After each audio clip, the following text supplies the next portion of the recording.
I'm live, bud.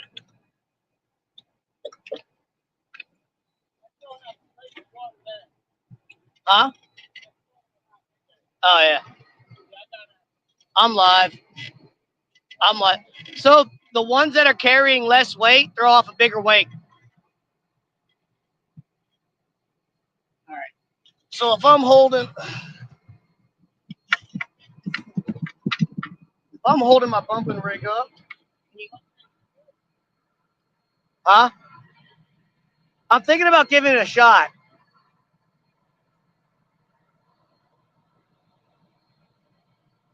I just don't think it's gonna work.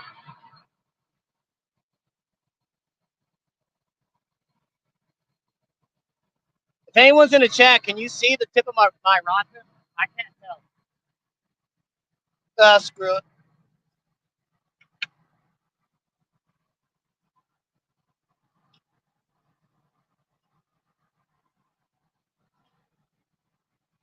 Oh wait, I can check myself. I got my phone. All right, let's see here.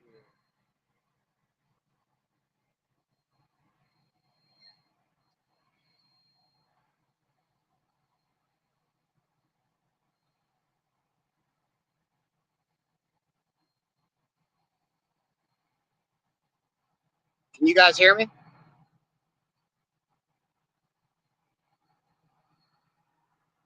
You guys hear me? Yes, you can.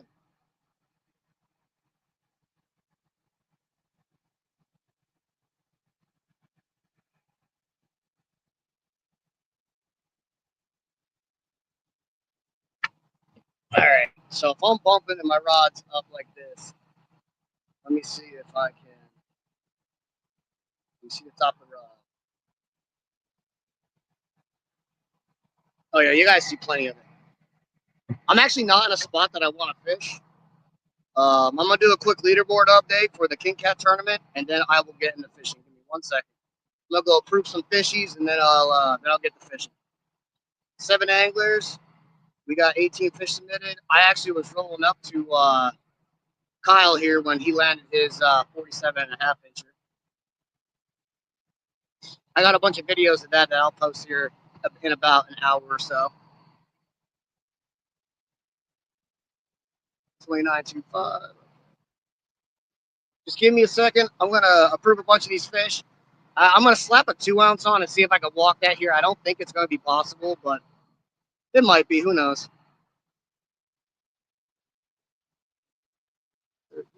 Andrew Green has a 38.5. Very good. I only got a couple more fish to approve before I get here. So y'all are going to be able to witness me do my job while I fish. Ooh, Jason Fuentes with a 40 incher. Very nice, bud. Oh, Jason, I don't know if I can make that 40. Yeah, I got. Sorry, bud. I gotta go 39.75. It's not clear as day, so I gotta go 39.775. Sorry, bud.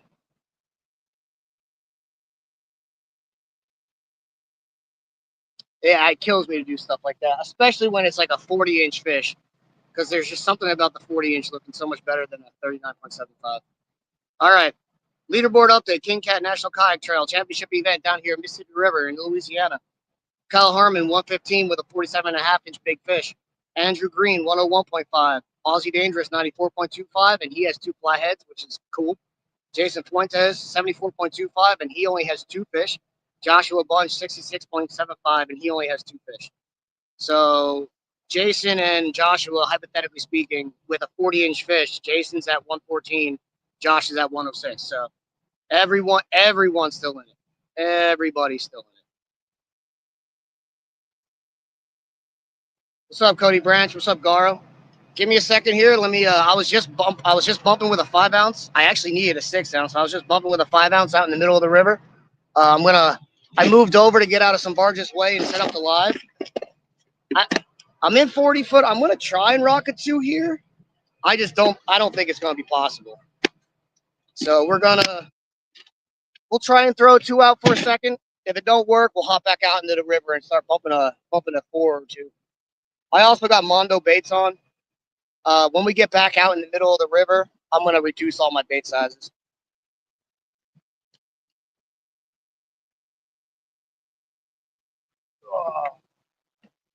I actually might throw on my small fish bait while I'm on the live. And this is going to sound funny. My small fish bait is skipjack. Skipjack has been my baby fish bait this week.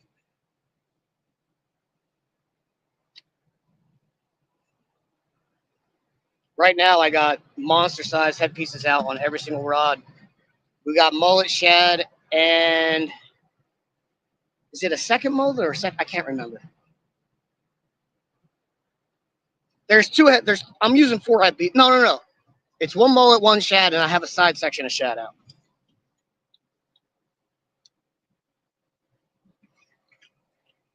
I hate when that happens.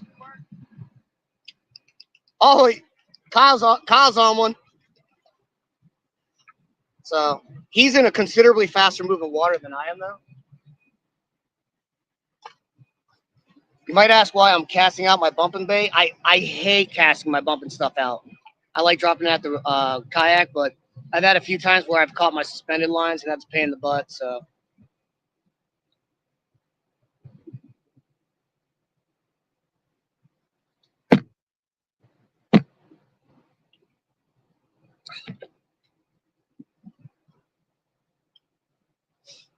Garo and Cody, can you guys hear me? I'm assuming you can. I logged in on I got 3 phones on me right now. I got my mic cell phone, I got the camera cell phone behind me, and I have my actual cell phone on a hotspot having these 2 phones go. Yeah, I'm probably gonna have to join you. This 2 ounce ain't moving at all.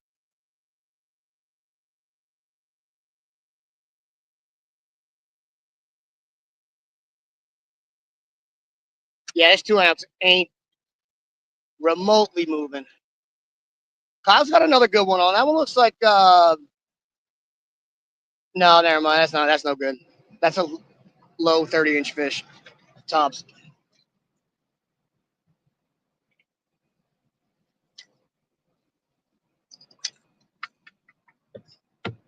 I'm gonna reel my stuff in just a little bit and then head on out. I don't feel like changing my baits. I'm gonna have to change my weights once I get out there.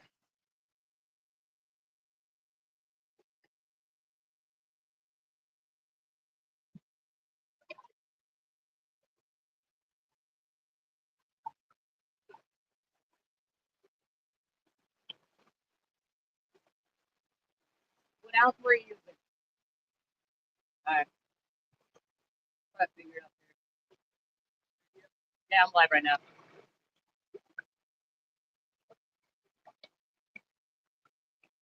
I'm competing the tournament, so I'm gonna do my best. Oh no! Oh no! I didn't do my best. I forgot my lines are out. I might have your trolling motor, bud.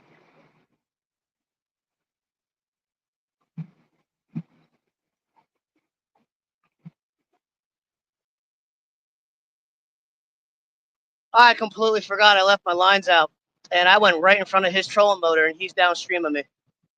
Oh, I just dodged. Welcome to fishing with me, buds. That could have been so bad. Uh,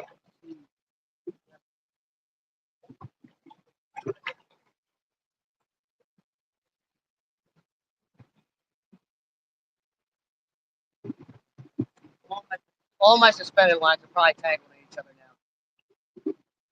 Yeah.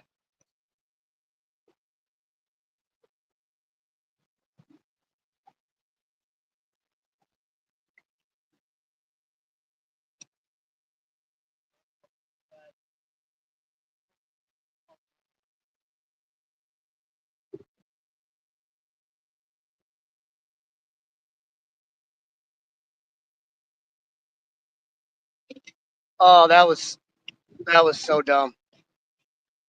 That was so dumb.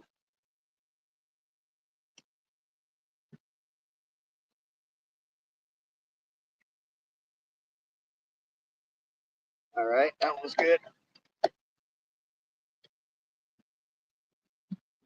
That one's good.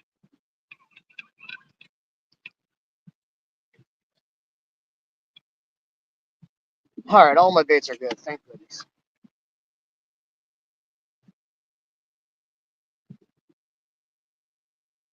I actually might be in a spot where I need a 5.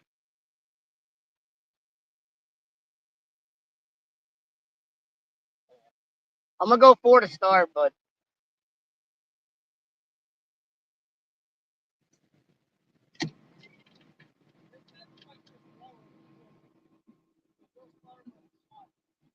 yeah.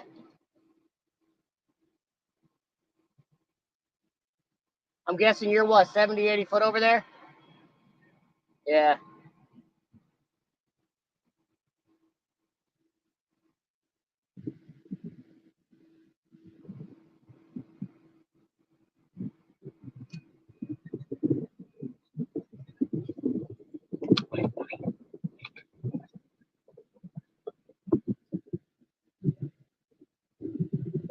For anyone watching, I'm currently dropping my baits.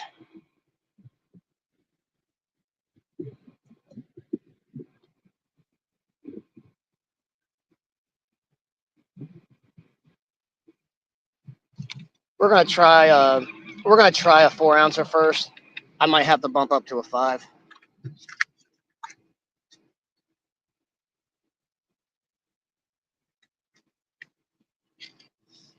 I apologize. The beginning of the stream might not have many fish. I throw Mondo baits. I'm not in the tournament. I've had a really, really, really good week. So I'm kind of at the point now where I'm only interested in catching something 50 plus pounds. Earlier in the week, I was throwing normal size baits until I caught a couple fish, so I could make videos. But I'm now at the point where I could make probably 6 videos here.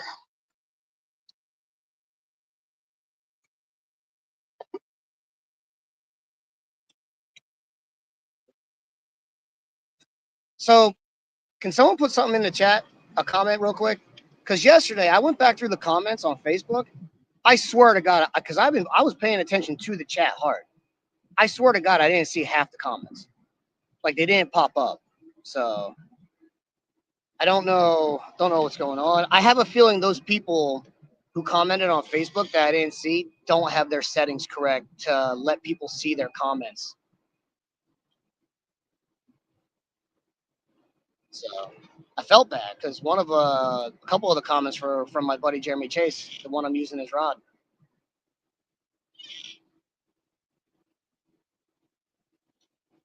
Yeah, I think I got to bump up to a 5.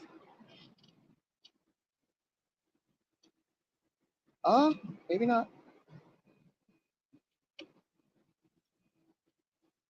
Jeremy, if you're listening to me, I need your rod handle, like the butt where you put your reel, about 6 inches higher for me. Because so at first, when I got these anvil rods, guys, I did not like the long butt because I used to bump with the rod in my chest, right, to get my arm be more ergonomic with my arm, so my arm's straighter. But with the longer handle on the anvil rod, I had to start bumping with the handle in my waist because I'm seated. And I didn't like it at first because it was different. But it's now that I've done it for a long time, it's by far the most ergonomic way to bump.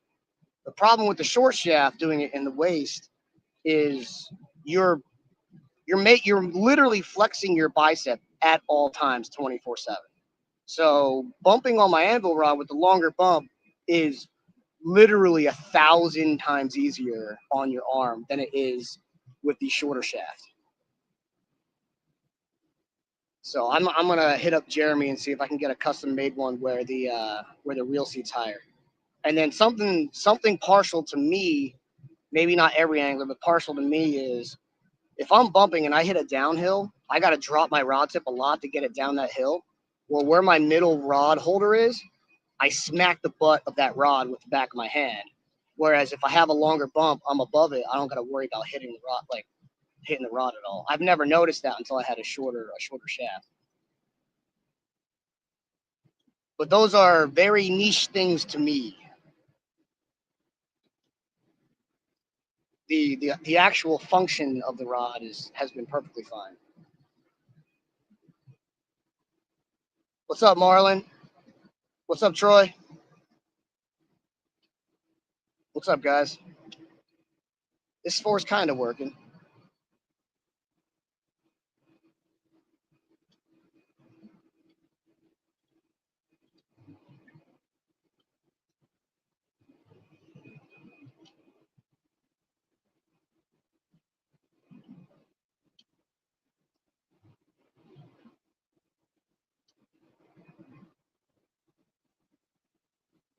And then I think straight from Kyle, I think what I might do straight from here, I might like actually bump and suspend drift a little bit. Try and decide. I'll stay away from the tanker though until I see you coming down. I am not in the tournament. I'm aware of some people want to fish, so I'm not gonna go hit anything that I know is in their back pocket. But here's the thing: I know I'm an administrator, but there ain't no way I'm coming to these destination areas and not fishing.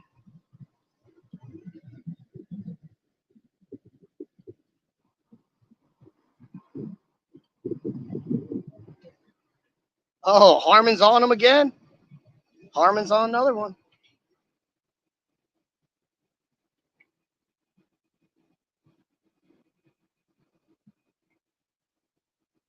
I'm getting the jealous goo. I'm reducing my bait size after this. I'm sitting here saying I'm only throwing huge baits, but it don't take much for me to get the jealous goo.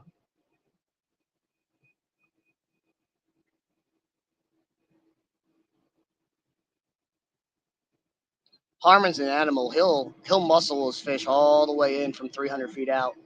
Not me. I chase him down.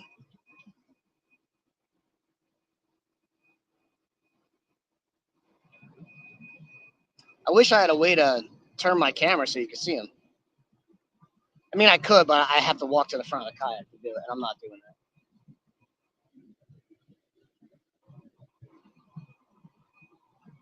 Like Hawaii permanently or Hawaii for like a job?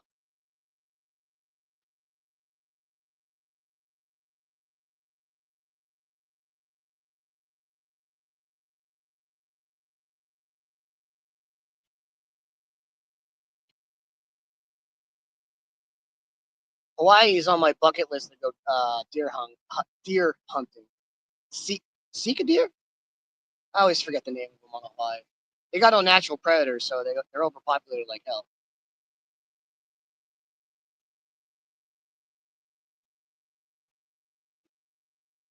The tail looked good on this one. No, it's still not. It's not a giant fish.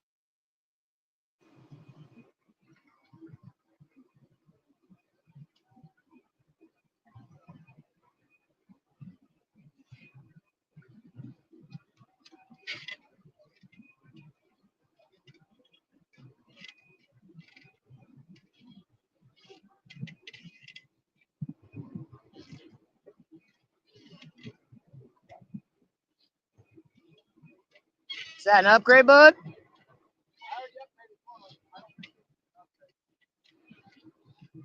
Speaking of upgrades, let me hop on that. Let me hop on that leaderboard and judge some fish. It never fails when I go to judge fish at these tournaments. If I'm bumping, a lot of times I'll get hits. Let's see here. Ooh, that was a good walk. Ooh, Andrew Green upgraded 36.25. Oh, it's so unsafe doing this on my lap. I'll approve that, Andrew. So anyone who's curious, in these tournaments, you have to have an identifier that I gave you the night before the tournament in every single photo. And you have to have your GPS timestamp on so I can tell where you caught that fish so I know you're on a legal body of water.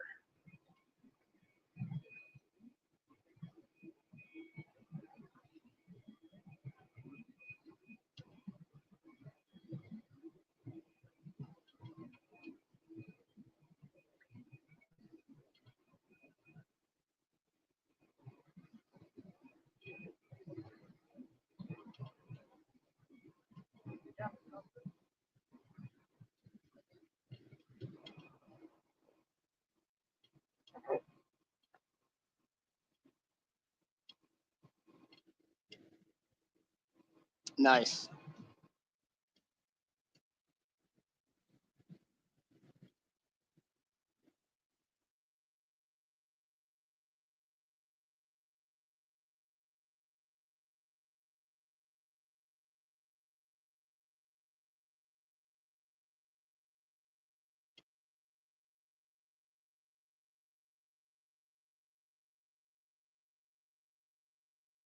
Undertow's got me. I'm going pretty quick now out there. Only thing that worries me if I start truly bumping. So where we're at, the current kind of gets shoved out. Ooh, come on. The current kind of gets shoved out to the middle of the river. So if I start bumping, and a drift stalk actually makes it worse. If I start bumping, it might shoot me out to the middle of the river, even though I want to go like straight parallel with the shore, which makes it really annoying. Oop, I'm going up a hill. Come on.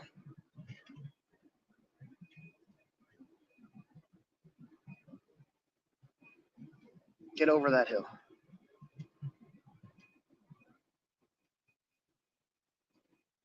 A lot of times after these hills on the downhill, you'll get a hit.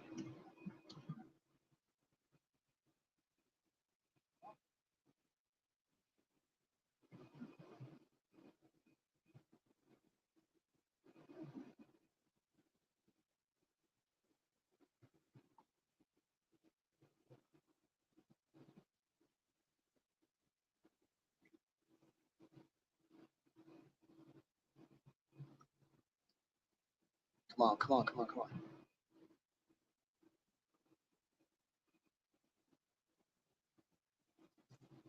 I'm about 500 foot out, so I'm going to reel this in pretty soon. If a big fish hit right now and went for a run, he'd snap my 80-pound leader like butter. Once you're at the bottom of your reel, your drag gets exponentially stronger. What was that? 30. Hey, upgrade's upgrade. Ryan, I am fishing the Mississippi River down in Louisiana.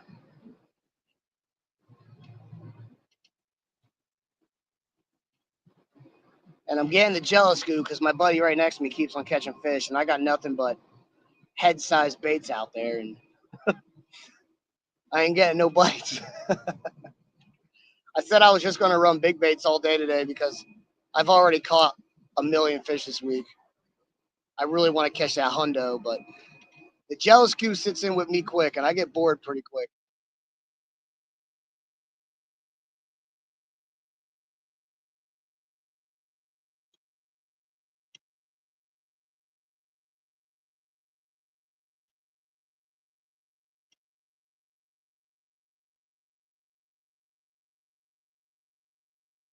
All right, we're 530 feet out. I'm gonna reel in the 500, set it down, cut bait for the next. We're gonna start truly bumping here in a second. I'm gonna go down to a 2-ounce weight and start truly bumping. And I'm gonna reset all my suspended rods with a. Ooh, that's not good. I'm gonna reset all my suspended rods with a smaller bait.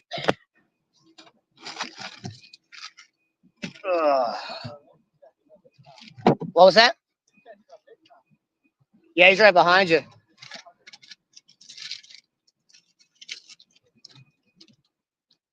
Gonna get a piece of shad on. That's actually not that big of a piece of a bait. I think I'm gonna ditch the mullet for the rest of the day. I haven't used mullet all week. I don't know anyone who's done any good on mullet, so. Where's old Skippy? There it is. Skipjack has been my small fish bait, so we're gonna throw a bunch of skipjack on too.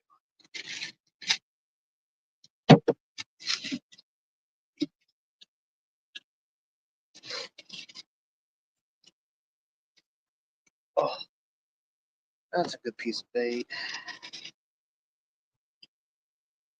Oh yeah, it's awesome.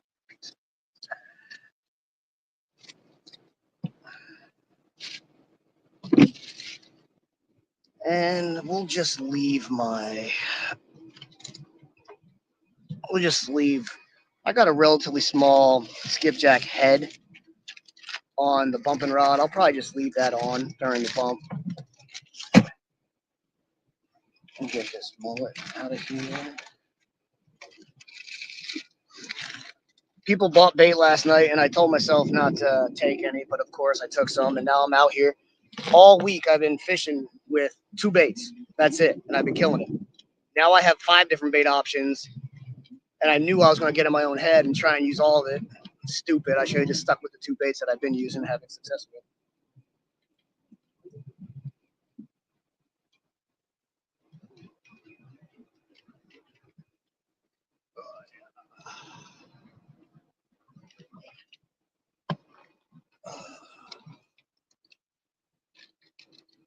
Mullet head. We'll replace you with old shad side section. Oh, little arms.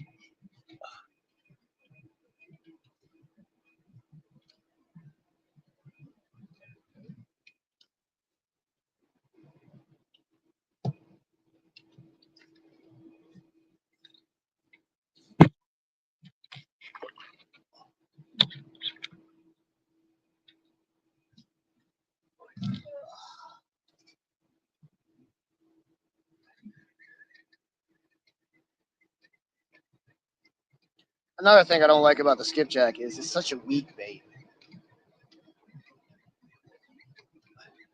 In the sense of it can get destroyed pretty easily.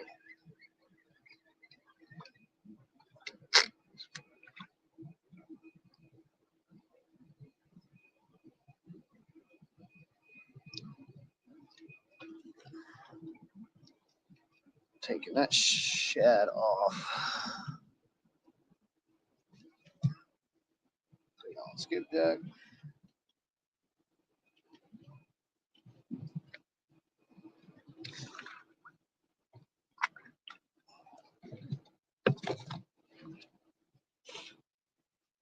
Fishing down here is a blessing, but when you got to reel in all this line every single time, it can be kind of a nightmare.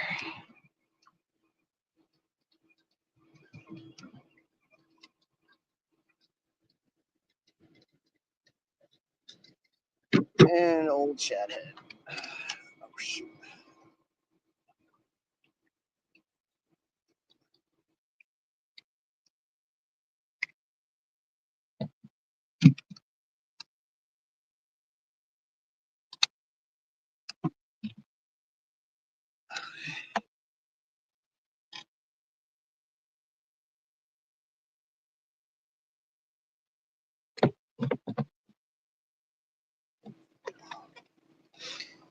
I'm going to reuse that bait for sure today, so I'm going to put that back. Who knows? Maybe in a couple of months from now, you'll see me reusing this bait somewhere else. A lot of my bait is from March. All the bait I've caught all my good fish on is from March.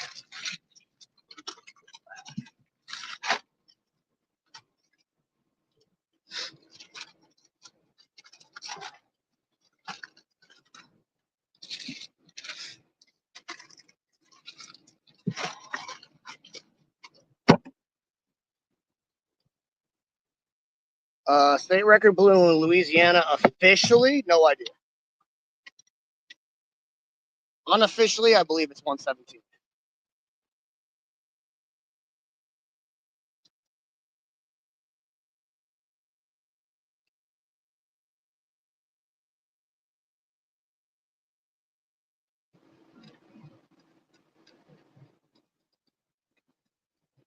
Chris Minahan caught that, by the way. Our Ohio buddy. You did. No, no. Somebody just asked me what the state record in Louisiana is. I go, officially, I don't know. Unofficially, I think it's 117, caught by Chris Minahan.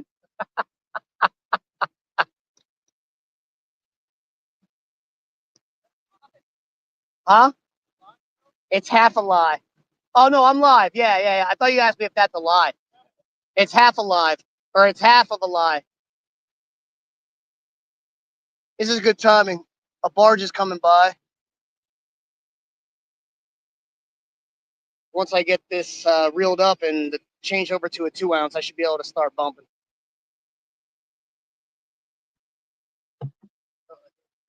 I always keep a 1, 2, 3, 4, and 5 in my front right pocket of my vest so I can change out very quickly.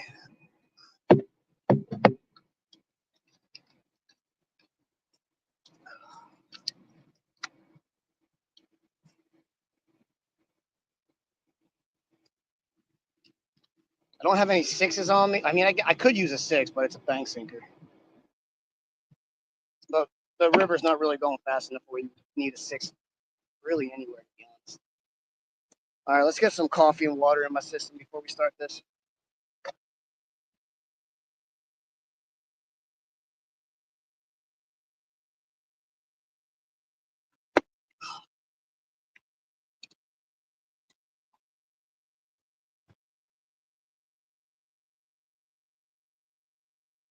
I forgot my mugs, so I had to stop by a convenience store on the way down and put coffee in a soda or one of the fountain soda things.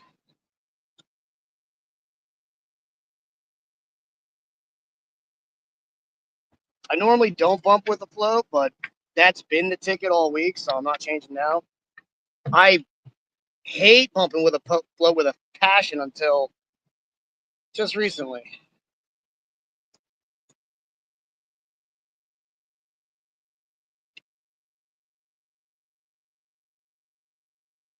All right, to set up a bump, kill your spot lock, get going for a little bit. If you're using a motor guide, hit cardinal direction. Now my motor knows to go one way, and then I'm going 0.8. What am I going? 0.8, 0.9. There's a bit of an upstream wind, so I gotta take that into account. So current's probably really about 1.2, 1.1. So I'm gonna try and cut it down to, let's say, 0.2, 0.3 before I start actually bumping. So I hit up my trolling motor 4 times. Let's see if that gets me to my speed that I want.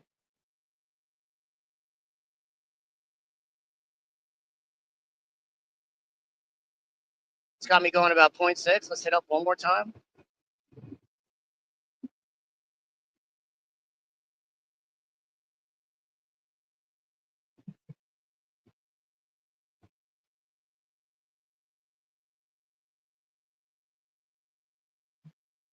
I'm bumping purgatory, people.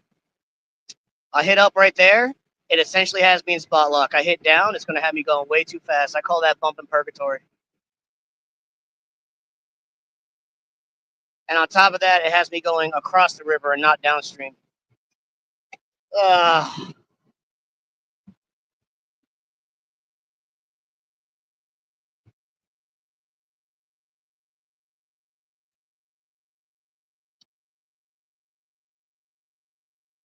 We won't drop our suspended baits to save ourselves that nightmare.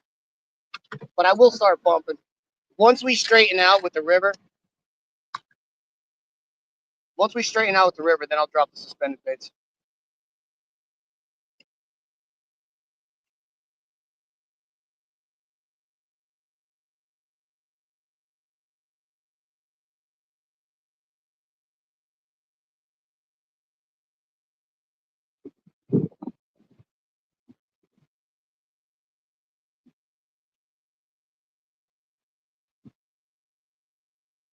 Yeah, the wind, I might have to drop it. I don't want to drop it, but I'm at.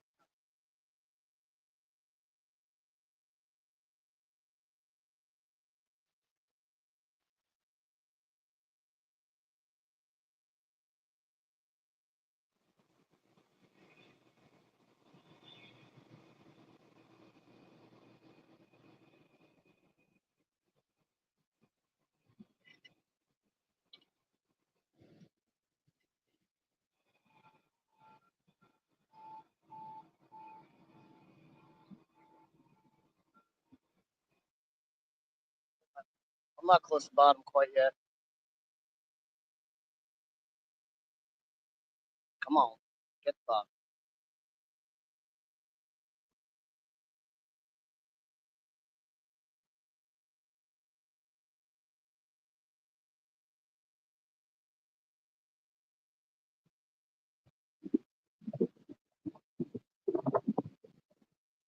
on, bud. I've got one other critique of your rod, Jeremy. Your rod butt is this hard plastic, and it vibrates against my damn belt. So when I'm trying to feel bottom, I'm fighting. Do I feel the the end of your rod rubbing against my belt, or am I feeling bottom? Best way I can describe it, like imagine a sneaker on a basketball court skidding. That's what's happening with the rod butt against my belt.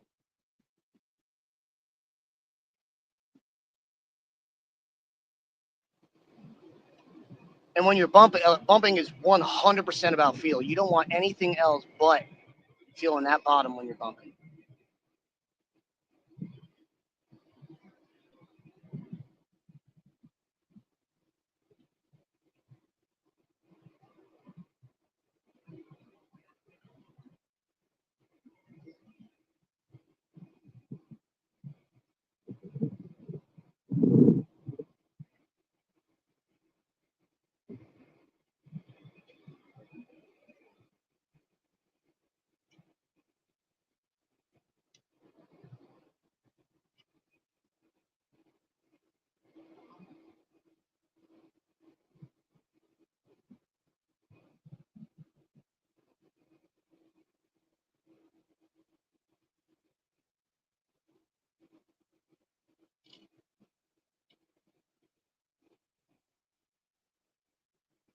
Oh, really, Marlon?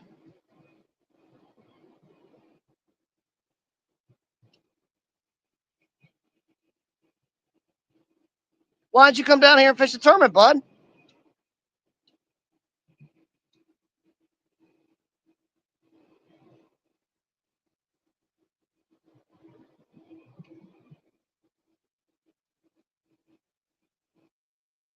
All right, everything's starting to be a little more consistent.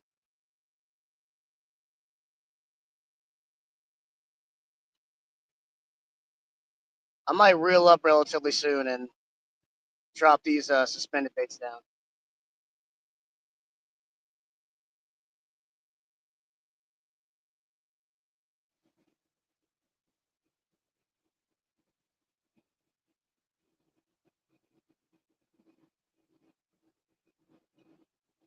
Yeah, everything's being super consistent. I want 3 more baits in the water. Give me 1 second. I'm gonna get my suspended baits down. And I'm taking off my damn belt. I cannot stand that rubbing vibration on my belt against the butt end of this rod.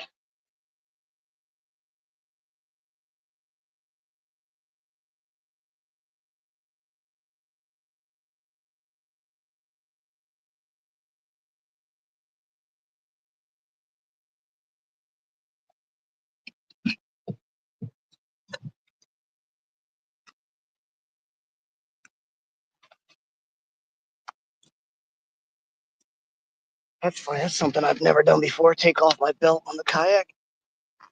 First for everything.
Oh, I'm so sorry if you guys heard me say that.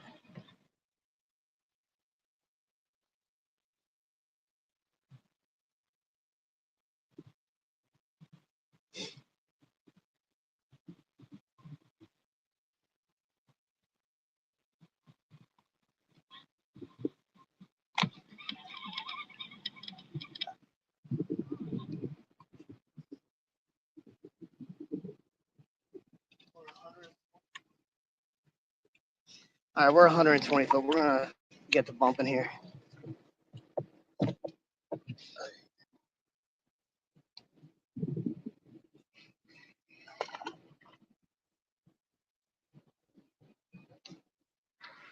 I normally would never cast my bumping rod out, but it's a pain when you have spinning lines out.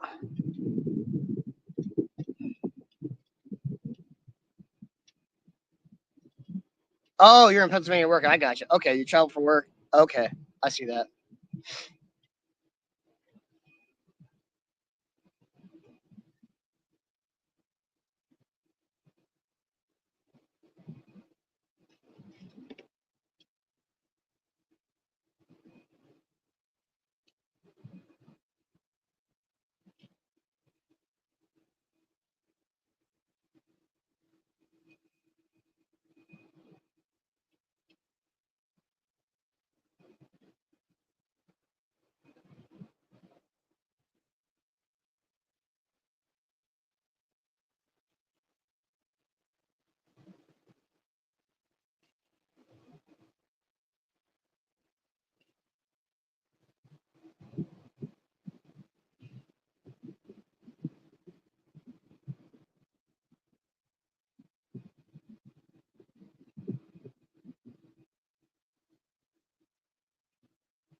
I can see one, two, three, four. I can see five of the kayakers. Six. I can see six of the kayakers.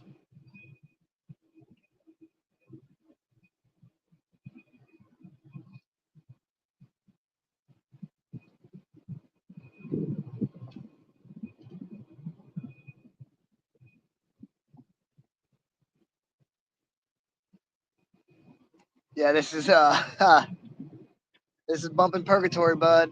I'm going directly across the river, not downstream. Uh, I know sometimes we make it look kind of easy, but man, this can get infuriating sometimes.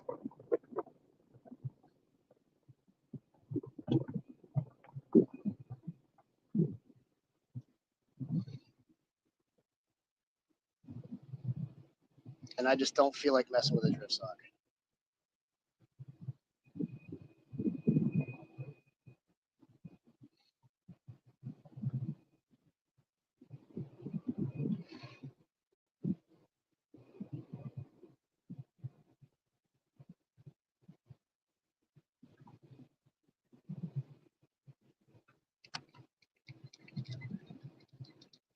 I was hot.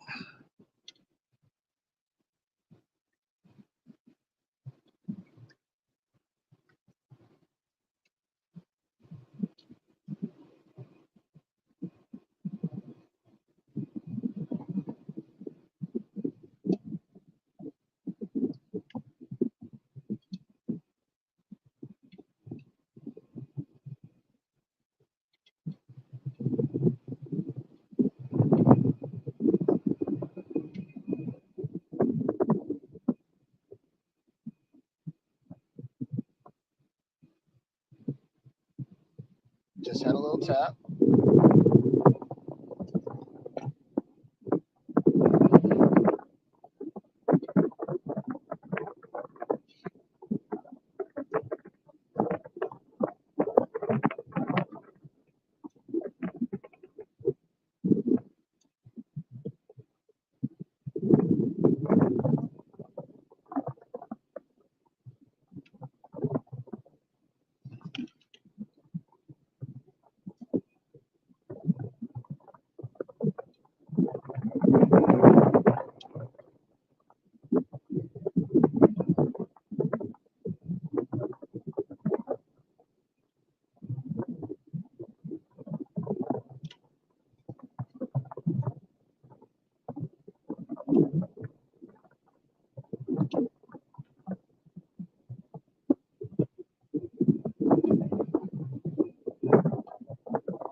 This is just my luck.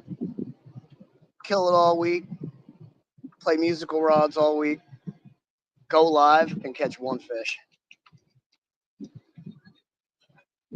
And on top of that, get hung. Oh, come on.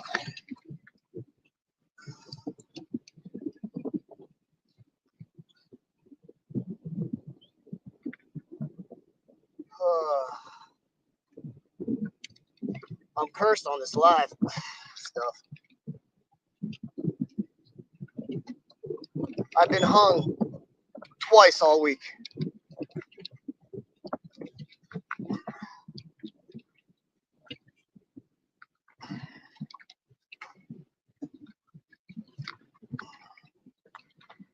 I'm not gonna lie, I'm about to hop off the live. I'm getting so irritated.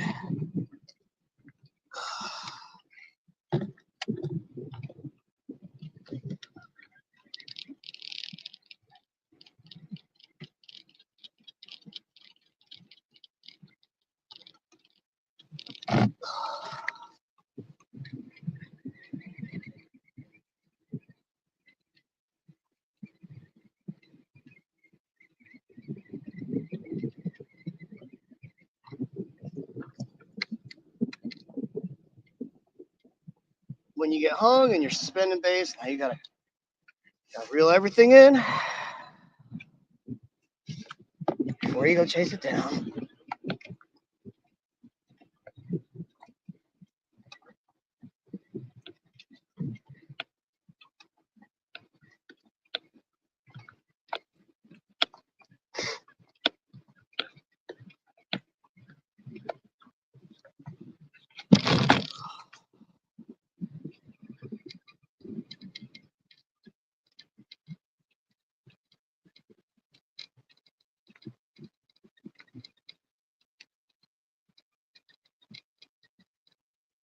Harmon, I'm headed to the tanker. I'm headed to the tanker.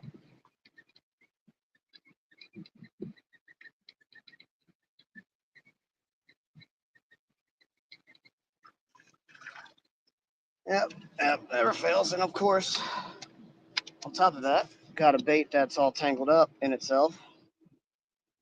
Woo wee. All right. Come on, Mike. Don't lose your cool on live. Nobody wants to see that. But, I mean, it is kind of nice for you guys to see. I've been posting nothing but fun and funny videos all week. Nice for you guys to see that is not reality.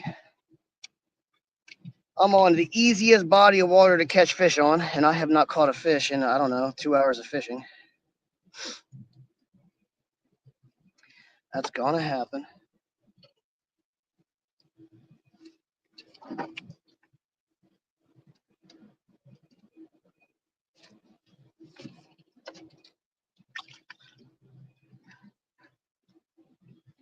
Oh, yeah. And here's the thing, fishing hasn't died. I just suck.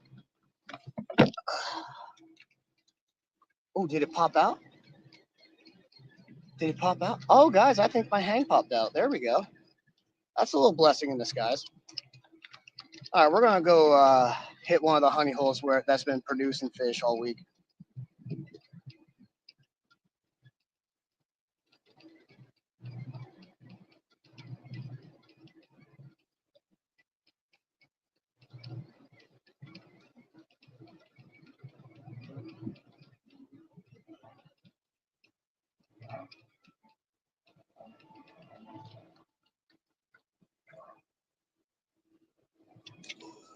The hang was at the hook. The leader is fried. If I lose a big fish on this, it's my fault for not changing the leader. All right, let's go. Let's go see if we can improve my attitude.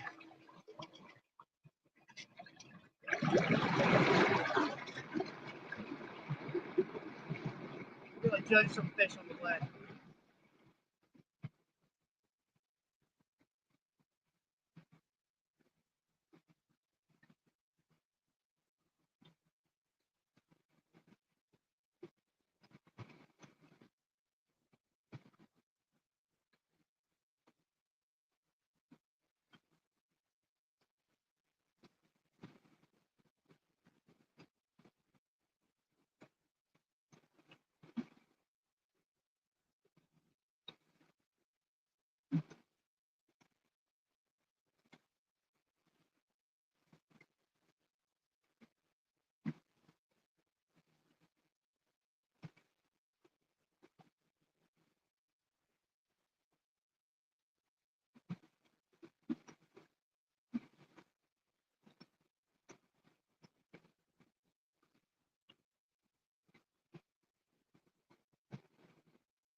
Okay, what depth do you want?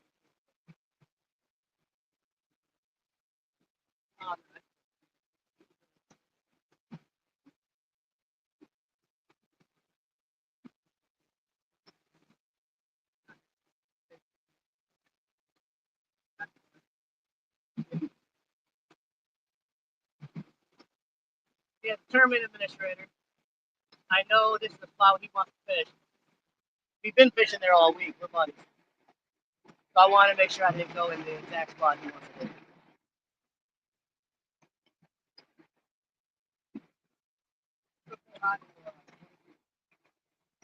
We're going to do a quick interview on the water.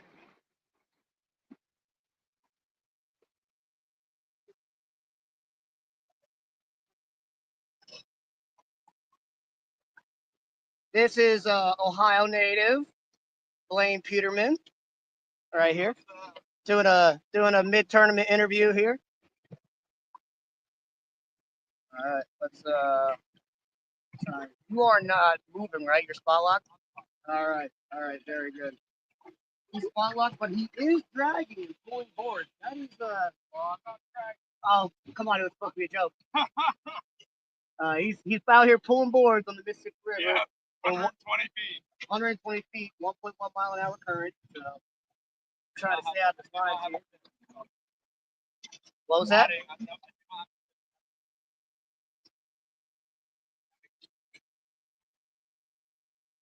Cool.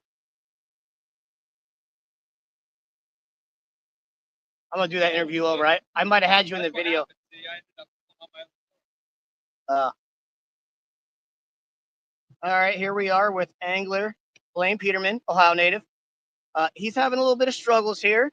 He's pulling boards on the Ohio or on the Mississippi River. So out here, 120 feet, pulling boards like a pro, bringing those, bringing those Hoover tactics down here to the Mississippi River. He does have a 37.75 on the board as we speak. Oh, same here. Same here, sir.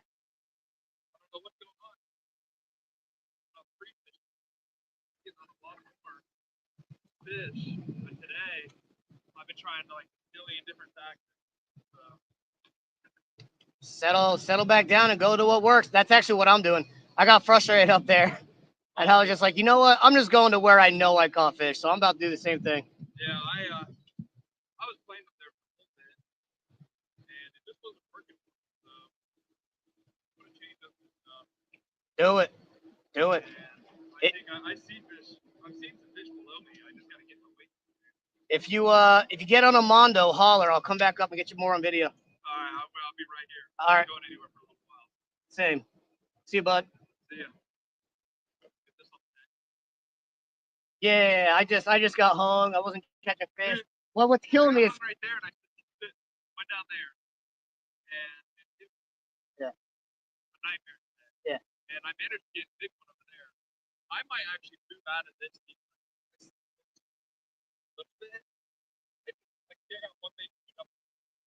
Yeah. Yeah.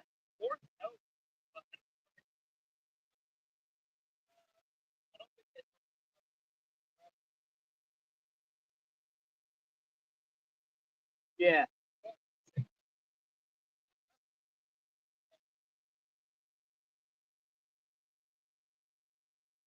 Is that fish?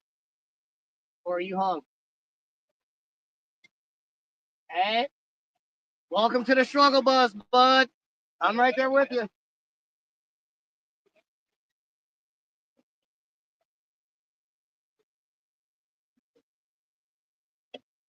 You are trying your best to snap that rod in half. If that's a fish, that is a huge fish. All right. That's funny.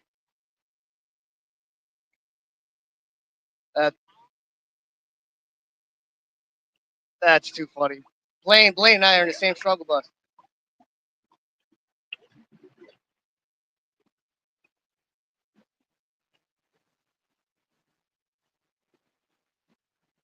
It looks like Floyd paddled his way all the way up. Good for him. We got an angler out here just using a paddle.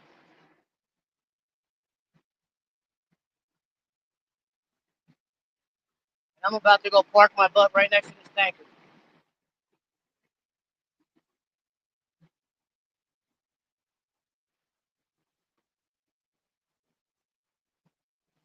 I can't do it. I don't know if anyone.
So I'm fishing on a shelf.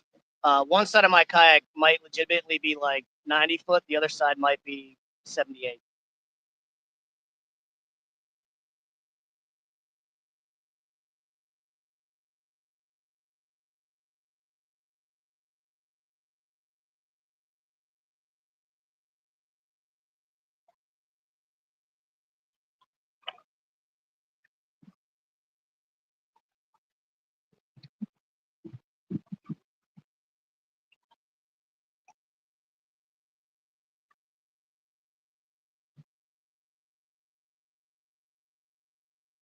All right, we're gonna let that settle. We're gonna let that settle. We're gonna move over to a 3 ounce, so my line doesn't bow. A 2 ounce is better here, but your line will end up bowing over if you have too light of a weight. So I'm gonna move up to a 3 ounce, try and get that to work. If the 3 ounce don't work, I'll just move a little deeper. And hopefully my attitude changes.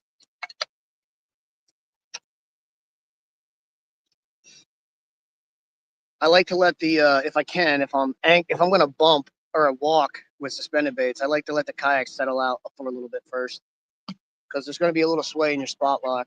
There's nothing worse than spot lock and getting all your baits out, and then all of a sudden all your weights are dragging bottom because you moved up or down the shelf.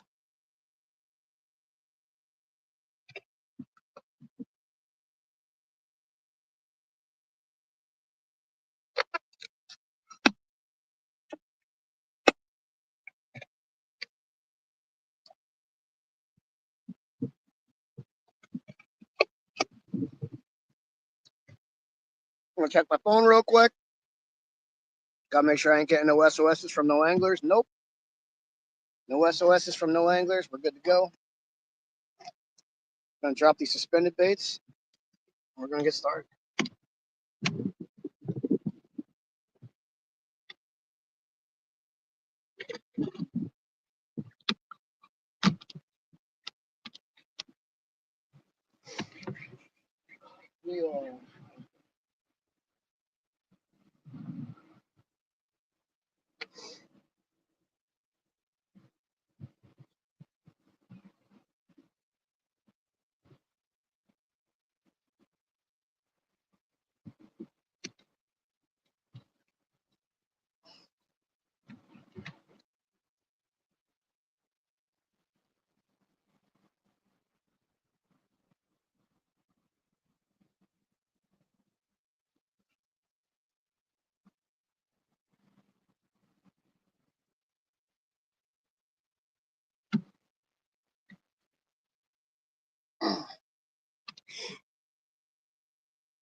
Well, I'm pretty hopeful. I'm getting pretty hopeful this 3 ounce is going to work. It's taking a lot of line out before it gets to the bottom. That's good.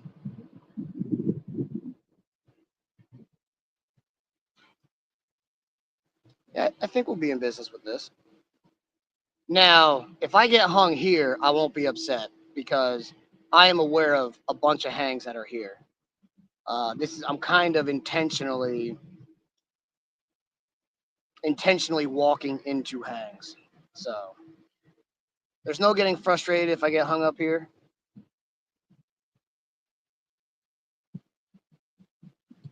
That's kind of part of the game.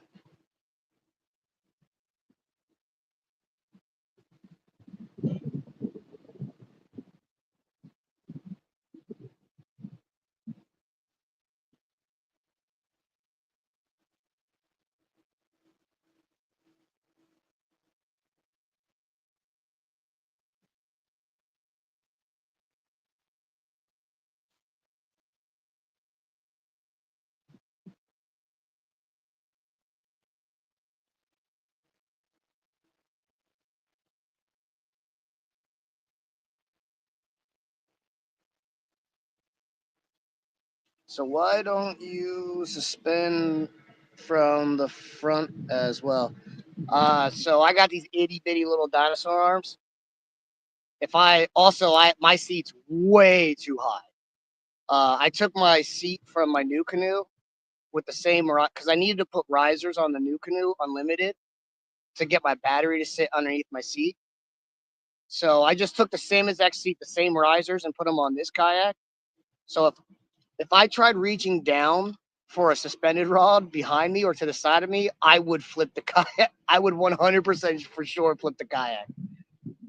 It is not a matter of when or if, it's a matter of when I flip this kayak. And it's not because of the kayak, it's because I am way too high. Way too high.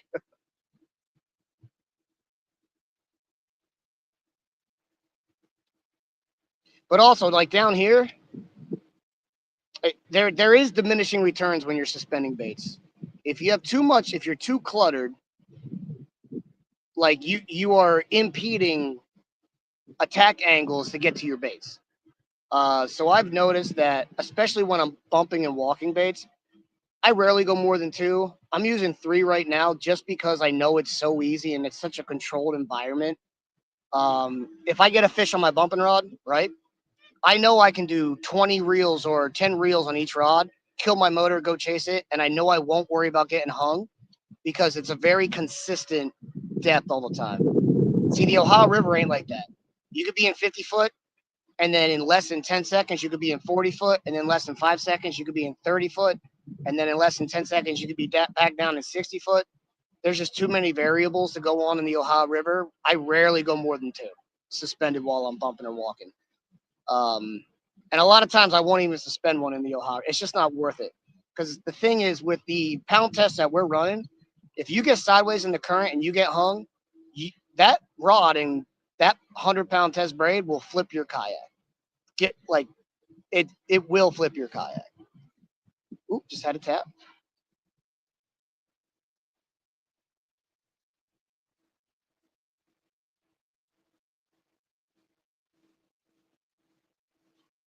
Now, if I'm solely just suspend drifting, I guess I could get away with having some on the side because that's what my focus is on.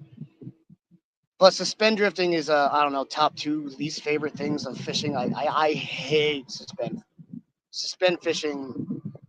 I want to tear my eyeballs out. I hate suspend fishing with a passion. I need to be doing something. Like I wouldn't be suspend fishing right now if it wasn't for the fact that I was also walking a bait.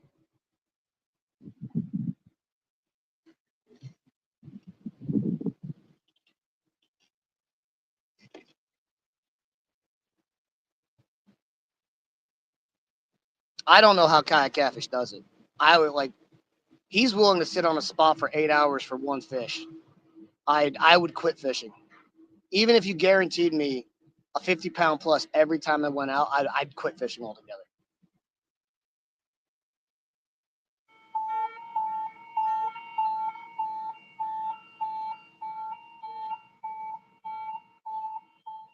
Is that them telling me to move?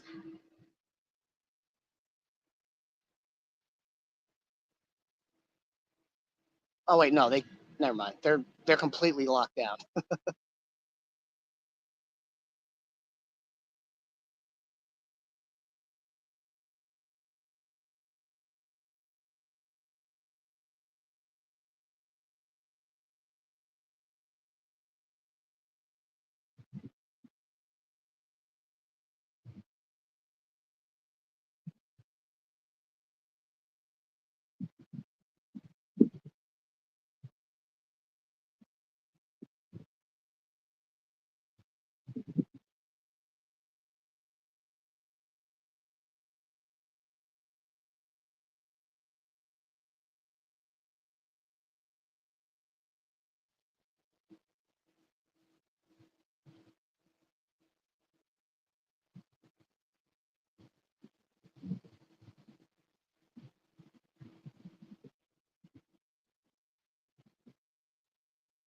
Also, this is my punishment for using fresh bait today. I've used nothing but 8-month-old bait all week. Today's the first day I'm using fresh bait, not a bite.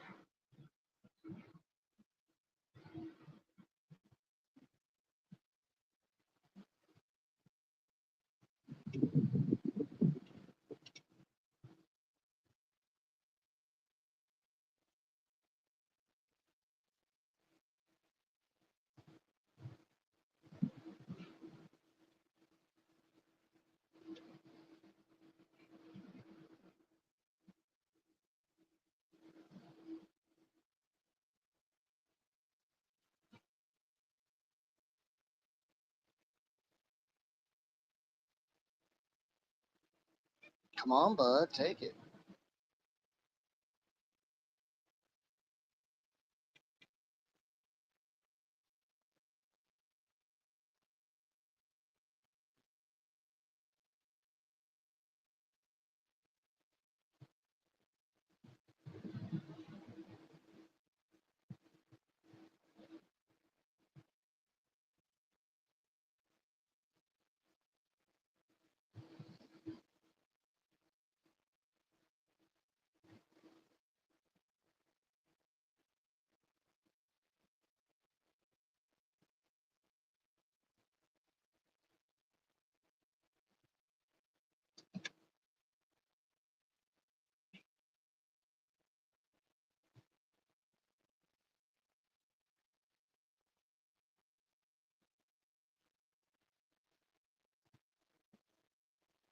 Oh, I hate when this happens. My phone stopped charging.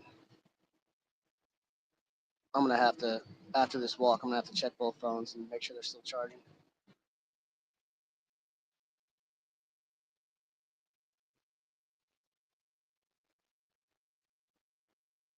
State record's 114 creel. Cool. That's the official state record. That's awesome. Shout out to creel catfishing. Creel Bud, I need you to come down here and reteach me how to catch fish in this river. I forgot how to today, buddy. However, what I did not forget how to do is absolutely destroy some boudin, passalaya, jambalaya. What else did I have while I was down here? Gator sausage. Oh, I'm probably saying that wrong. It's like sausage, but it's gator and it has like cheese and stuff inside of it. Oh, so good.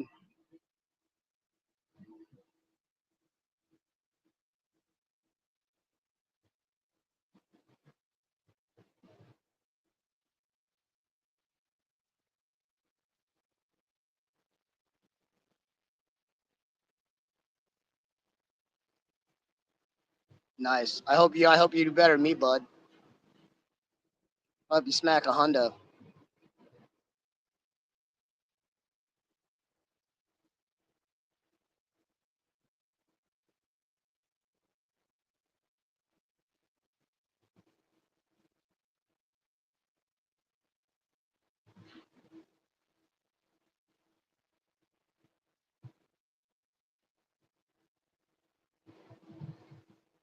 About 450 foot out on this walk. It's getting a little more difficult to get it to get away from us. So we'll be reeling up here soon and Changing baits over. I'm gonna get rid of the skipjack head and throw a shad side section on.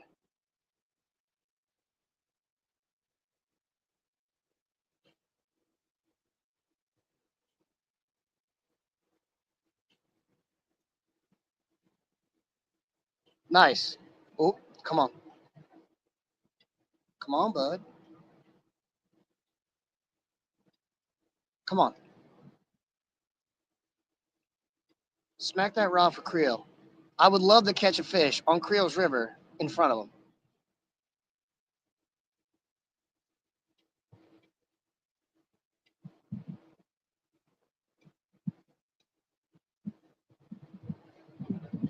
I'm about to go down to quarter size baits just to catch anything.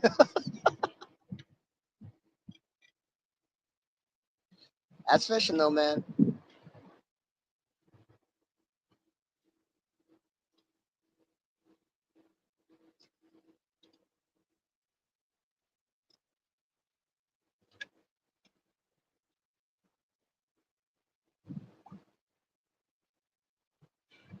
Ironically, for people who are watching when I went by Blaine, he was sitting exactly on a mark from last night where I caught like a 42, 43-inch fish. I actually didn't even know it was on. I changed my clothes, sat back down in my seat, turned around. I was about to reel up to go hang out with Kyle for a second, and I grabbed the rod, started reeling it down. And I was like, "Am I hung?" Nope, it was like a 40, 42-inch fish. I watched the replay back on the SD card, and what happened was the moment I swung my seat around, my rod tip went straight up in the air. He never took the bait down. He just went straight up in the air. So when I went to grab my rod to reel in, he was still swimming either up with the bait or he was swimming with the bait.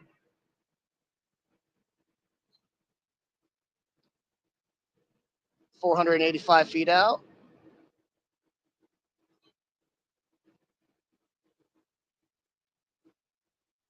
I got to respool this line. I don't have 600. I'm at like, I can get to about 590 feet now, which isn't, in my opinion, that's not enough. I like being able to get to like 650, 675.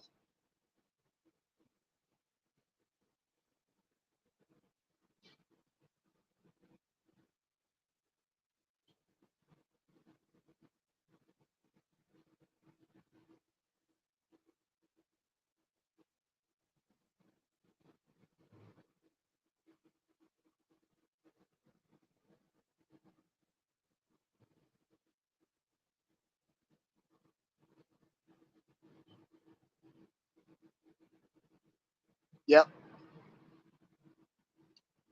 The bigger fish I've caught suspended this week, they've done this like the same thing. The rod pops up, or it's just a very I've had a couple blues hit where if I was on the Ohio River, I'd bet my life they were flatheads.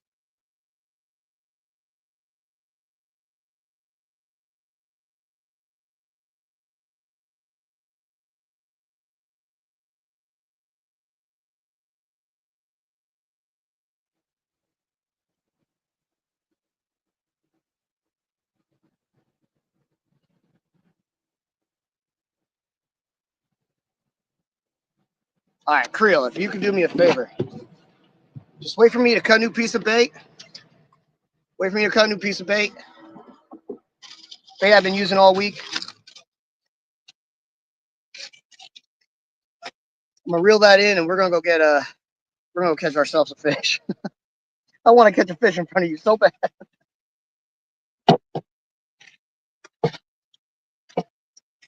Where's that nasty ass shad? Here we go.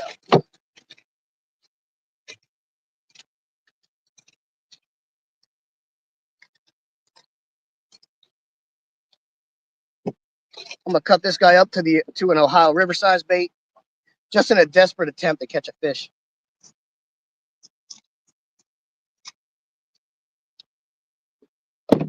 Man, I'm glad I'm not in a tournament today. I would be furious.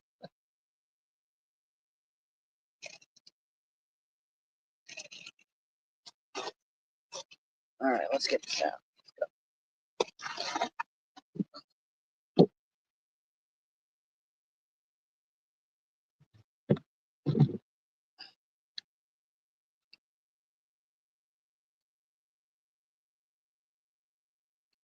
We're at 66.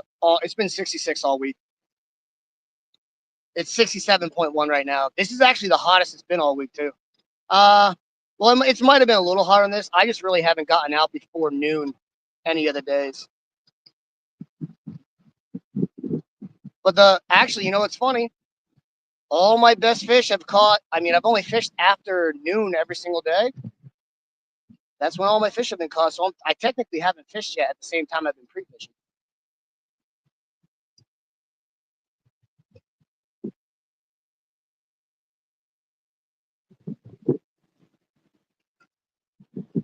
$200 feet to go.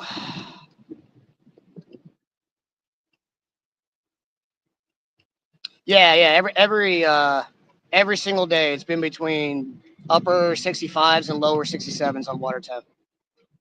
It hasn't fluctuated like at all.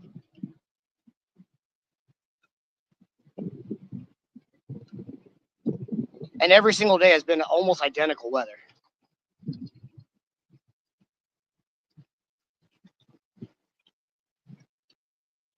All right, let's get rid of this nasty, disgusting, fresh skipjack head that hasn't even gotten a dang nibble. I mean, I think it actually has, but just a little salty if you can't tell.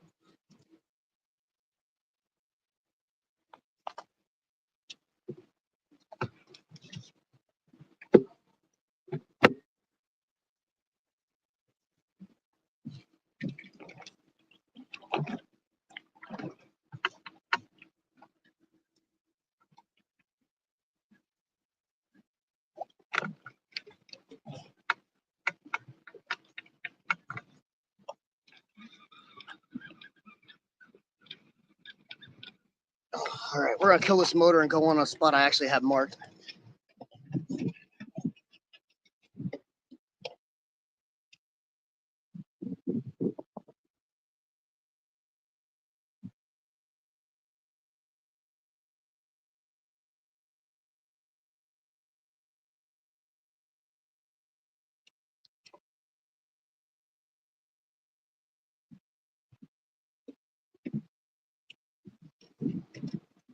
It'd be funny if I got a hit now.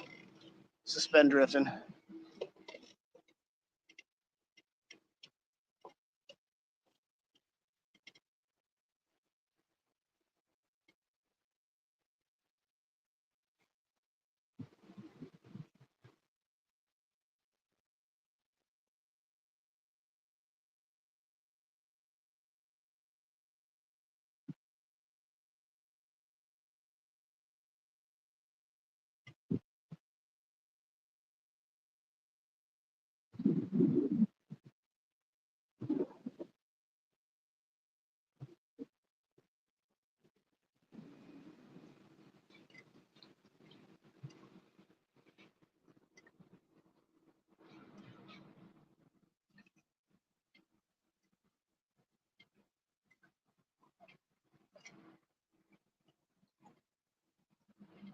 They're there.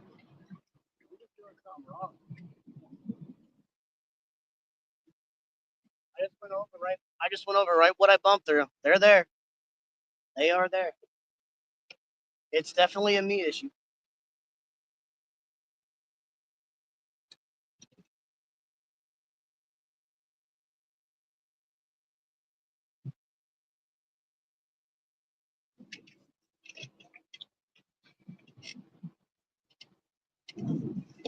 All right, I am literally sitting right over top of the snag now.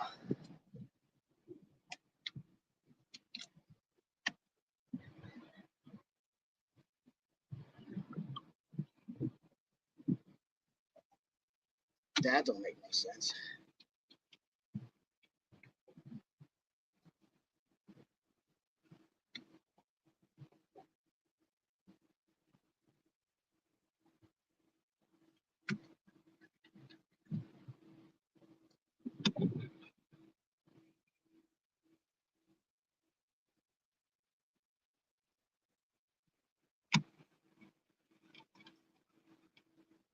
All right, Krill, baby, we getting one for you. I'm gonna have some Gatorade.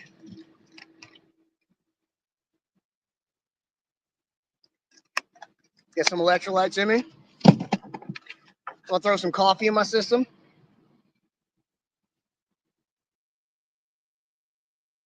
Get that caffeine going, and we're gonna chase it with water.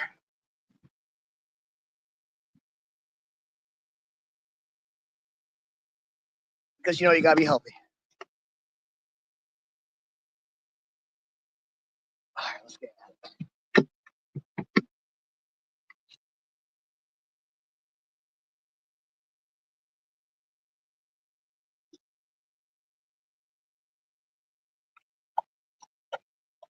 All right, now we're back to the good crap bait. Creel, I'm not drifting backwards at all. It's almost impossible to bump with even a 2 ounce. So, like, I was going through 120 foot of water, and for me to quote unquote bump, I had to set my motor so high to the point where I was going 0.1 or even sometimes upstream. Like, so it's only really walkable right now. True bumping's not out of the question, but it's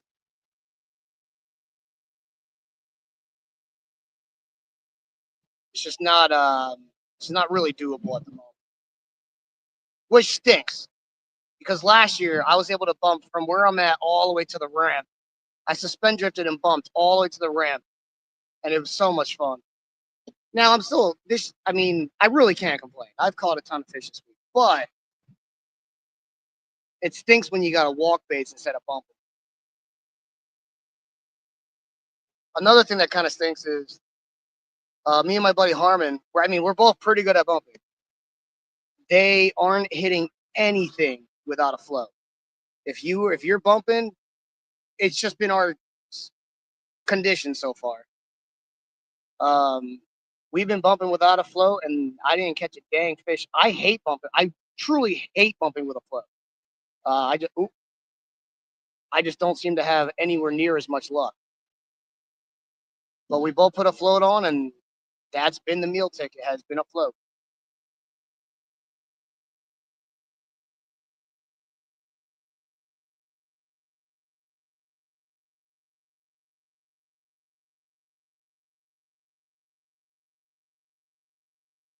Yeah, I would kill to be able to move slowly through the fish right now, but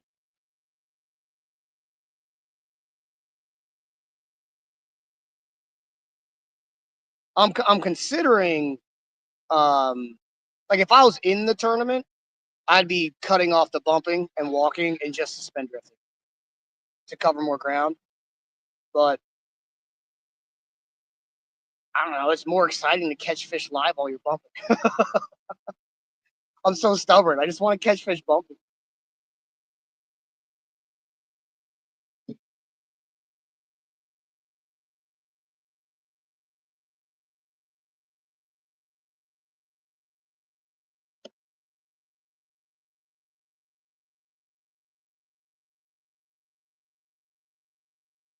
All right, I'm going through one of those hangs.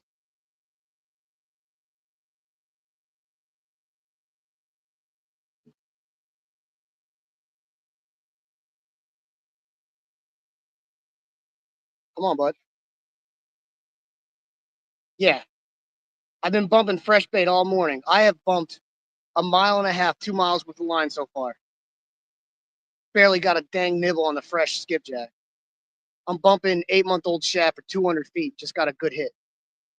So frustrating. I knew I was going to get in my head. Last night I got all this nice kind of fresh bait. Is he still on or am I hung? Am I in the hang? Ooh, I was in the hang. And I knew if I brought it out with me, I would second guess what I've been doing. And yep, I did. And this is what I get.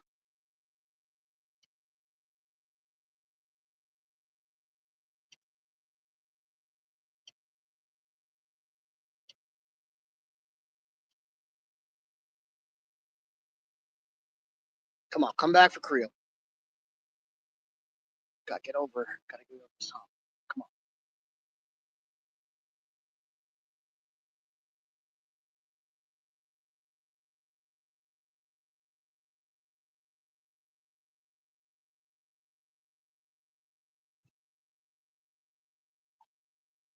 After this, oh, that got me.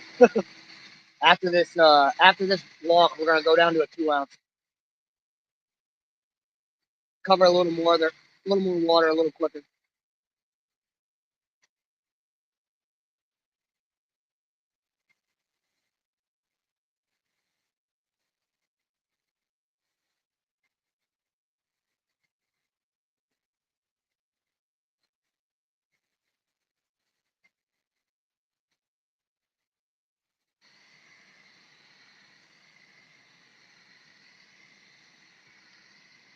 Come on, bud, hook up.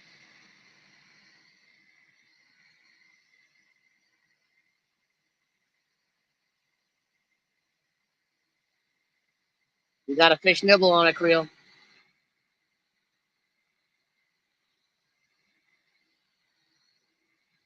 Ooh, ooh, that's a good hit. That's a good hit on the suspended bait. Come on, hook up, hook up. I don't want to reel down yet. I've had a lot of hits on suspended baits where I reel down too soon and pop it out of their mouth. Come come on, stay hooked up. Come on, bud. No, that's not gonna be a big fish. Yeah, yeah, I'm reeling them up in the rod holder. It's not a big fish. We're gonna we're gonna try and not leave our spot lock position because my bumping rod's getting hit. My suspended bait just got hit. Yeah, go figure. Moved over to all my 8-month-old bait, and now we're catching fish, or at least getting hits. Yeah, in this current, yeah, he don't feel that big. So we gonna land him so we get a fish on live. I hope. What it really is, I just don't feel like chasing down. I don't. I don't feel like reeling my other rod in, my bumping rod in. Um,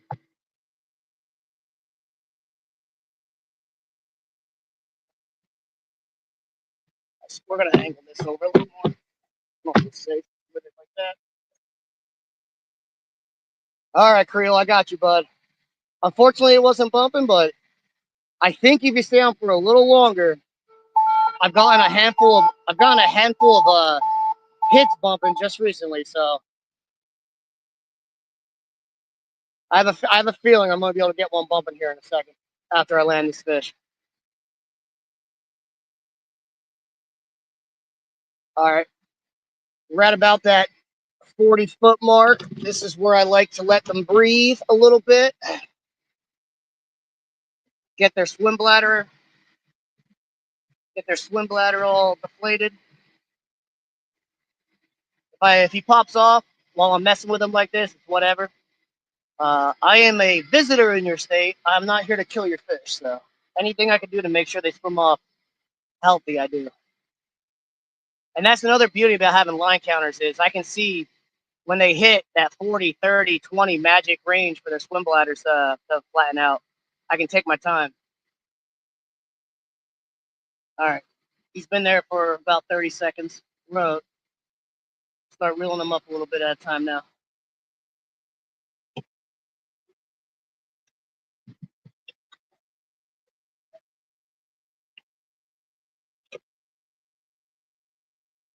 You know, some of us preach conservation, but then we don't do anything for conservation. If you're gonna stand on that high horse, you better be on that high horse and ride it. Oh, gotta flip the go before I get to my heater. That's one of the smaller ones I pulled all week, but whatever. I got one on live, thank God.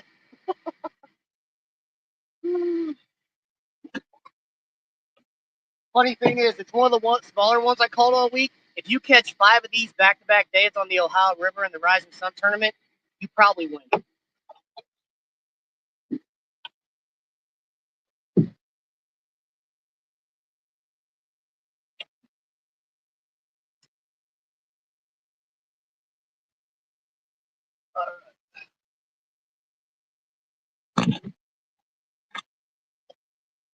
go.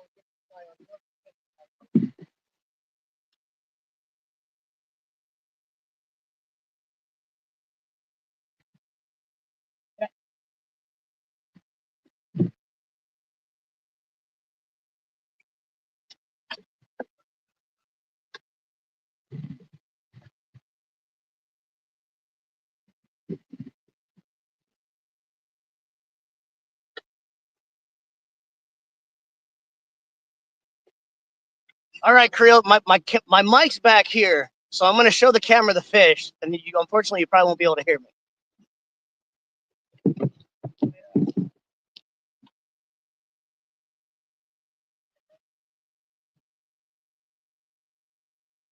Not bad, not bad fish. So, getting the stunk off the board. I might have to, I don't know, 31. You learn, bud. I'll get you out of here. Go turn into a 50. Straight down.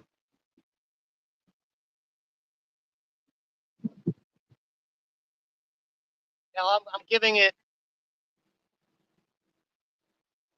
I like to give it like 30 seconds to a minute or so. Look behind me, because sometimes they go straight down. They pop up 100 yards below you.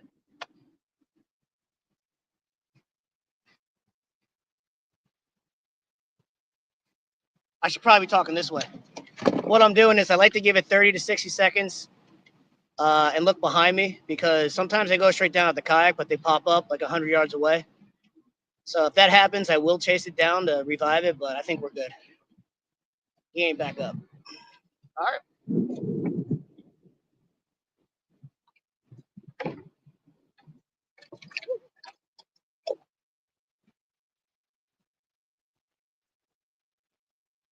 Oh,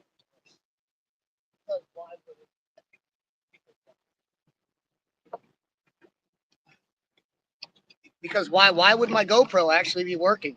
Why?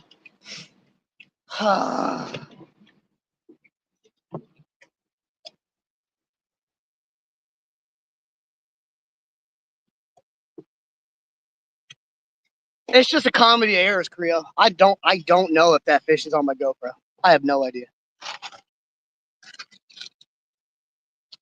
Oh boy, oh boy, oh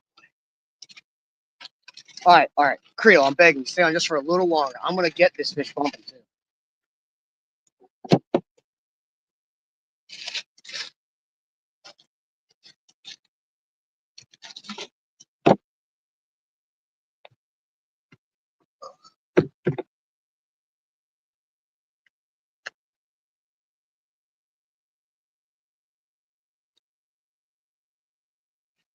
And I'm gonna show you guys. I'm gonna explain what it is, because my mic's back here. But anybody who's watching, if you're a kayak catfishman, I'm gonna show you a trick to your leaders to make your life really easy. So I have about 6 to 8 inches to a speed swivel from my 3-way swivel. That way, if I ever need to change my leaders out, so let's say I want to put a float on it and drag and change it from float to suspended, all I got to do is, oh, that rod's going down. That rod's going down. Oh, I got a double. I got a double. Both rods going down at the same time. Which one feels bigger? Which one feels bigger? All right. Oh, this guy is off. Nope, that guy's still on. Tighten that drag a little bit. All right, we're gonna reel up my bumping rod, and we're gonna chase these fish down.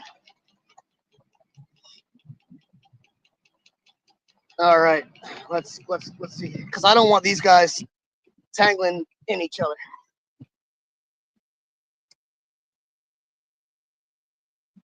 I think they're both still on, so that's good. They both hit about the identical time, and they both seem to be about the same size. So, all right, we got that rod in. Gonna put this rod up.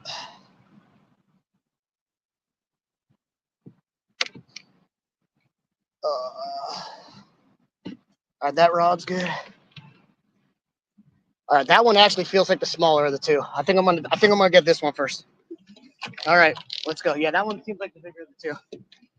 My GoPro going? Whatever. If it's not going, if it's going, it's going. Okay. That's. Oh, I don't like that. We actually need to reel this guy up just a little bit. So once I become neutral with the current, my line's going to be straight up and down. I know that I'm fishing on a shelf, so I need to get him above where that shelf is. The shelf is 60 foot. That's the closest I can get. Okay. He's above 60. Now when I kill this motor, now even if he goes straight up and down, I know I can't get hung because I'm never going to hit 60 foot of water. That's the beauty of doing this kayak catfishing thing. In a boat, if your rod gets hung, who cares? You might snap it, your boat ain't gonna flip. If that rod gets hung while I'm doing this, the pound test and stuff we use is strong enough to where it could legitimately flip you. So yeah, I think this one's considerably bigger. I think this one's considerably bigger than the other one. And then after we land these guys, I'm gonna go right above it or right back there. Let's see, what am I going down? I'm going downstream at 1.7, but there is a downstream wind now. This is the first time all week we've had a downstream wind. Literally up until about 20 minutes ago, it's been an upstream wind.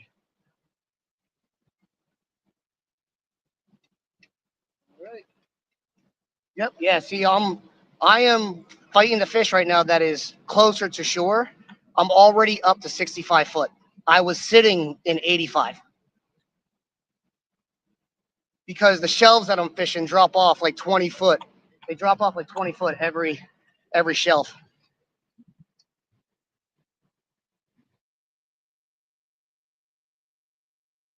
So we're gonna hope this guy's decent. The other guy I don't think is gonna be decent at all. He's not bad. Only problem is I am going dead for another kayaker, like dead for another kayaker.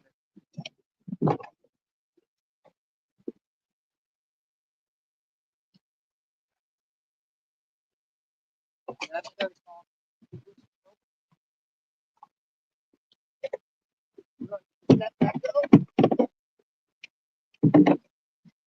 You're good. Don't you move. I'll get out of your way.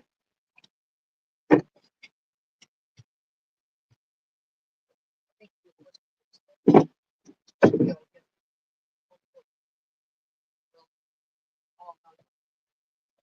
will be Jeremy Chang. Folks, we are now like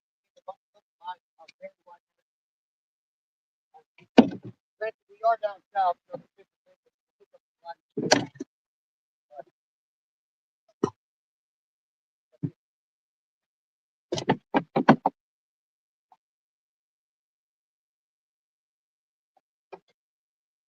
it's funny. I'm here talking about how it's not that big of a fish. It's still just shy of 40 inches. Like it's still a really good fish. It's just compared to how good the quality of fishing is down here, it's not a great fish. You're good, bud. I'll get out of your way.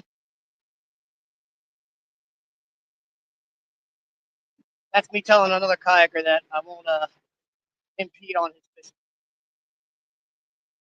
I think it's Austin. I'm not sure.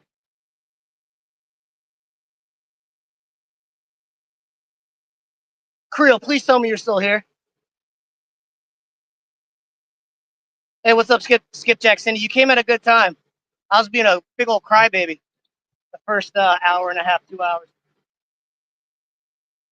I'm both flipping this guy.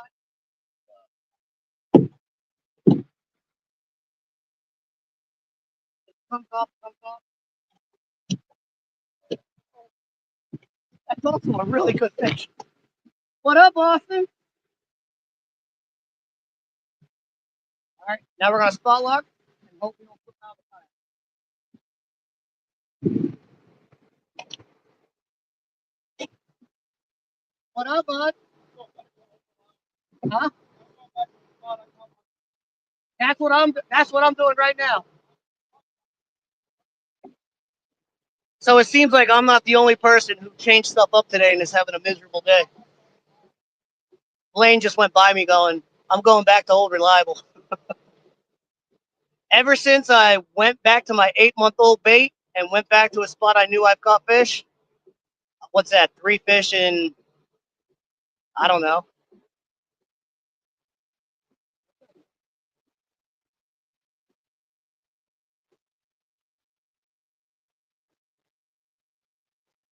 One of the captors are burping so hard and so loud, the whole kayak's.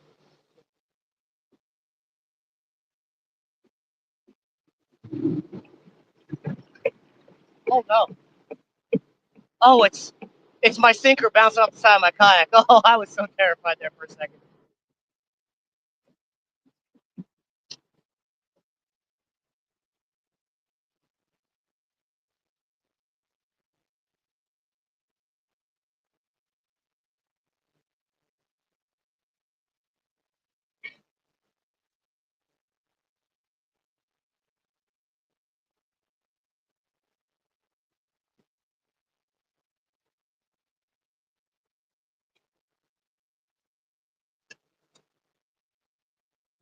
All right, I'm gonna do the small one first and the big one.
My hands are hamburger meat. My hands are hamburger meat, bud. I'm in so much pain. Those are my first three. Dude, I tried using. Oh, no. Hey, I'm live. Are you going upstream? Oh, okay. Um, I tried using the good bait that I got yesterday. Not a nibble. I threw on that 8-month-old crap. I've caught a fish. I've caught 3 fish in 25, 30 minutes. So, is what it is. I'm going back up. Good luck. No, I'm until I stop catching fish. I'm staying right here. Yeah, yeah. But I mean, I'm not. So here's the thing: the current, like once you hit about the end of this dock, you can't bump. Like the current's like gone. So yeah. So I'm heading back up, bud.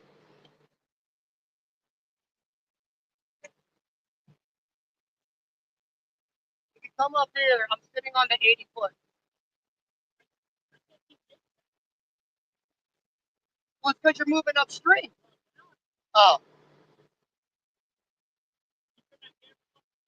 no, no, no, no. I'm live, live.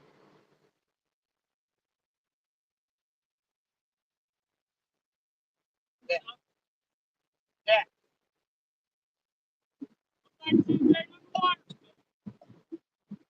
Dude, this is the earliest I've been on the water. This is the worst fishing's been for me all week. I should have came out at noon like I always did. Yeah, dude, that was sick.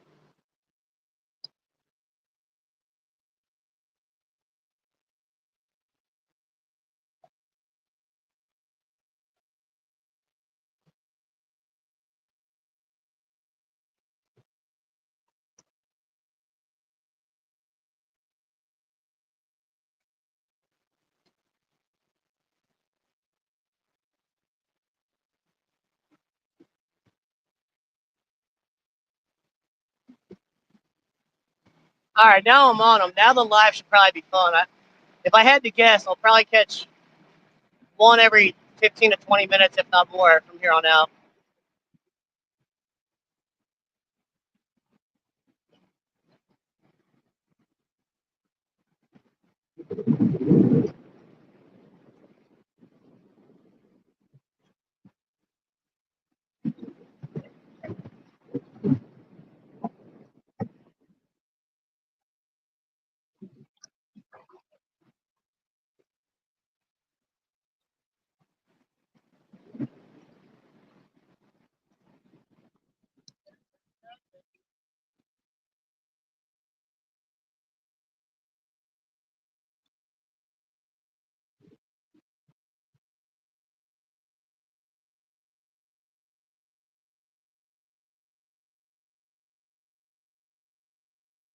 Creel, if you're still on, do me a favor and plug your guide service. I'm a terrible friend. I'll be honest. I cannot remember the name of it. A Creole is a guy down here in Louisiana.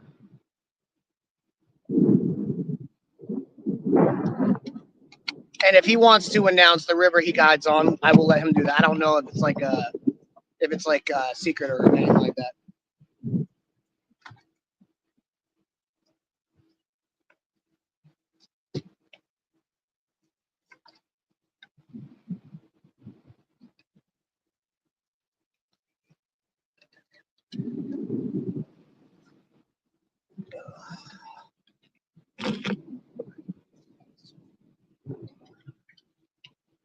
All right, let's get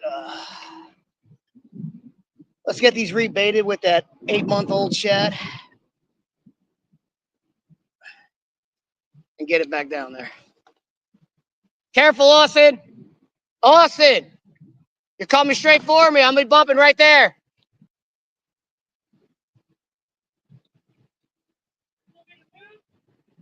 Well, if you keep doing that line, I'm gonna end up bumping into your motor. This guy.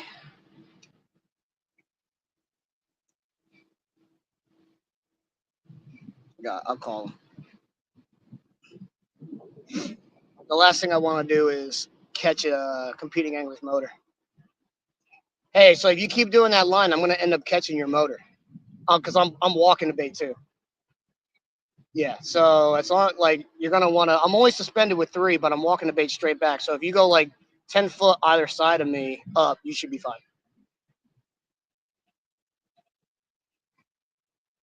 Oh, are you spot locked there? Oh, okay. I was gonna say if you're spot locked there, you should be okay. But yeah. If you can just move in a little bit, because I don't want to go catching your damn motor. I feel like a jerk. Man, it's really hard not to curse when you're on live. So all right, cool. Thanks, bud.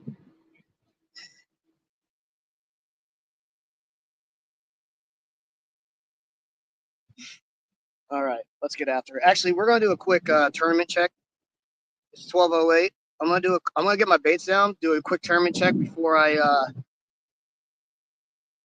Oh wait, my phone stopped charging. All right, let's unplug and replug in my cell phones so the lives don't die.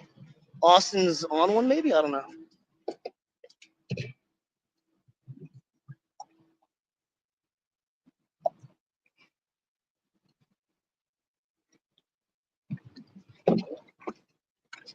I don't know why that happens. Sometimes my phones just decide to stop charging. There's no rhyme or reason to it. All right, I've got 3 fish on live. If I was in the tournament, we'll say I have 100 inches. One fish was over 30. It was about 31. The other fish was right at 31. And then that last fish was about 39. We'll just say I'm at 100 inches we'll say I'm at 100 inches with a 31-inch fish to cull. But now, since we've actually caught fish, we're going to move over to a normal bait and a giant headpiece. And this, sadly, is the end of my 8-month-old shad. I don't think I would ever be saying in my life, man, I am really sad I don't have more 8-month-old shad.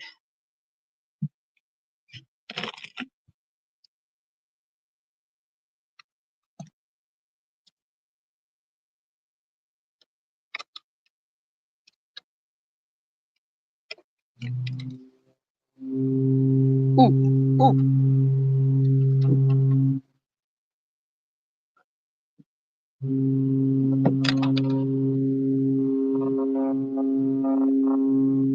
So 2 of the kayakers are getting honked at. That tanker's kind of a jerk for doing that. So we've been down here this whole time. Oh, no, they got to move. The kayakers got to move. I'm going to keep that story to myself. The kayakers got to move. I just realized why they're getting honked at.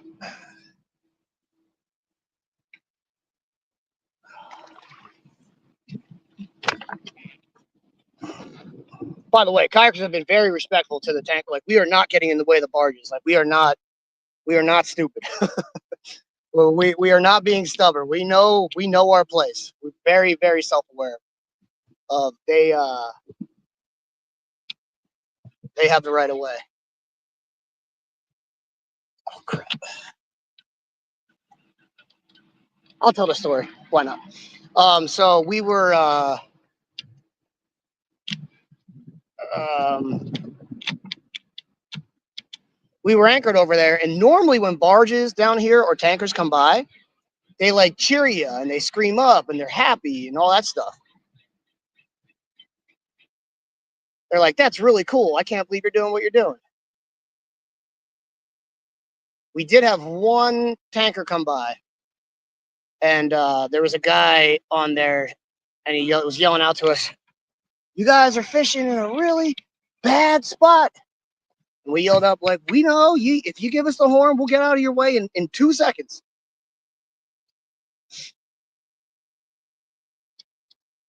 And we were off to the side. Like it's not like we're very we're very self-aware of where we should not be. So I think it was just someone being a little self-righteous. However, this tanker, there's another tanker slot available below this tanker, so I'm actually gonna reel up and wait for him to go by to make sure he's not trying to use this lane to park. Granted, I'm assuming he'd be on the horn if I was, but I'll use this time to bait my other rod.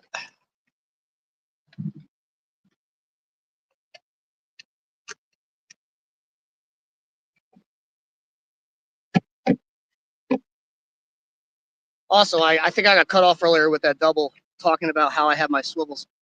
So I have a 3-way swivel down to a speed swivel, only like 6 or 8 inches away though. And then I have more line down to my suspended rig, and that line I have on a clip, so I can easily pop that off and throw on a. Let's say I want to go from suspended to dragging, or I want to go from suspended to casting my baits out with a float. I got those all pre-tied. I can go down to that whenever I want without having to change anything but a clip.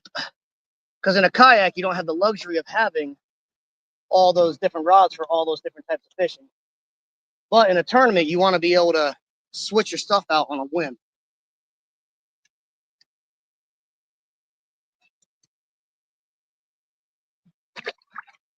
No, no. It's just, it never fails. Anything that can go wrong goes wrong. My bumping weight caught my. Oh, I just made it 10 times worse with my anger. And don't get frustrated with stuff. Mother. Oh, it's so hard not to swear when you're online.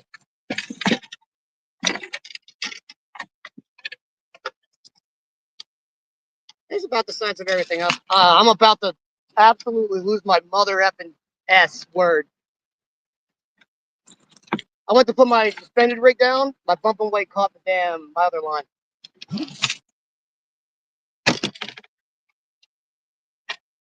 Nah, you'll be fine. Dude, these tankers barely throw anything off.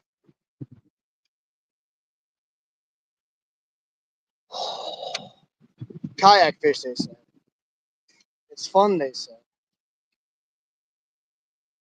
Anything that irritates you in a boat, multiply it by 1,000 when it goes wrong in a kayak with irritation.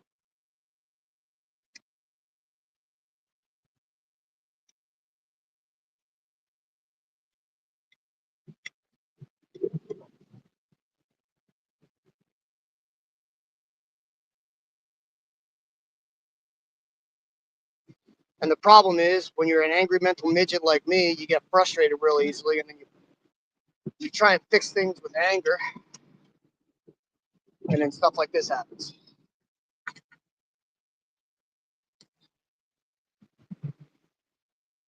And next thing you know, you lose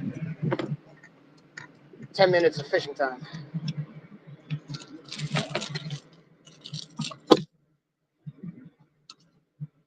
Woo! Almost lost that rod.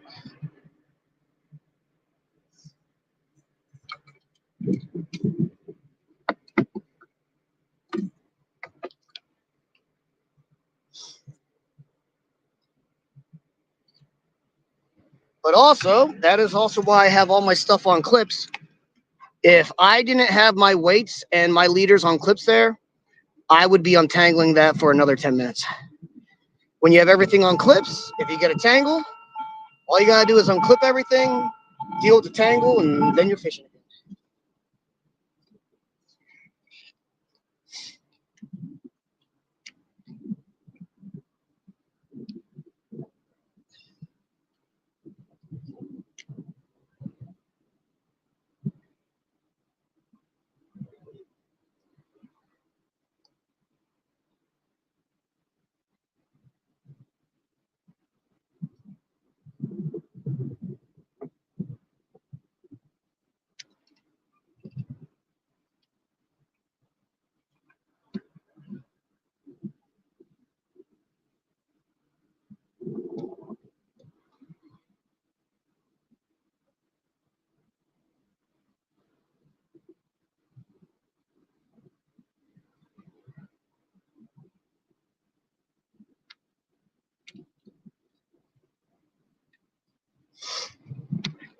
I'm dropping my base at the bottom and reeling up about 10 feet.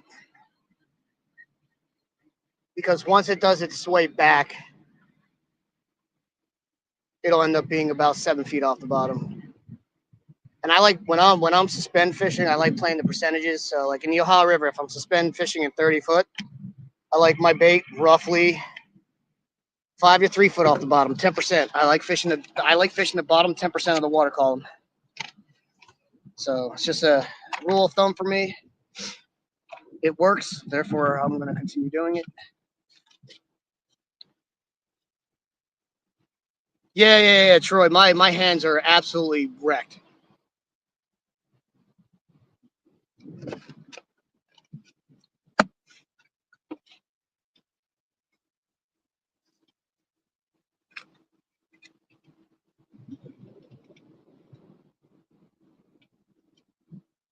Oh, that's great. The bottom of my water has dead bait in it. So I don't know if you guys noticed when I grab my net, I got to put it over my seat. Well, whatever's on my net falls into my cups. Normally I have my own. Normally I have my own mugs, but I forgot them this morning. All right, I'm gonna catch up with the chat. Fish on, nice one. Blah, blah. The trophy popularity has a spoiled rotten. Yeah, they make okay gloves. Okay, I'm caught up. We're gonna do a quick tournament check. I'm gonna post to the leader, or I'm gonna post to. I need the shadow.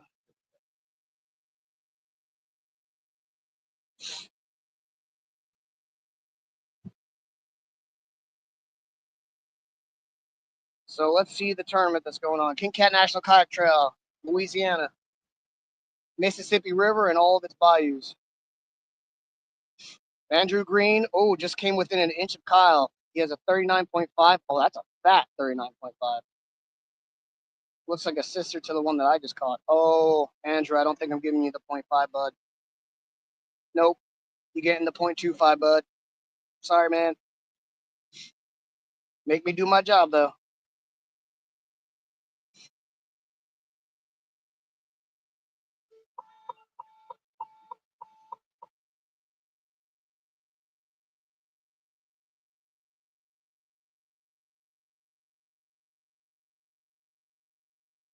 So in our tournament scene, we do everything by length, inches, that kind of stuff.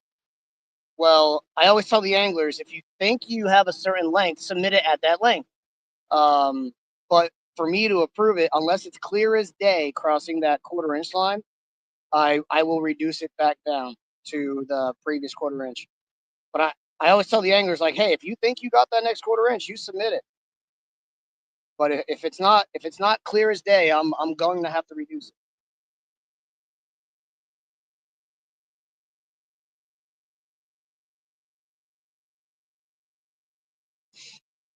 So leaderboard update. Actually, I'm gonna save this. I'm going to go to the screen recorder, and you guys are just gonna listen to me talk while I get this done for the social medias. What's up, guys? King Cat National Kayak Trail here. Whoops, I messed that up. Huh. I normally never do anything twice. I started talking before the screen recorder turned on.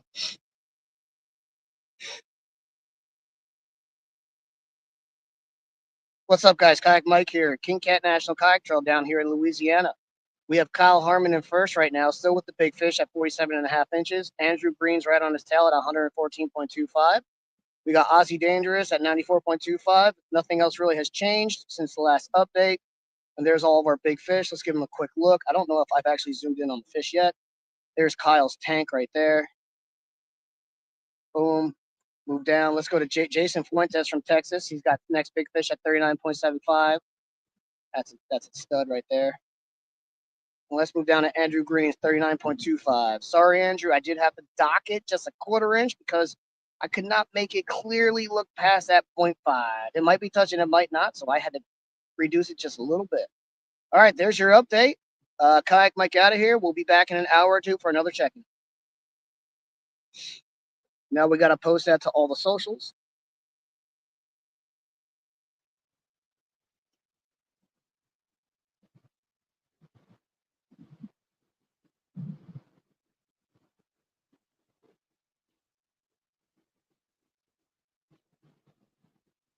Oh, I have two phones on my hotspot, so this is taking a lot longer to post than I thought.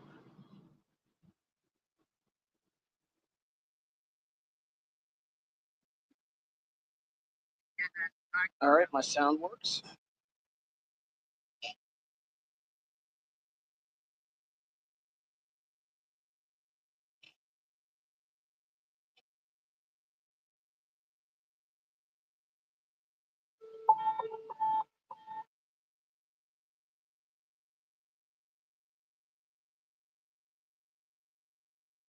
One, two, three.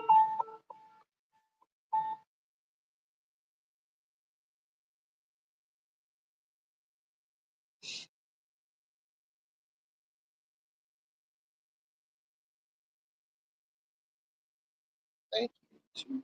I'm plugging the sponsors. Give me a second. Sorry, this is I'm working right now technically.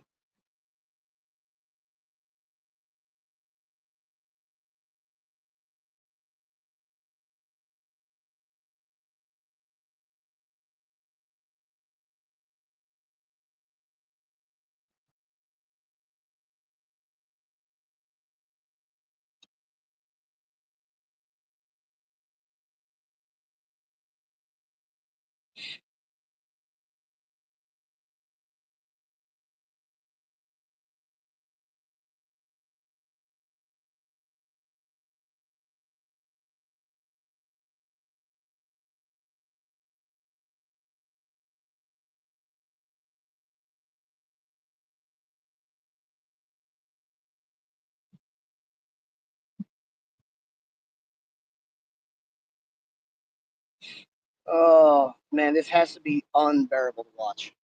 I'm so sorry, guys, but I gotta do a job.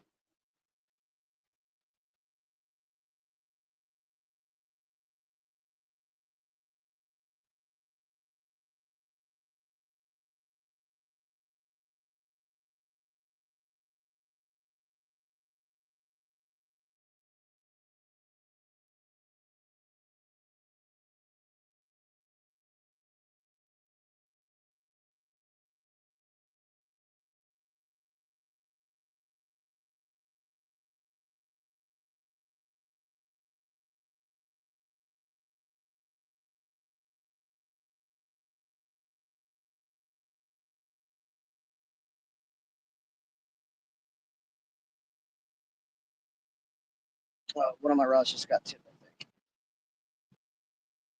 think.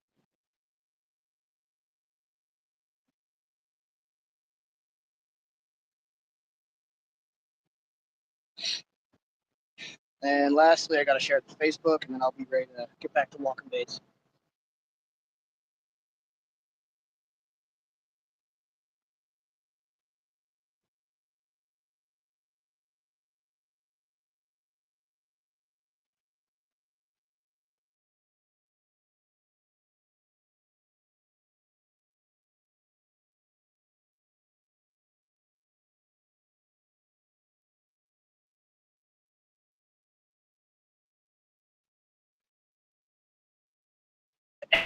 Social media different uh,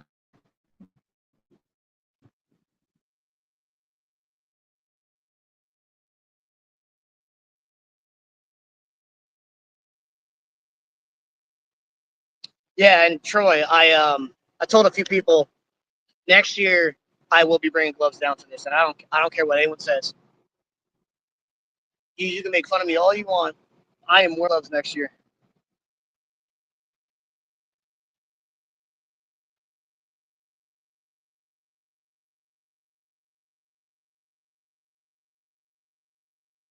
Come on, post, bud.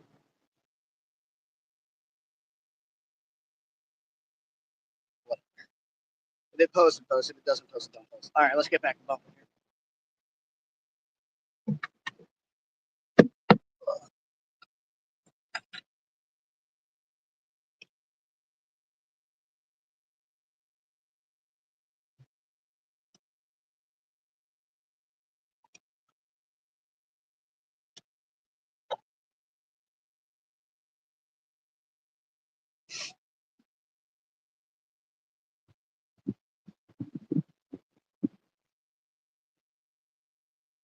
I'm in the right spot.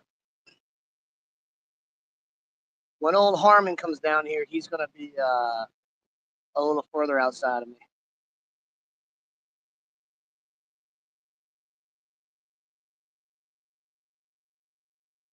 And it looks like the fishing slowed down for the whole entire tournament.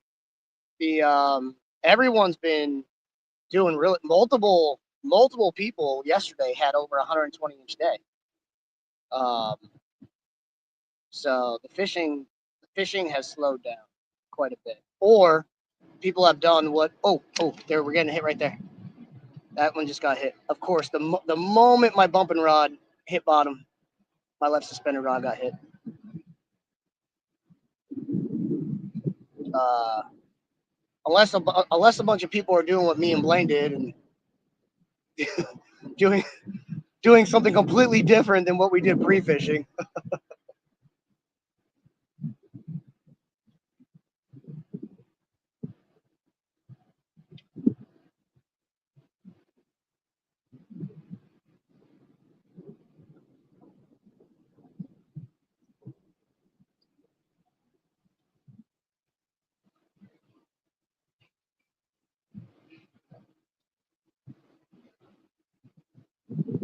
Well, Floyd's across the river from me. I think I see splashing water near his kayak. The top five in the overall points are competing for an additional $2,000 right now. But here's the thing, and there's three of those anglers here. Here's the thing, though: if you don't submit a fish, you don't get any of that bonus pot, and I made that very clear to everyone in that top five. So I'm going to decide how to split that $2,000 bonus between those five or three anglers in the top five. But you have to submit a fish. Like, I'm not rewarding anglers. Oh, that rod just got hit again. You ain't getting rewarded for a skunk. My bumping rod just got a tap.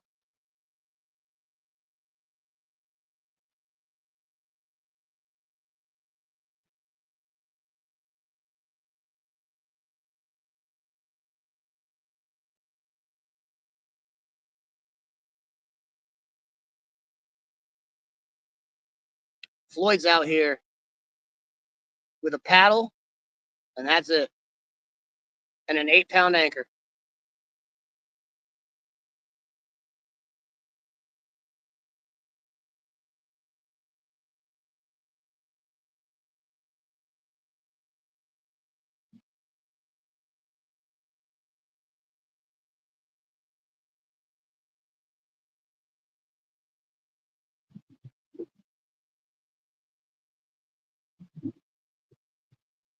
Cool.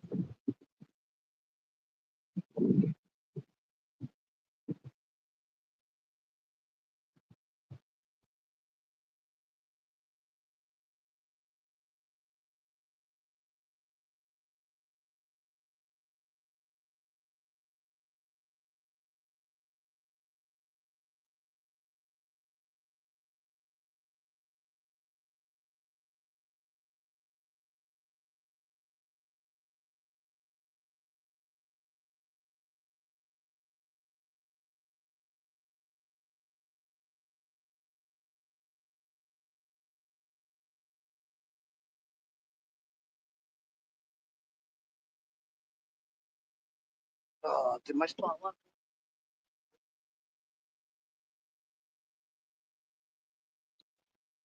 So there's a fish hovering right at. I wonder if that rod actually has a fish on it. Because there is a fish hovering exactly at my base. And I'm only rocking 2D. 2D and mapping, that's it. I don't have side scan, down scan, any of that like fun stuff. So if something's popping up on my unit 80 foot or yeah, 80, 75, 80 foot down, it's an actual something.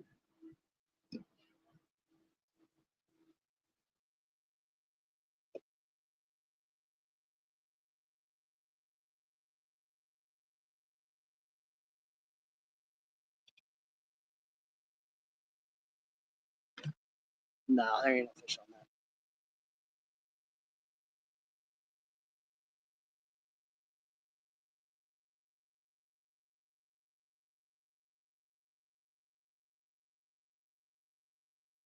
Creel, how's LSU doing? Oop, that one just got a hit. I know you guys just recently got rid of our trash. I live up in Cincinnati, and old scumbag Brian Kelly. I It doesn't bother me when coaches leave for money. It doesn't bother me at all. It's a business. It's always been a business. Anyone who thinks it hasn't always been a business, you're insane. What bothers me is when you come out and say, I ain't leaving these kids. I love these kids, blah, blah, blah, blah. And then within 24 hours, you're gone. I went to Xavier University. Sean Miller did that to us with Arizona. Within 24 hours, oh, there's rumors you're going to be going to Arizona. No, I love these kids. I would never leave these kids. Next day, Arizona. And I'm just like, that's to me crappy. I hate that. Ever since NIL, though, I kind of love NIL because coaches today, with their players getting paid, coaches today kind of have to tell the truth because they're paying their play. The players are playing the same game they're playing. So coaches today rarely come out and say, I love this place. I'm never going to leave this place. They're much more forthright now where they come out and they're like, yeah, it's a business, guys. Like, you're a business. I'm a business. You guys came here because I was your best offer. I might leave because there might be a better offer somewhere else. But yeah, Brian Kelly was the UC, University of Cincinnati coach before he went up to Notre Dame. And then he went from Notre Dame down to LSU. And then he, out of nowhere, got a Southern accent the day he got down there. Yeah, that was so cringy.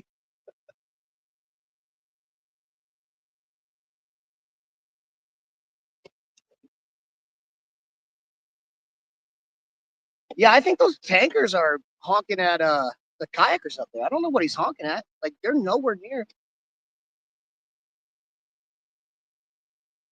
They're nowhere near the channel.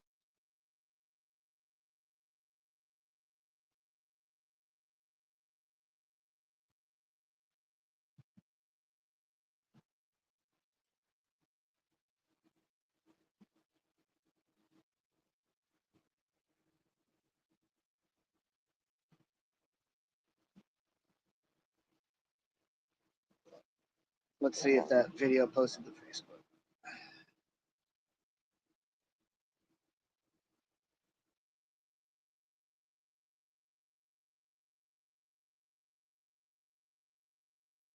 It posted.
I guess I'm gonna have to switch over if I catch more fish and lose more bait. I guess I gotta switch back over to skipjack.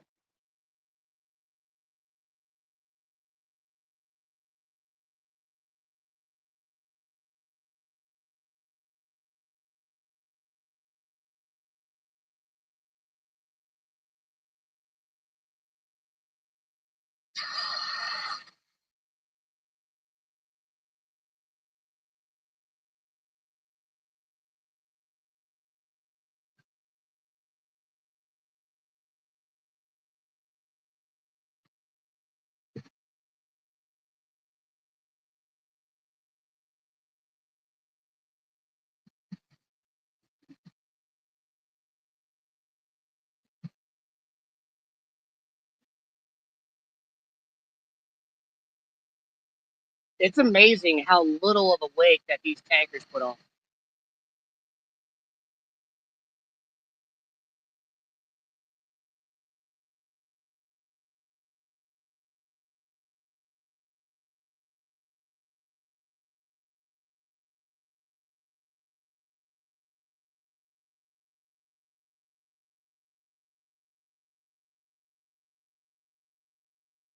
I might have I might have met my limit for walking baits here.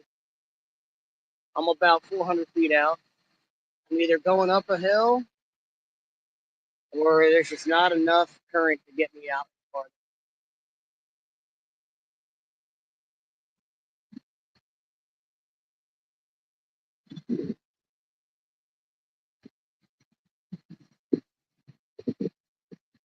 Yeah, I don't think I can get out.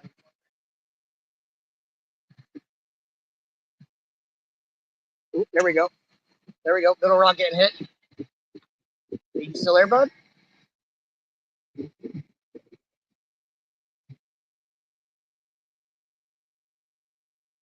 Nope. That fish is gone.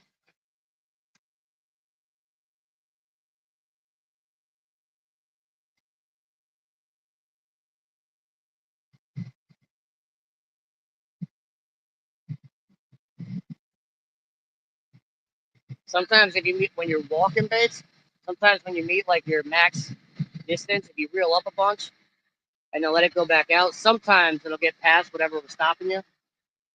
If you were trying to go up a hill, you might be able to get another 50, 100 feet out of it. So that's what I just did.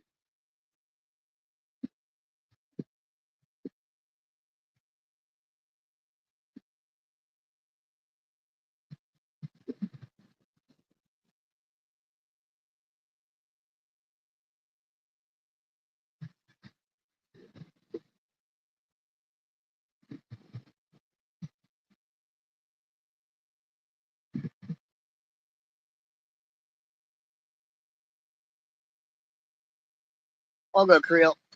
I while you were gone, I was ripping on Brian Kelly for a little bit. I don't know if you heard my Brian Kelly rant.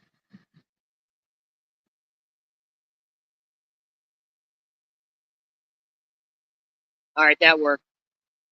I reeled up where I was stuck at, and I'm about 40 feet past that now.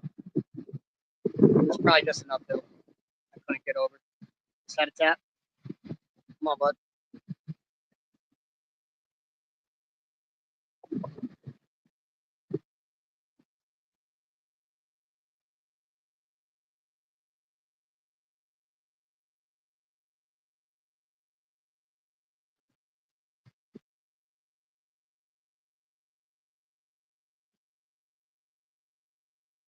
My middle rod just got tapped.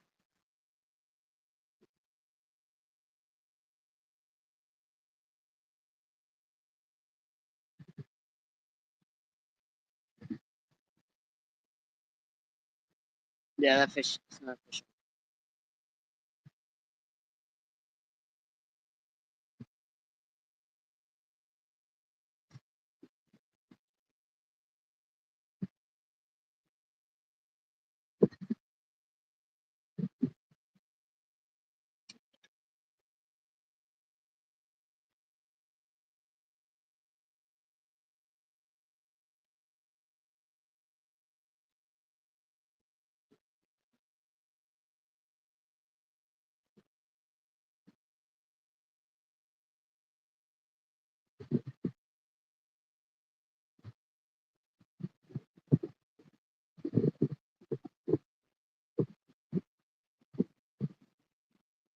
What's up, Garo?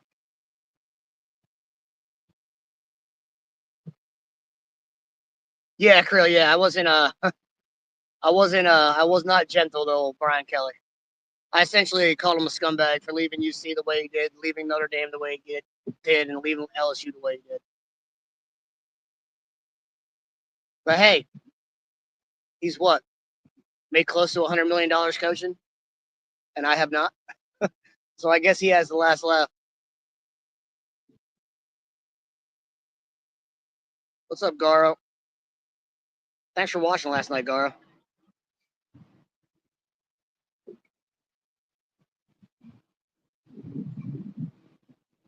After this walk, if I don't land nothing, I might move up the shelf a little bit to the 60-foot shelf.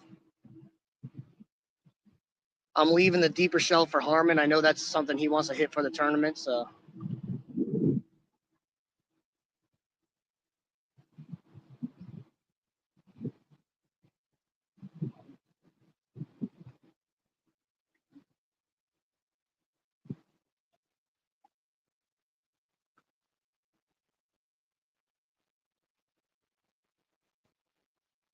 Creel, I haven't had any smokers this week. Granted, I'm using a float, so the hits typically aren't as good if you don't have a float on, but I haven't had any like thumb burning smoking hits this week. They've all kind of been, I feel them hit. I got to reel down a little bit before they feel pressure, before they actually like start swimming away pretty hard. Um, like even that the real big one I caught, the 45 incher, that one I reeled down. I was literally telling Blaine, I don't know if I'm gonna come off spot lock for this thing. You don't feel that big.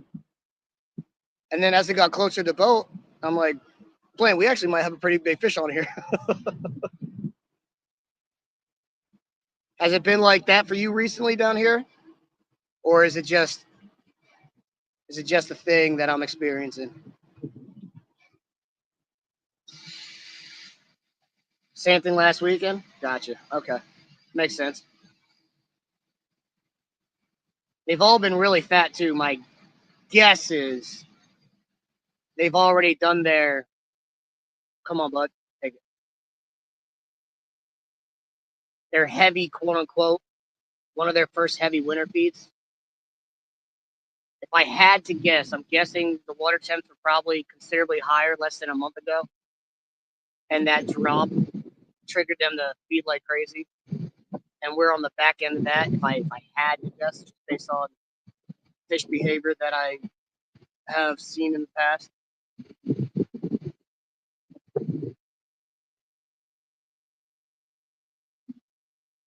they're still going to eat when they're full, but they're not as ferocious, I guess.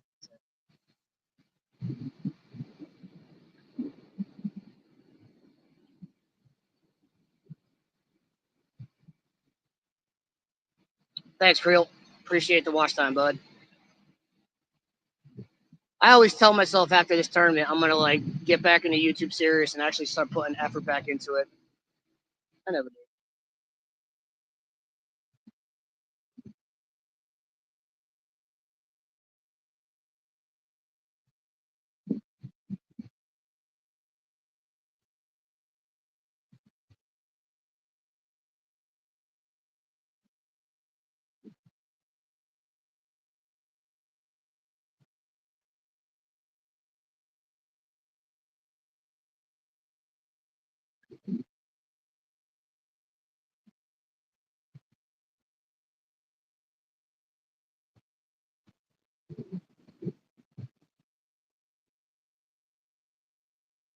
All right, we're 530 foot out. We're gonna reel in a little bit, reel up my suspended rods, and we're gonna move up the shelf a little bit here.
Love this reel. The only thing I hate about it is the gear ratio.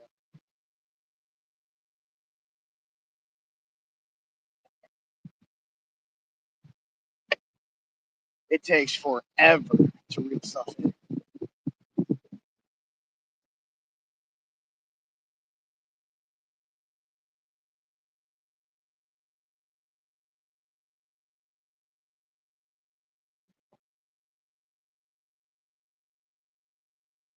Oh,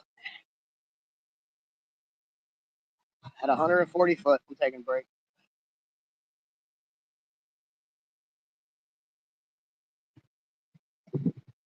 Yeah, this Akuma convector, I think it's like a 5-to-1 ratio reel, which is just way too little for a bumping rod. But it's like the perfect for a bumping reel, but it's like the perfect bumping reel for everything else it offers.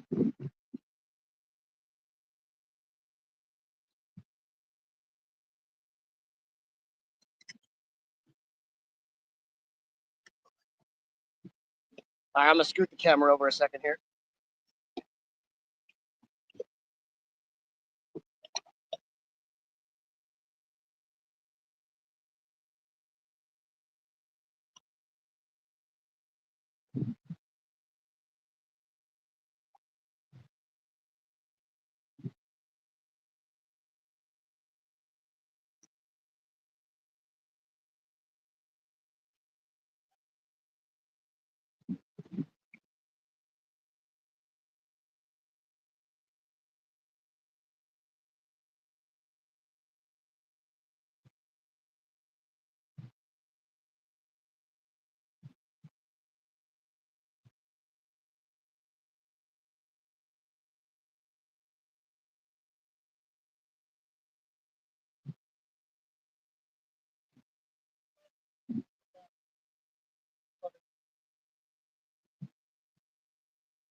Mother Nature called.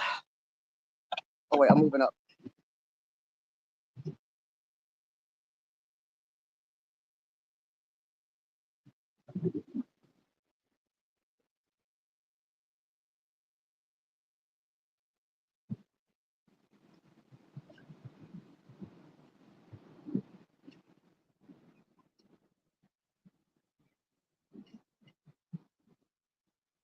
Actually, I'm gonna be lazy. I'm gonna wait till I get in the shade, and then I'm gonna hit spot lock so I can get out of the sun here. It's not that hot, but why be in the sun if you don't have?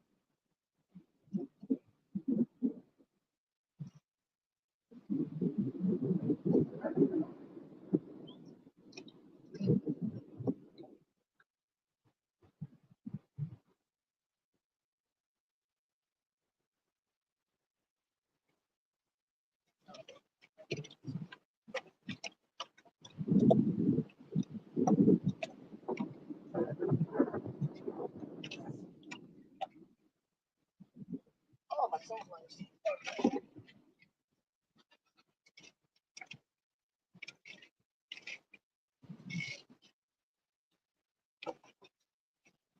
All right, we're gonna double check this bait and get back down there.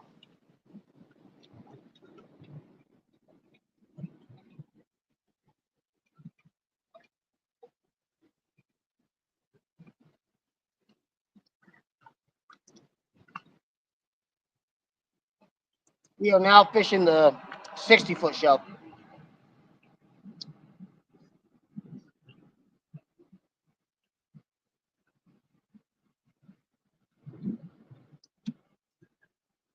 I don't make any sense.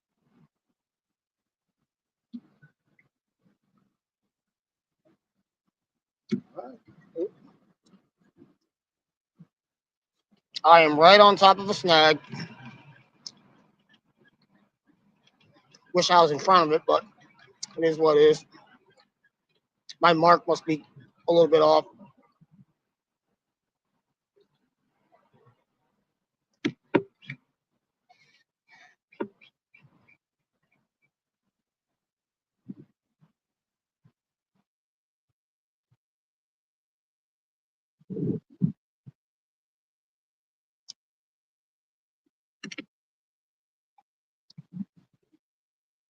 Oh yeah, I am definitely on top of structure.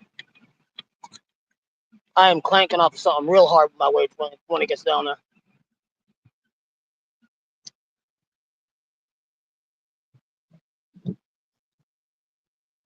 All right, all my baits are still good.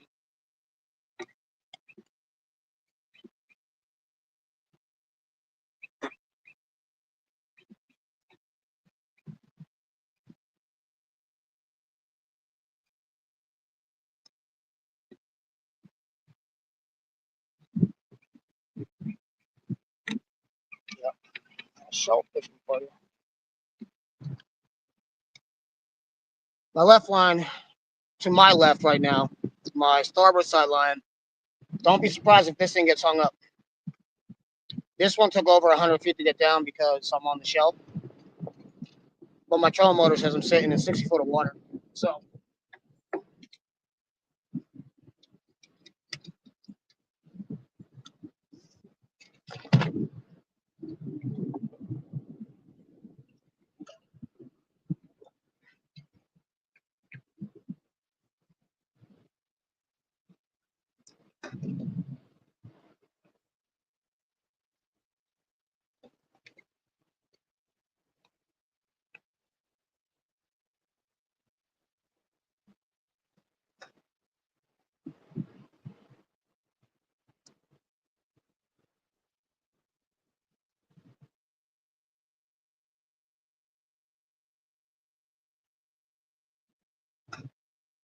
after this, we'll move down 500 feet and we'll just rinse and repeat 80 foot, 60 foot, and just work our way down so we can't bump no more.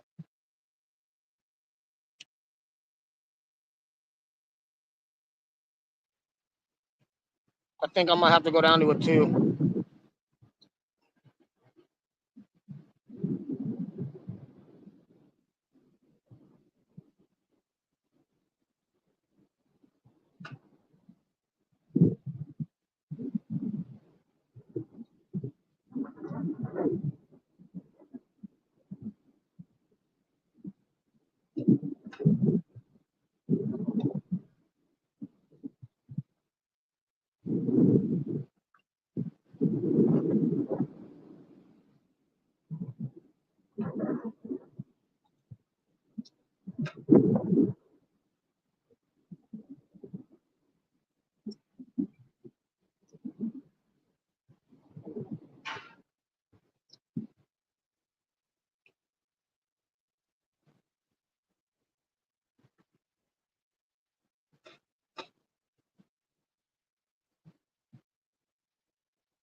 My bumping bait's going through some snags.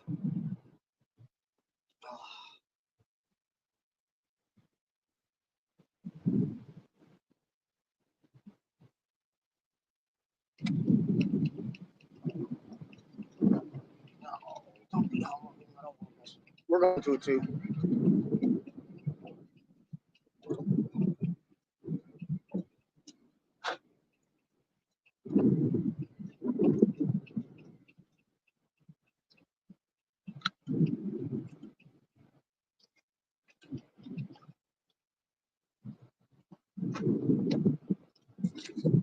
I think we're gonna change the spade up on the bumping rod.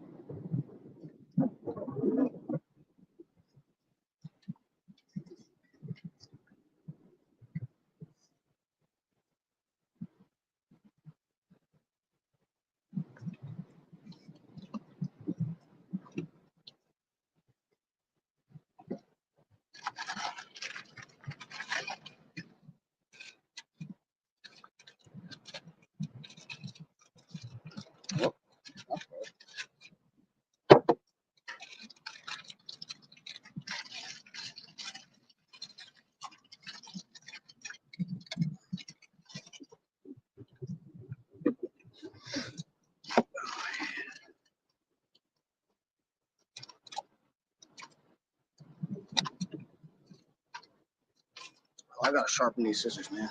I'm not cutting through this at all.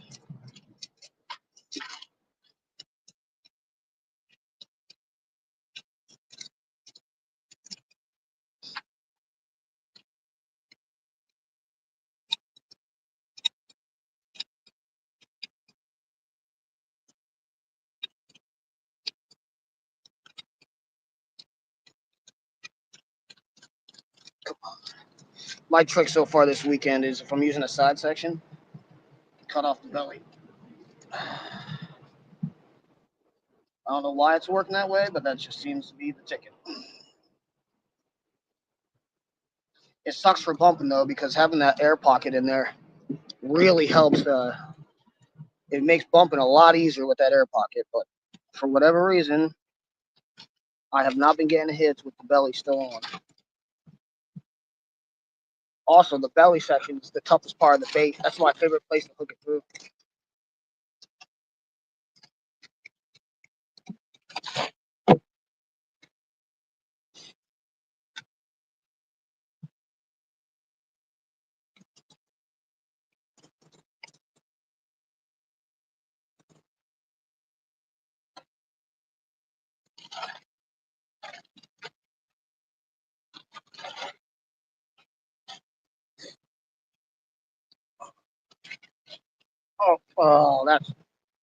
Oh, these T-Rex arms.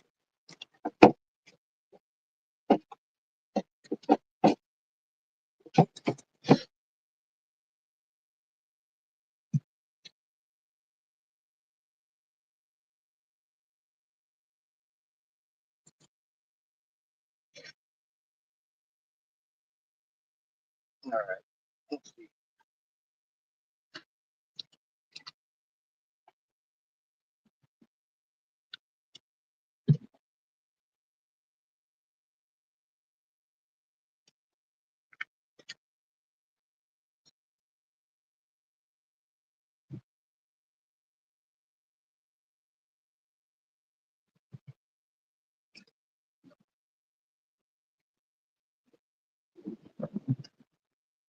Also, Priya, thanks for watching, bud.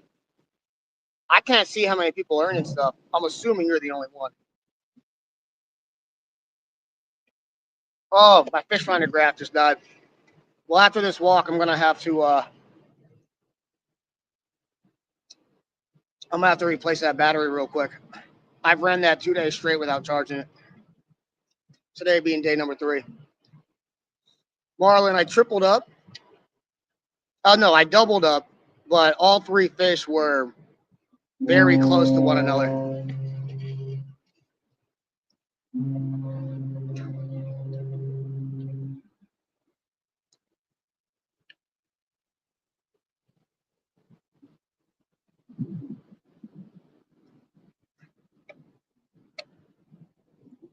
I officially doubled up, but I caught 3 fish back to back, or all 3 fish close to each other.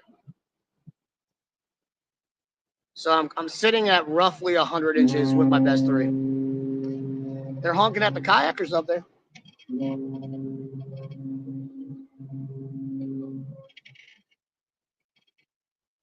I don't understand why they're honking though. There's nothing coming, and they have the entire inside of the river. Like the kayakers aren't in the way.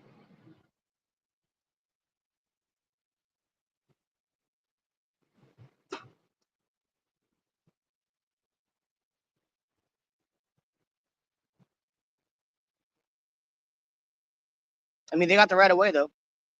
You know, if they want us to move, we have to move.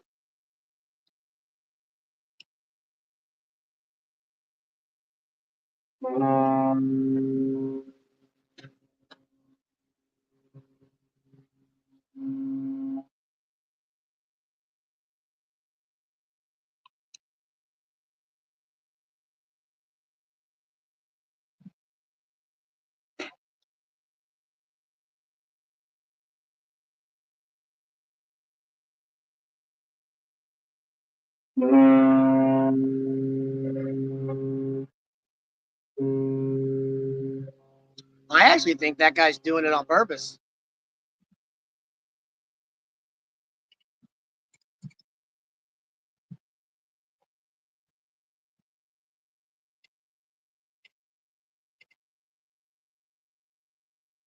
Yeah, he would have been nowhere near Kyle. I literally watched it the whole entire time. Just in case. Because here's my fear about us fishing down here. Last year, no complaints. Nothing but, cheers from the tankers, etc. It's relatively slow traffic up here. We're not in their way. We're kind of hugging the shores. My fear is, like a complaint. Ooh, that was a big old fish, whatever that was. That just jumped out of the water. My fear is a complaint from those guys working that like we're in the way or anything. So, just in case, whatever the times, I hope. Can someone put the timestamp? If there's anyone in the chat, please put the timestamp of this live in the chat, because like they were completely out of the way. There's no one coming upstream. I don't know why they were getting the horn.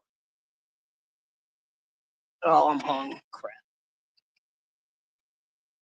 Oh, the same exact hang that I was just in with the 3-ouncer.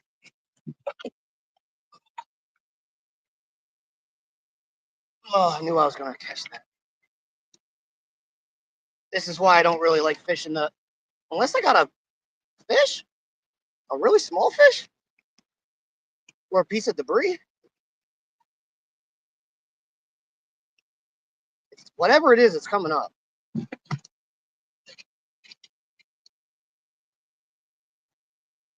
Yeah, timestamp. 103 CSC. No. I mean, not. I mean, like, where? Like, are we 2 hours into the live? Are we 3 hours into the live? Like, are we 3 hours and 50 minutes into the live? Are we 2 hours and 50 minutes into the live? It's the Farrah Luis who was honking at.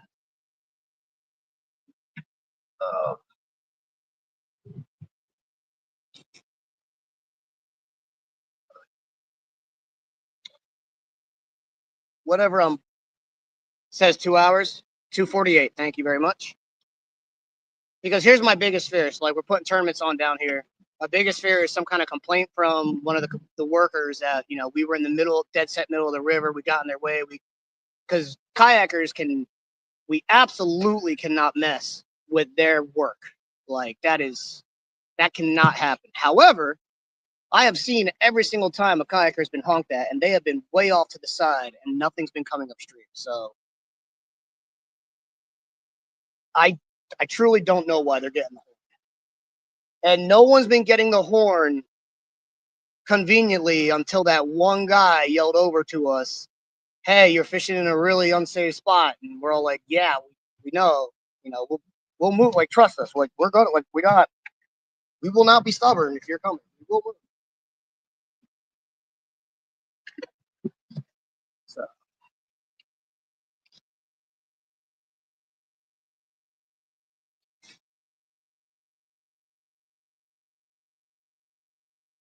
yeah, I really don't know why. I don't know why they were getting the horn.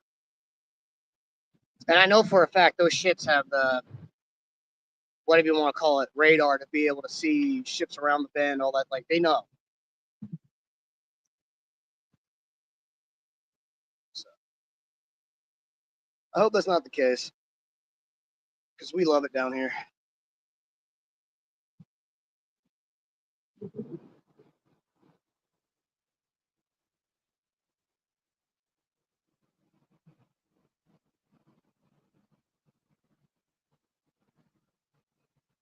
Well, I truly have a feeling that one guy who yelled over the board to us, like, "Hey, you're fishing in a bad." I put money on it. He hopped on the radio and told every tanker, "Honk at those guys when you go by."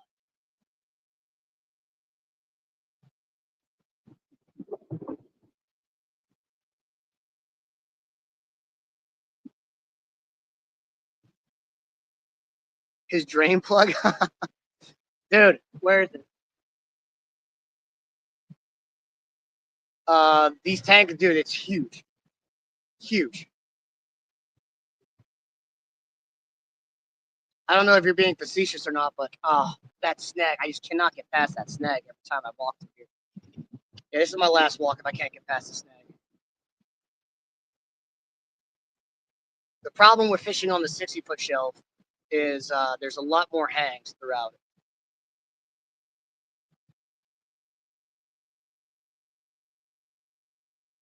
Fish for Garvand? What's that? What's Garvand?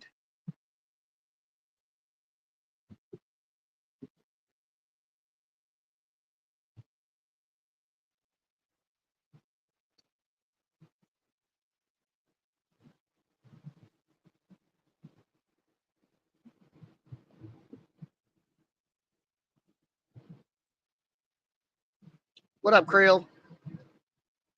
Good to see you back. Only thing you missed was a couple of my buddy kayakers almost got ran over by a tanker. The Farrah Luis.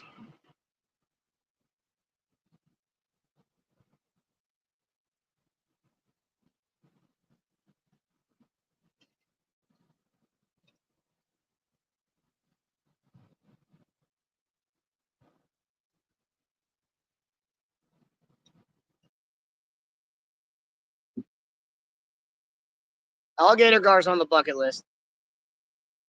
I was considering doing it in Texas. There was just no time for it.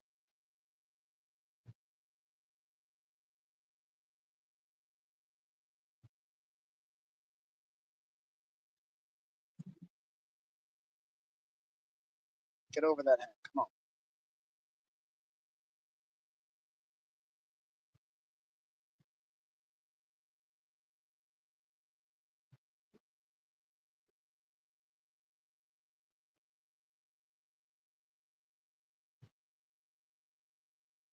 No, Aaron. No one almost got hit. I was being facetious. There's two kayakers above me, and they've gotten the horn a few times, and they're not in the channel like at all, like not even remotely close in the channel.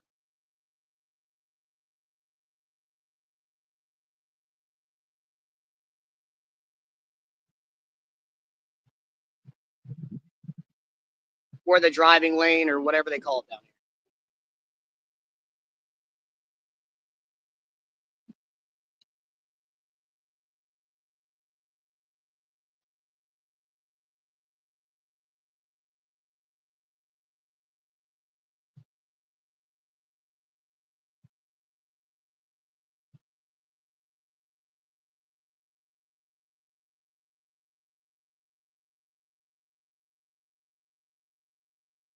So Marlon, I'm almost positive I've seen them, but I haven't. This is the shallowest I've fished all week is 60 foot. I've mainly been 80 to 120. I just don't know. I just don't know how often alligator gar are hanging out at 80 to 120 foot.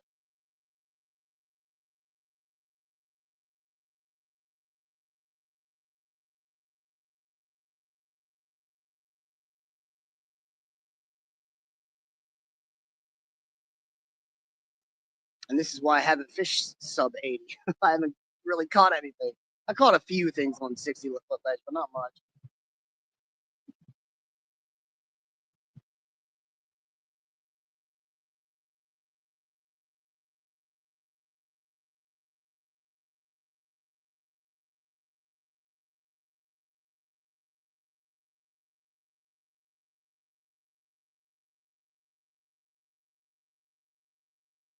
Oh, these nuts.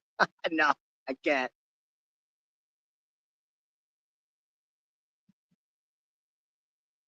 Dan, don't you know I am a professional? I posted a video of me in shirt and tie earlier this week. I'm a professional.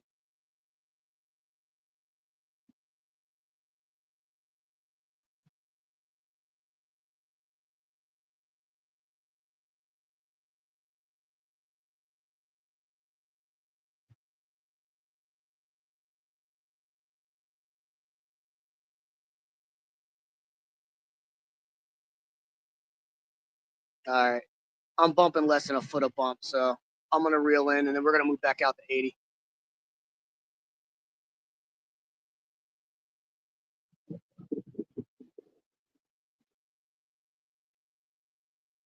I am a professional eater.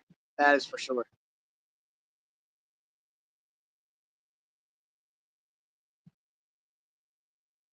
I'm gonna click this off. I'm gonna cut 4 new baits. And then when we get to 80, I'm going to put 4 new baits on.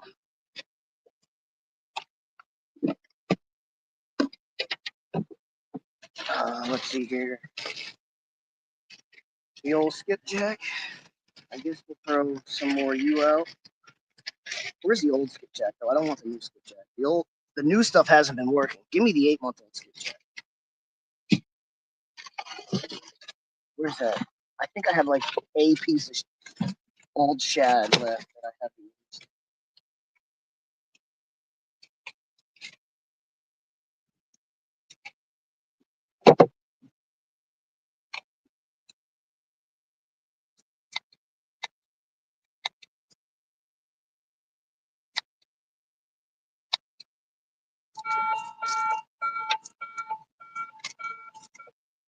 Hey, Krill, if you're here, do you know what that noise, that ringing is on the old tankers? I'm right next to a called a Stolt tanker. I'm just curious if you know what that ringing means. I'm not sure what it means. Do I have a side piece of skipjack left? I do have a side piece. And shad. There's one itty bitty piece of shad left there. What's this? Is this skip? No, that's a skipjack I've used 30 times already, and then refroze.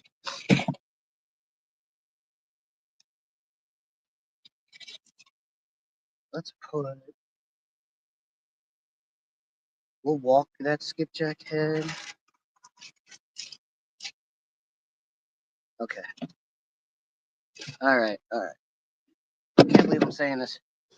I'm feeling much better about my chances because I got 4 8-month-old baits about to go out. Oh.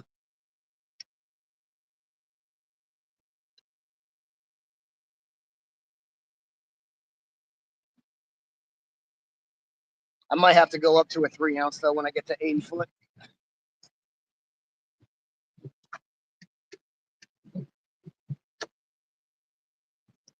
Old shad head coming back in.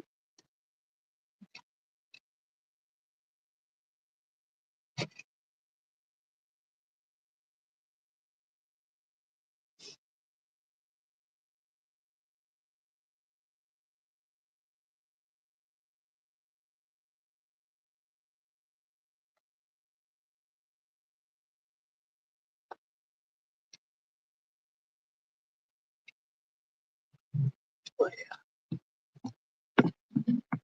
I'm also pretty confident I'm using way too big of baits. I just want to catch a big fish now.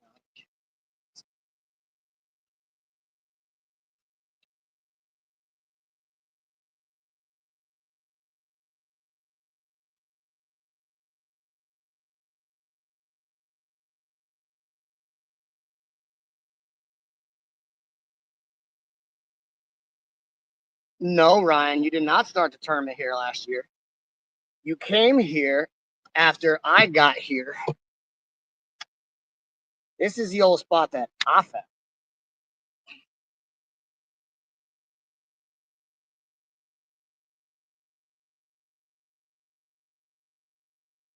You started across the river last year. Don't you go be taking my credit.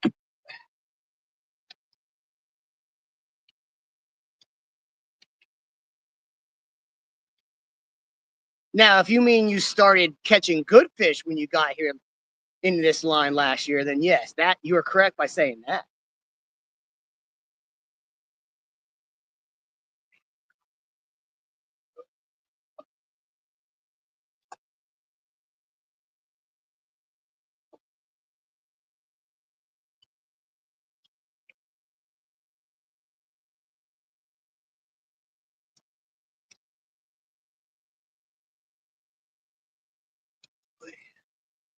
Floyd's actually over where you started last year.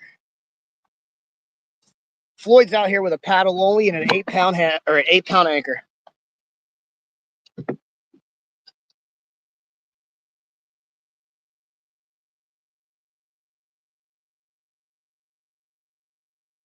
No. So those ships that are anchored, they're not here this year.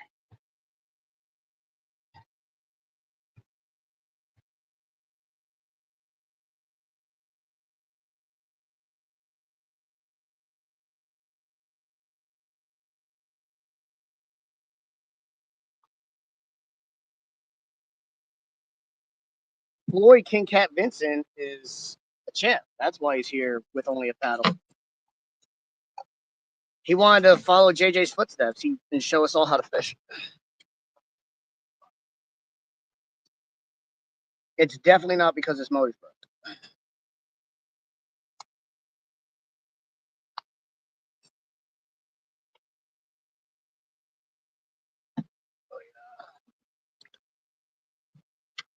Oh, crap. I'm gonna get this bait put away and get back on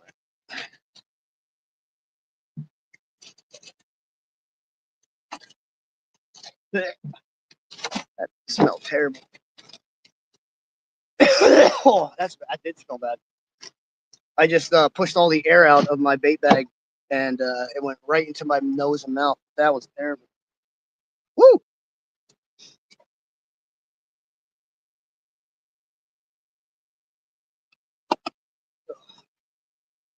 I'm gonna preemptively move over to a 3-ounce, so I don't gotta change that once I get out there,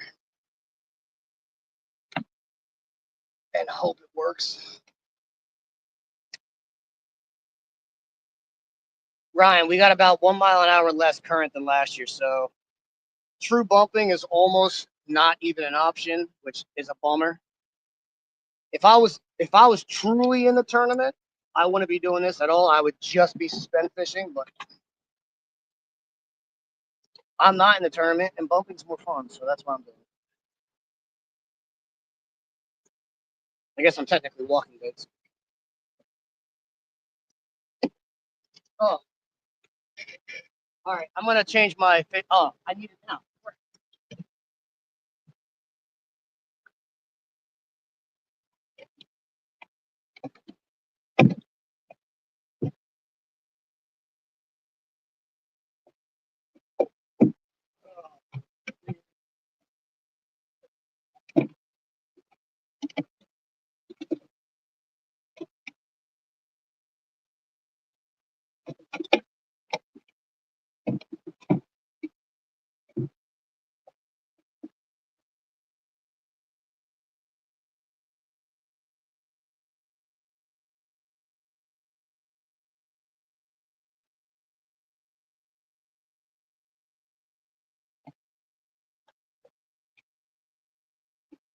Ryan, if you can hear me, cool.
All right, I pulled a Ryan Boards, and instead of recharging my battery,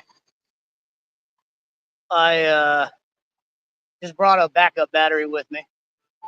I've been using that other battery for 2 straight days. This is the third day. Finally died on me. But grabs are kind of important here for depth to know where you're going.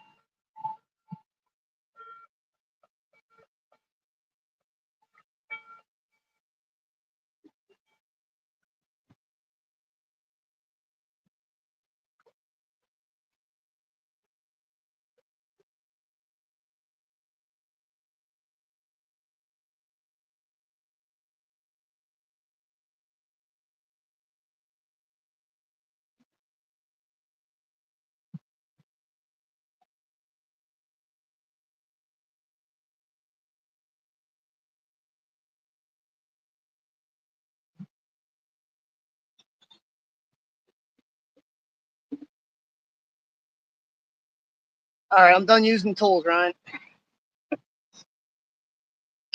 We're back on that 85-foot shelf.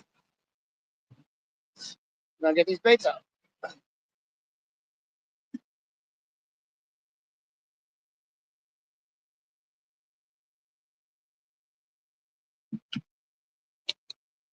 Andrew got him. Actually, I'm gonna let my spot lock settle first and go approve the fish. I'm really surprised I have not seen I'm really surprised I have not seen Kyle come down here. I've stayed out of his spot.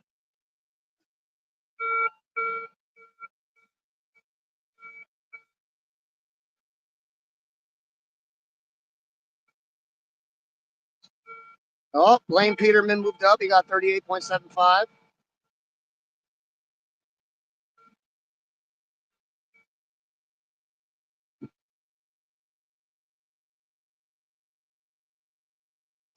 Oh, the sun's killing me, man. He also has a 30.75. Let's prove that. Oh, no, the workers are talking to each other. John, oh, another flathead. Sweet. I don't think we had a single flathead submitted last year. We have a whole bunch submitted this year.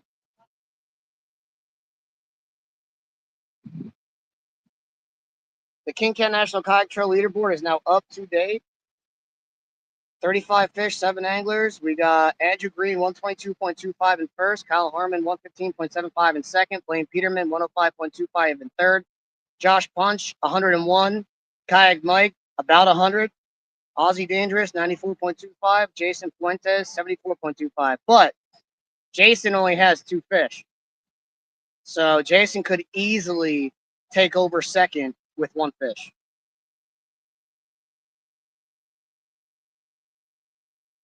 I think I actually need to, I might have to plug this phone in. I just don't know where I'm going to put it somewhere safe. It's down to 33 because this phone, the phone I was just reading off of, that's sending the hotspot out, and it's down to 33% battery. So when that phone gets down to like 15 or so, I guess that's when I'll kill the live stream because I'll need my chargers for this.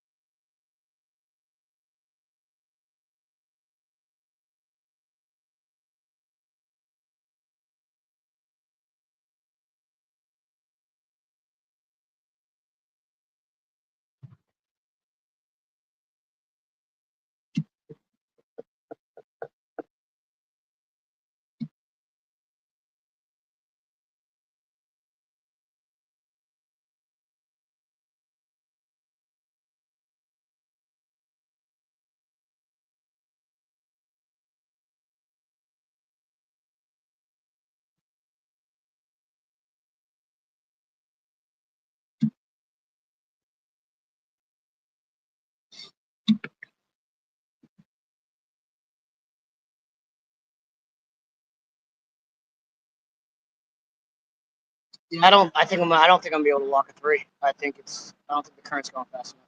We'll see though. Worst case, I start and just reel it up.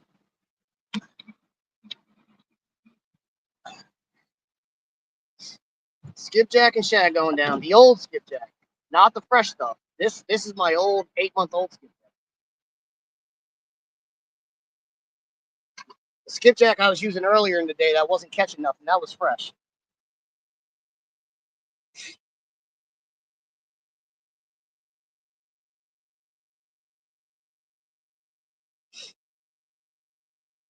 Oh, Ryan, yeah, it's a joke. He never fixed his motor.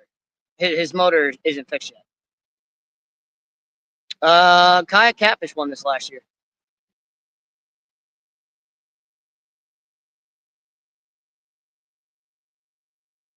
Creel. I mean, in today's day and age, if it identifies as a catfish, or not catfish, if it identifies as a kayak, I guess it is a kayak. I think big fish last year was between 47 and 48 inches. I think it was 48. Andrew was big fish last year, but he wasn't the winner. I know for a fact kayak catfish was the winner.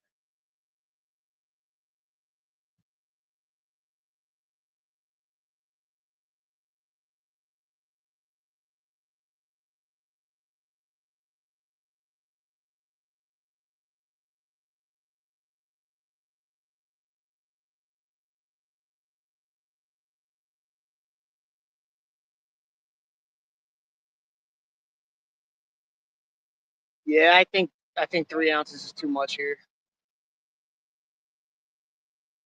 It's crazy. I'm on the same shelf, about not even a quarter mile down, same depth where I was just walking a three, and the three's barely moving.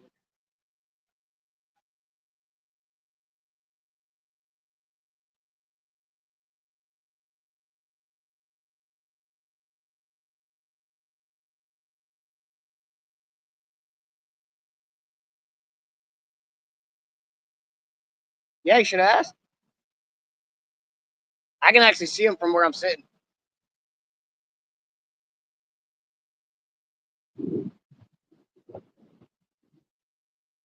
Yeah, I'm not going to beat my head against the wall. I'm going to put a 2 ounce on. I am running out of time. Lines out's 3. You got to be back at check-in by 4. So I'm not competing, but as the host, I should probably be there on time.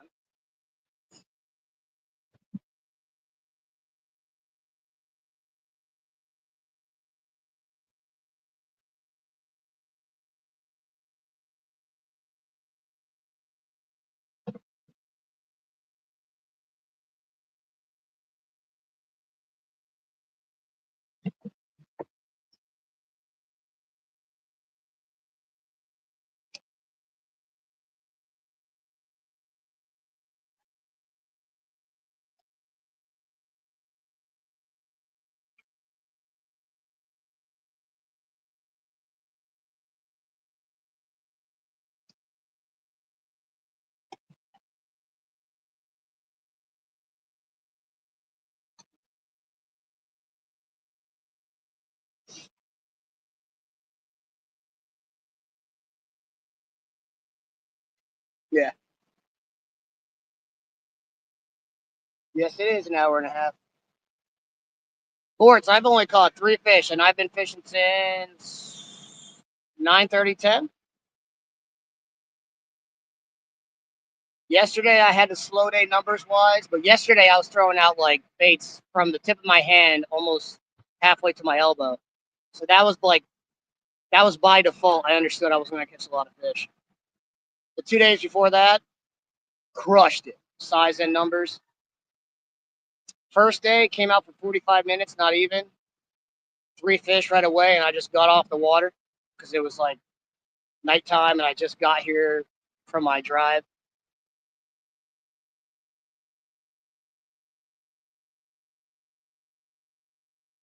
But then today, yeah, I'm I ain't doing nothing worth a crap. I should be suspend drifting. I should not be doing what I'm doing, but whatever. Maybe I'll give this a half hour or so and then switch over to suspend drifting.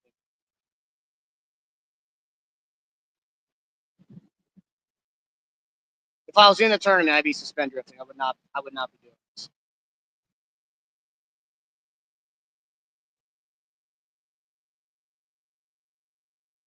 Oh yeah.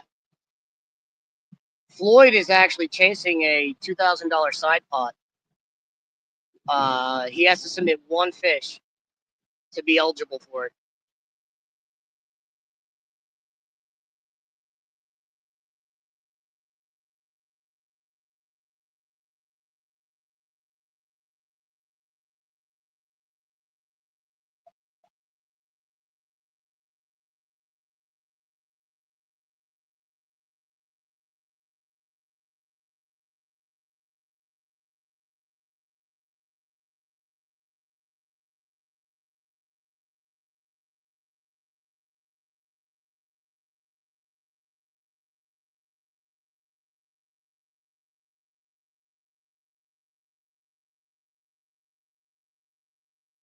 I'm just being super stubborn because I want to catch fish bumping.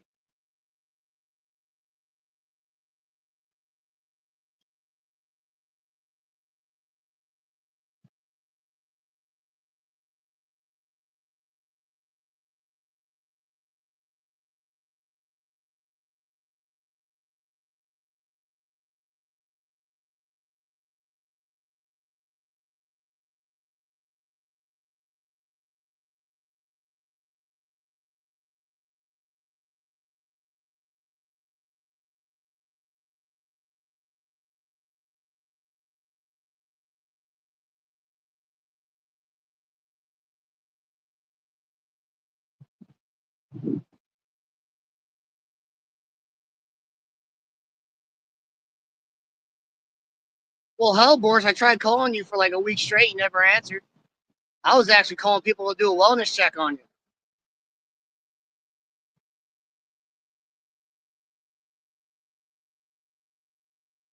My biggest bumping fish ever was in the falls of the Ohio, and anglers I respect all claim or all say like if they said it was a 70 pounder, it wouldn't shock them if it was 70. So I'm guessing upper 60, lower 70 is my PB in the falls of the Ohio.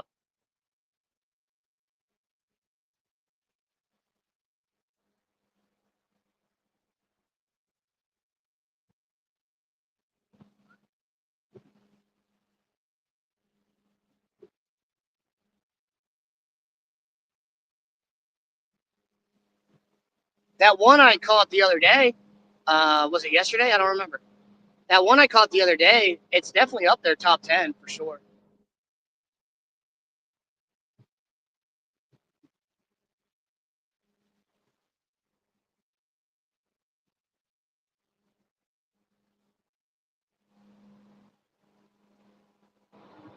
Now, how is it my kayakers are in the same spot they've been?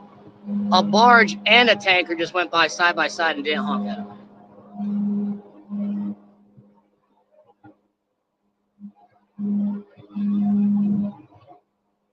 That's sick. I truly don't know how long mine was. I'm guessing mine was anywhere between 50 and 52 inches if I had to guess. I didn't have my bump board on me that day.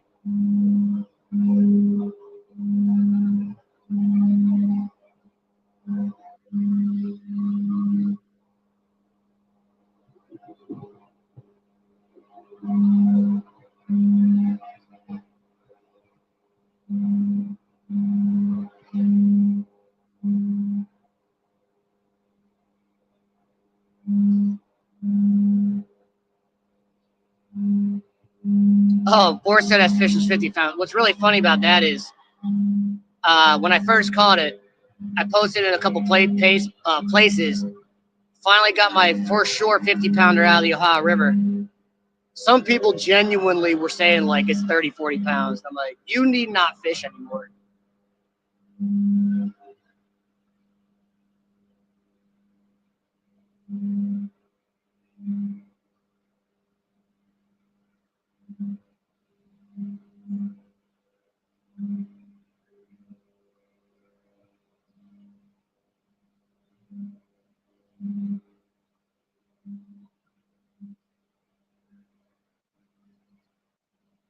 All right, we're 350 foot out. I might go to like 400, 450. And then, hell, maybe we just suspend drift the rest of the day. Makes me so sad. Caught all these fish this week, go live, and I catch 4 fish. That's the name of the game, though.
I just heard Harmon yell.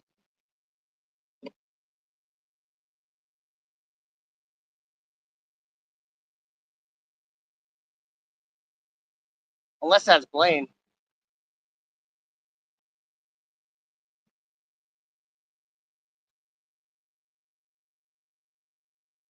All right, we're at 430.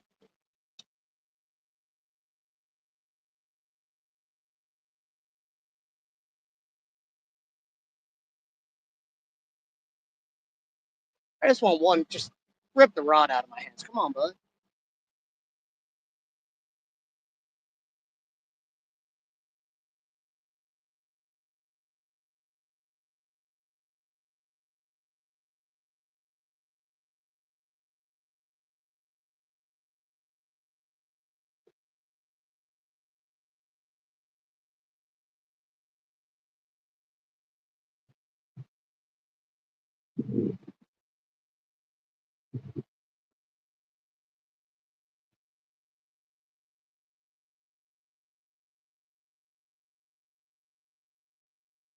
I should have counted. I'm curious how many miles I've bumped this week.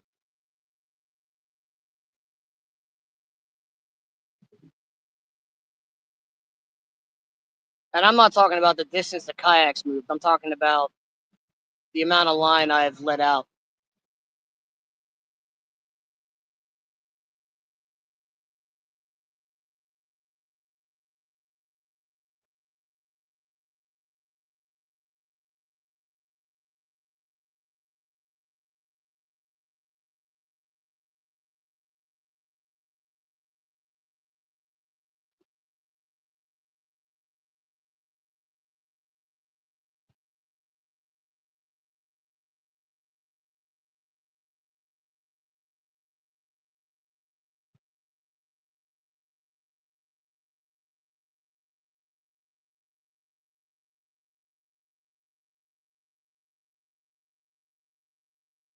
All right, we're at 480. Once I get to 500 feet, I'm reeling in and we're going to start suspend drifting.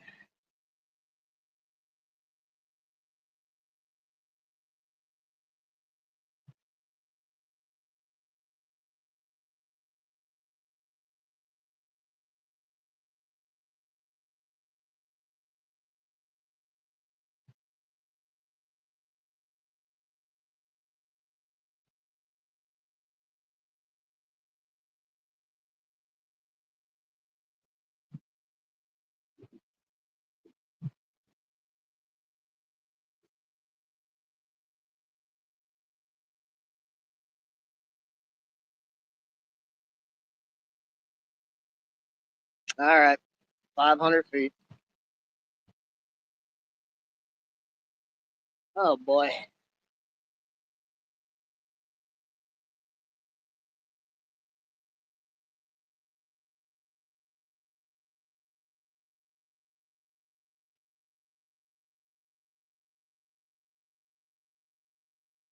I gotta get the dreaded drift sock out because there's just enough crosswind that it'll blow me up on the shelf.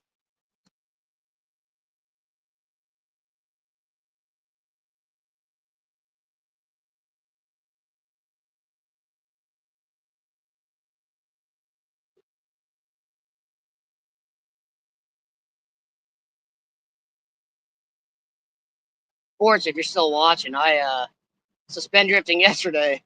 Had a 40-inch fish on my line. Had no idea it was there. I went to reel down and hey, 40-inch fish.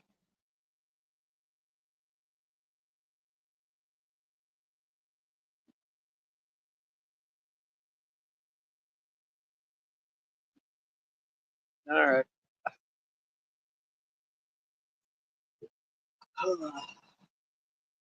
We're gonna reel up the other baits just to make sure they're still semi-decent, and then we're gonna start that suspender.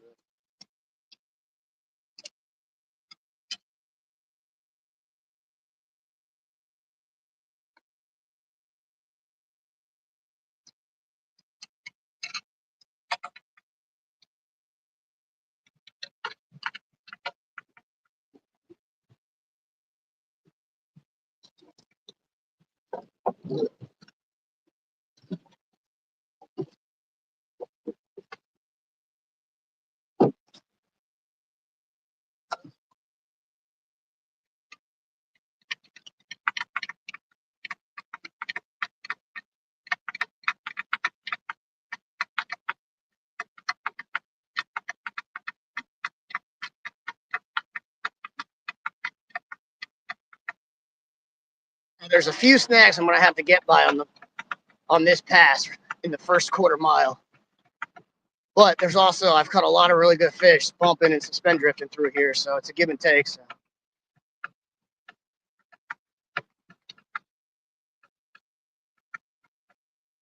Of course.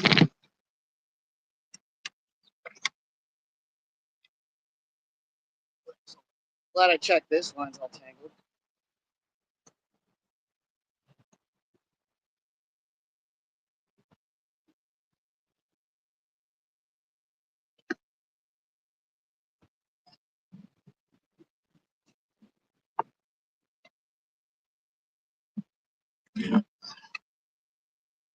Marquette Transportation, Charles Reed Perry.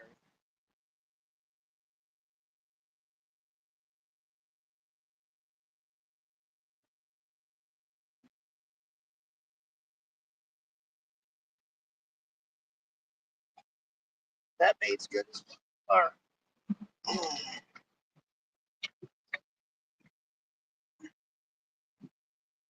Getting out the dreaded drift sock. I hate using a drift sock unless I absolutely have to. All right.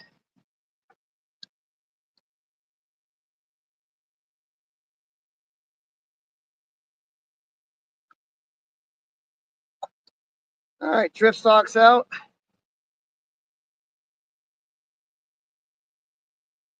I want to. I'm in purgatory right now, bud. It's what I get for making some of the funny videos I made this week. I almost flipped Blaine's kayak that he's in.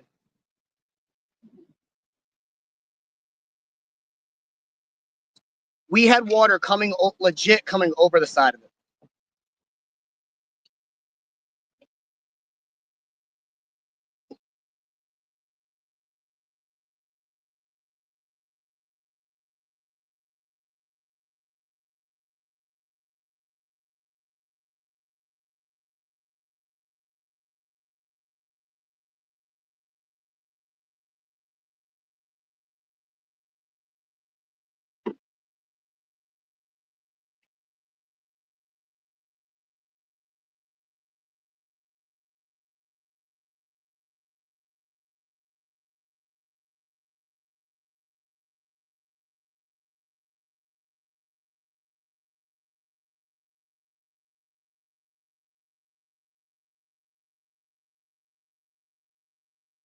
All right, let's see how our baits look at a half-mile an hour. We're essentially right at a half-mile an hour.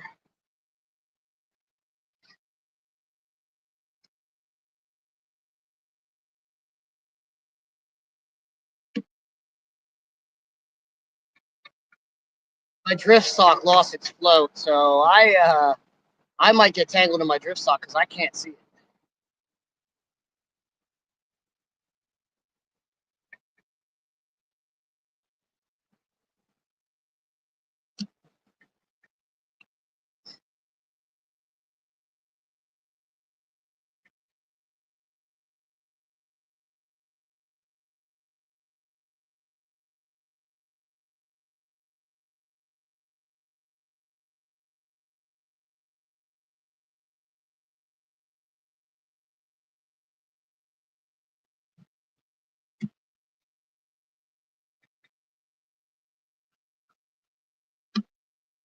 Our baits are going to be set for 90 foot.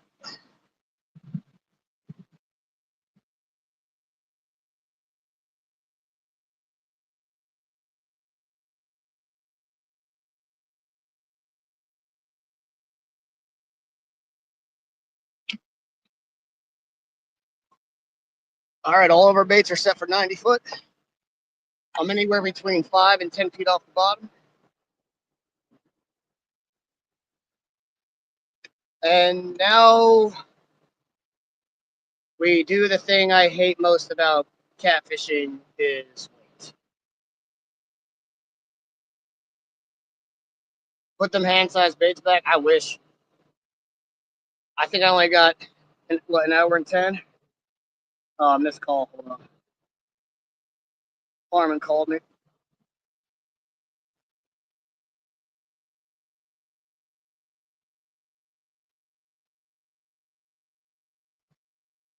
Well, I haven't hit 100 foot. Yeah, I stay completely off the 100 foot. I've. What do you mean? Oh, Blaine was, but he's not. He ain't fishing what we're fishing. Yeah. So yeah, if you wanted to come hit that shelf, you wanted, you're more than welcome. You're free to. No one's hit it yet.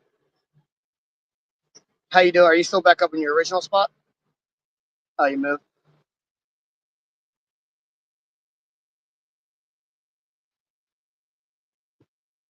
Yeah, yeah, I saw that. Like I was live, and I was like, I asked people to put in the times the live the timestamp for when that was happening because I was like, oh,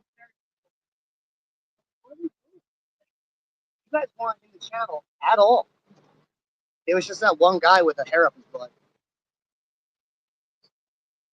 Yeah. And then less than 30 minutes later, a tanker and a barge side by side went past both of you. So, so yeah, he got you by a little bit. I have moved over to suspend drifting because I might have had a few nibbles walking base. So I just suck today, bud. Yep. So yeah. See you, bud.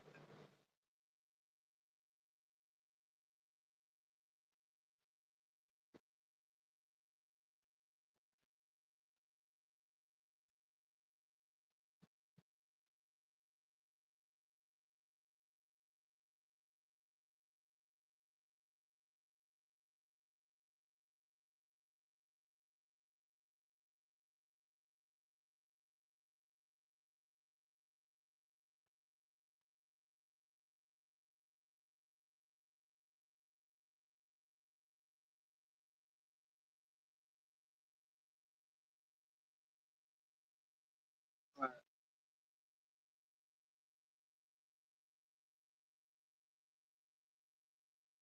I'll take a look at the leaderboard here. We're still sitting pretty at 90 foot exactly, so my baits are fine. Ooh, Blaine Peterman work. Oh, another flathead. Look at that.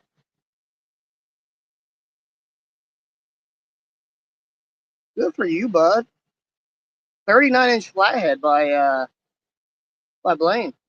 Last year, only one angler caught flatheads. I'm pretty sure it was legal. I think that's the third or fourth flathead, or a third or fourth angler to land a flathead.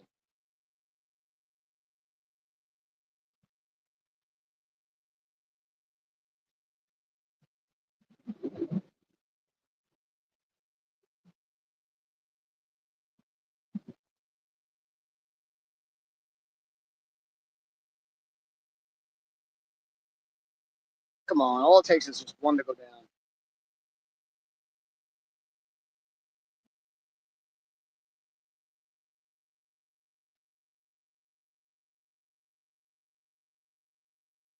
Uh, what we'll do is we'll suspend drift for 10, 15 minutes, switch a bait out, and then just do that till the day's over.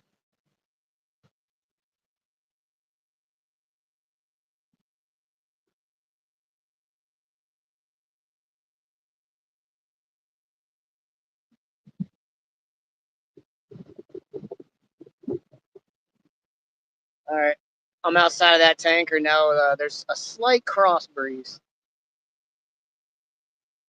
I should be able to adjust it with the trolling motor and the drift sock, though, if I start going out too far.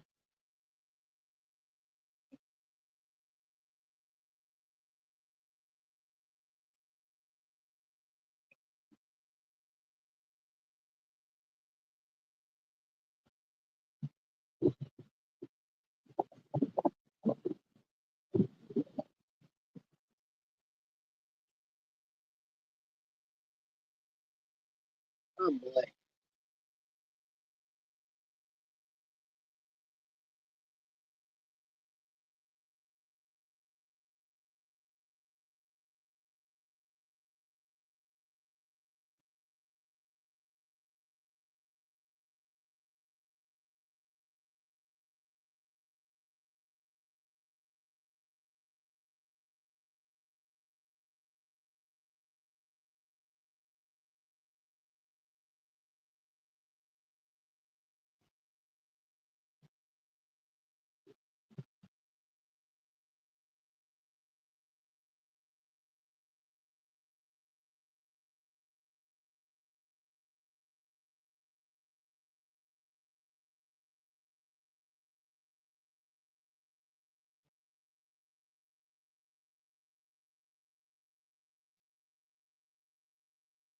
This is mind numbing. I don't know how anyone fishes rivers and just like this is their thing.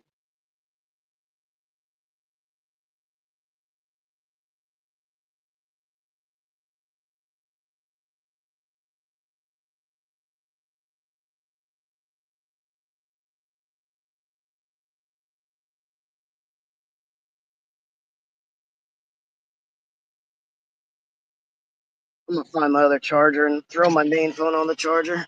I brought an extra cord. My battery pack has 3 different slots I can use.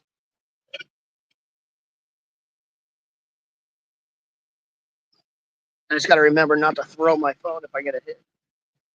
And one night I had my phone out, got a hit on the Ohio River, threw my phone by accident on my top of my cooler. It bounced off my cooler and it landed on the back of the platform of the XTR half and half. The only reason it didn't go in the water was because I had it plugged into a charger.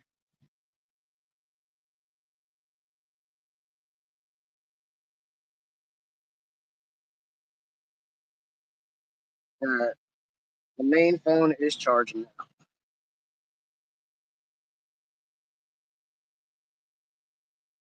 Ryan, if you need to talk in private, give me a call, bud. I'll meet the stream, I swear.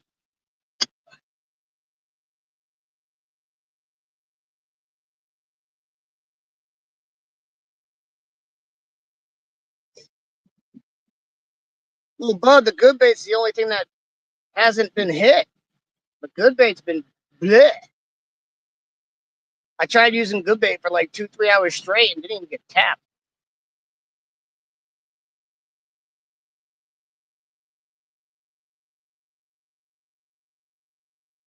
Andrew, you're having a good day. My best three, I'll just say 100 inches between my best three. I mean, my only three. Let's not get it twisted. It's my only three. It's not my best three. I got two just over 30s and one just under 40.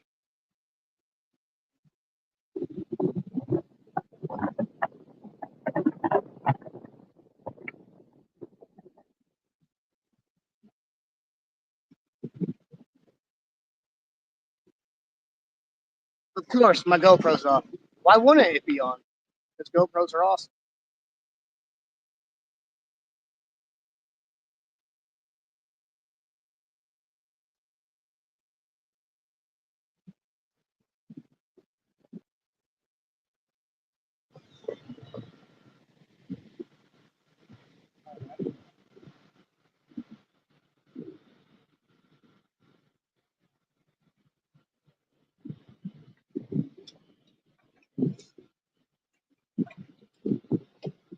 GoPro's off is because the battery pack up there is dead. It's all right. I don't think I can make a video out of this trash trip anyway.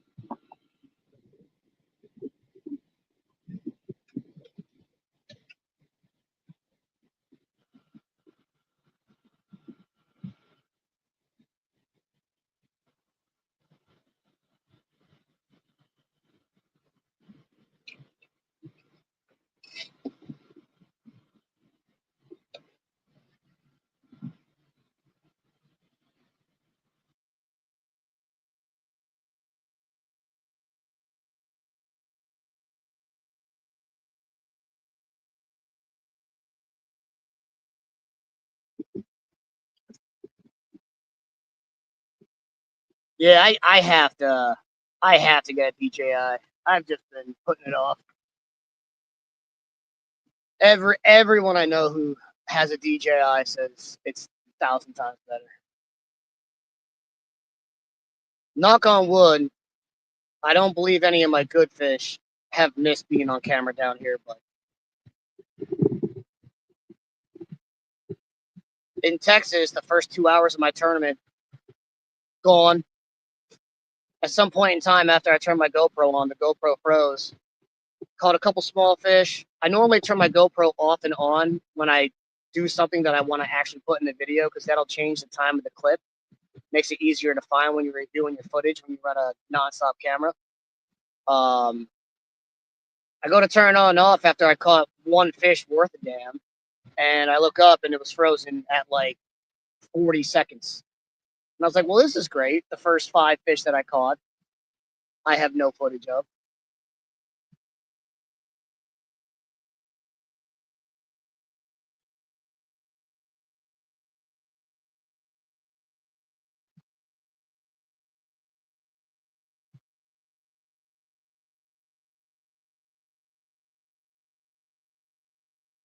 We're at 92 foot now. I'm going to do a quick check on where I need to be.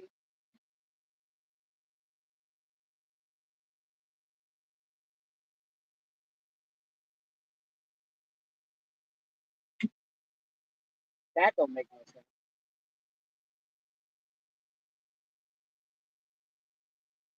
I just hit a crazy ledge. When I said we're in 92 foot, by the time I got to my rod, I'm in 110. All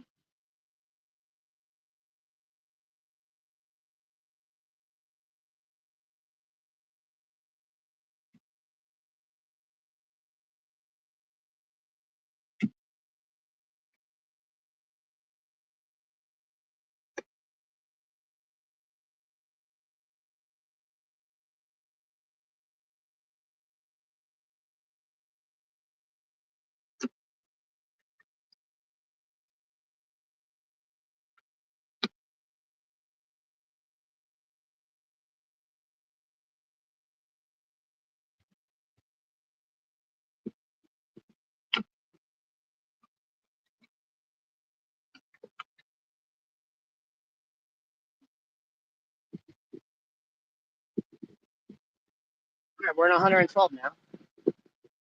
We'll let this ride for a little bit.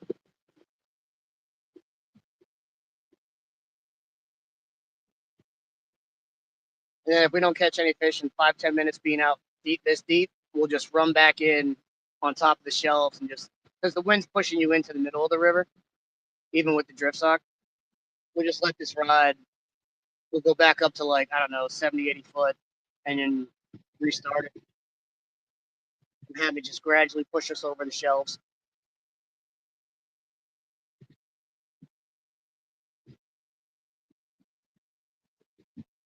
The only thing that stinks about being pushed out into the middle is the working traffic, but there's nothing really coming out up or down. I mean, there's a barge coming down behind me, but it's not.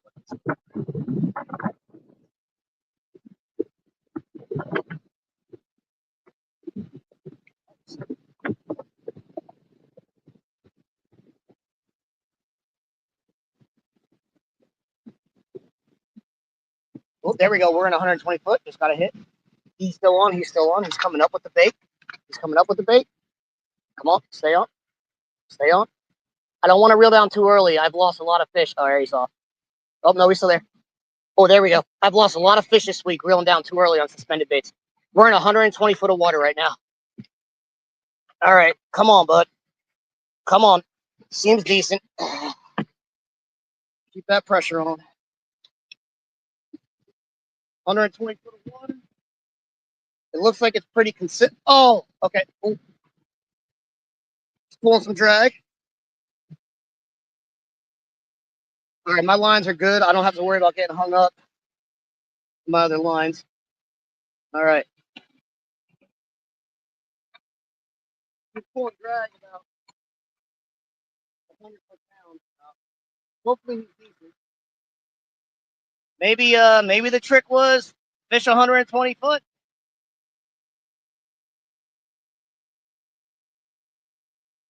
Now I have cut the current in about half. I'm going 0.5. Current's about 1.1. So I gotta take that into account. I'm still fighting a bit of current. I think my other rod just got hit. The rod picked this one up. No, it's down still. Okay. Suspend drifting, I've had very few instances of suspend drifting this week where I've only caught one fish. It seems like if you go over a pot of them, it's like bang, bang, bang. I've had very few instances of just one fish being caught.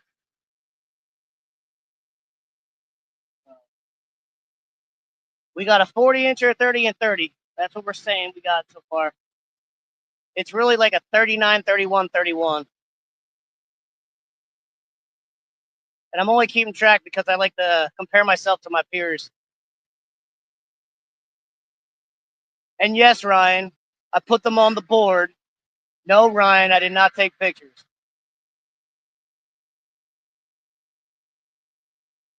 All right. We're at that magic number. I'm just going to let them sit here for a little bit, decompress. If I lose them, it's whatever. I'm not here to. I honestly could care less if I land him. I'm more concerned to make sure he goes back alive.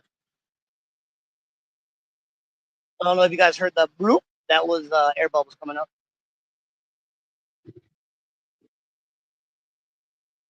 We're now in 130 foot. I'm going to let out 10 feet of line on my other rods while I'm doing this. Get closer to the bottom. All right, now we can start bringing them up.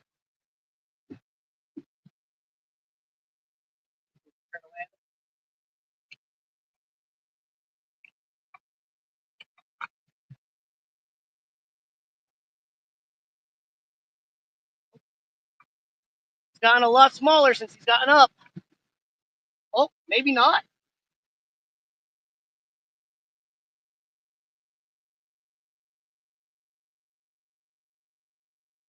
All right, man. I was just about to crap on him thinking he wasn't that big. And then he just went for a run and pulled some drag. I thought maybe it was just a small fish kind of hung up in the line. That's a lot more bubbles coming up good. That's also a common theme that I've had this week once I get them up to that magic number of about 20 to 40 feet, and I let them decompress there. They've been kind of lazy fighting until about 20, 40 feet. And then after I let them decompress, they literally have gotten their second wind. Oh, this is actually a good fish. Not bad. Maybe second biggest fish of the day, potentially. My GoPro's off, so I'm not gonna be able to. If he pops off, I won't have any proof how big he was. But he's very solid fish.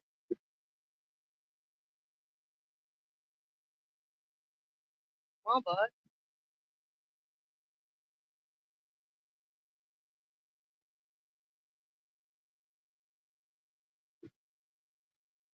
Yeah, it's a very good fish. Don't go for a run. My hand's right on the line, buddy. That will really hurt if you go for a run.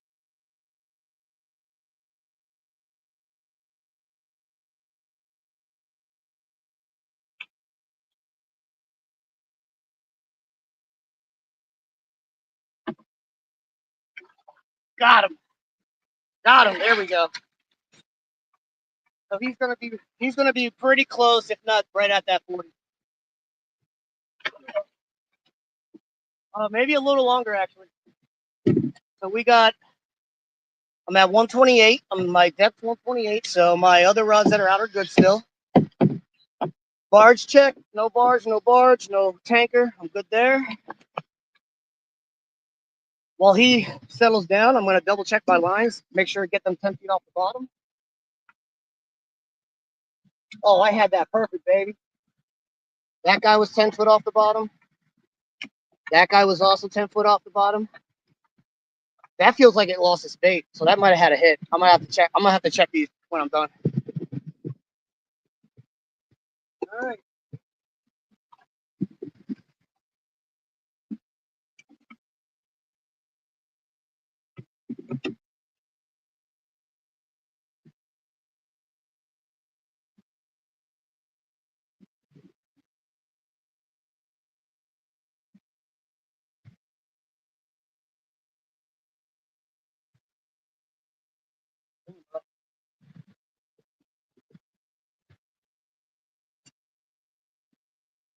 He wasn't going nowhere.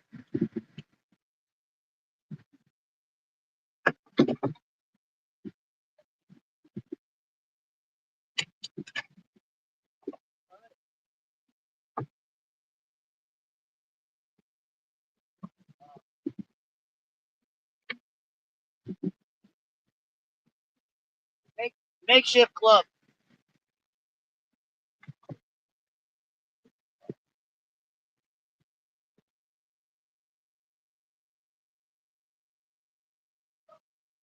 That's a very good fish. I think I'm underestimating at 40.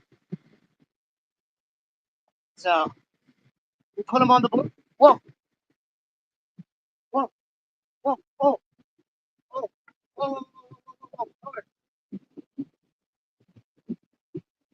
I was leaning back.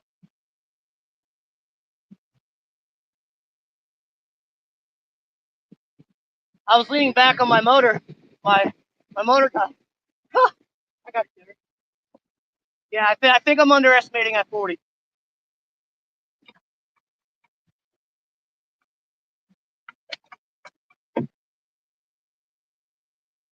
Or is easily.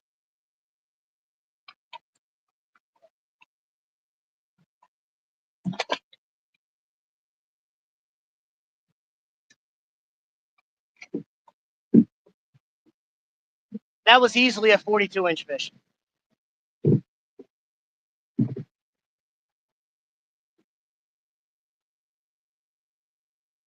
I can already hear Ryan Bortz crying now. You didn't measure it. It doesn't count. You didn't take a picture of it. It doesn't count.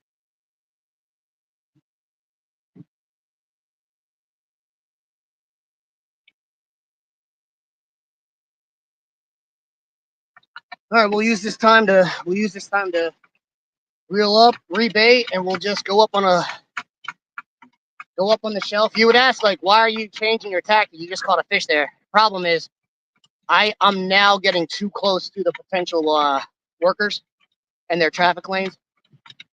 So I'm going to go back up to about 80 foot and let it push me over into 120 again.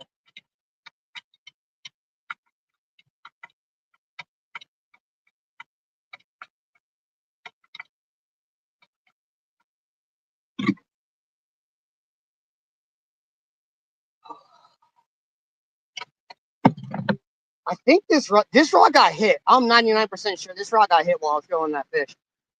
It doesn't feel like there's anything on the end of this line.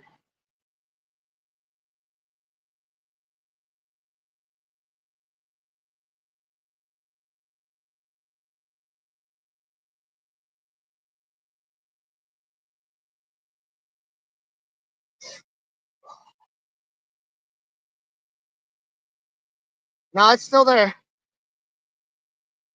It's just it's back half of skipjack tail.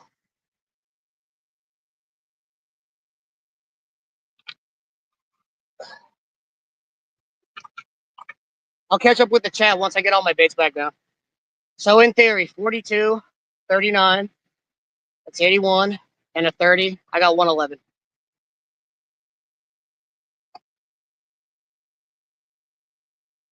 Oh my god, picture it doesn't go.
I'm actually surprised that makeshift glove of using a towel worked.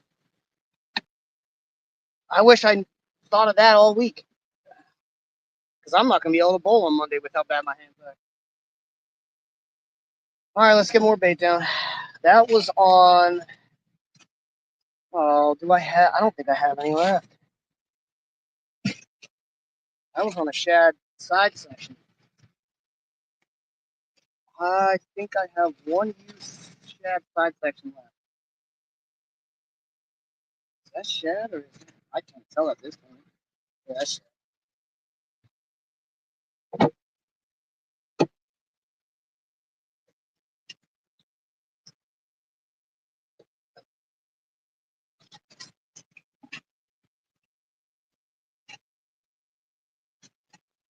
If anyone's in the chat, I apologize. I'll catch up here in a second. I'm rebaiting, and then I'm going to catch up.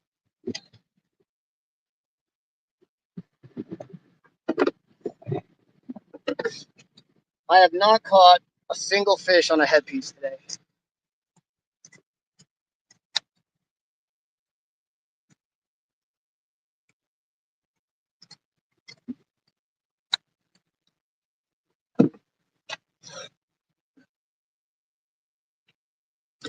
All right. A 5-time used shad side section is about to go down, baby.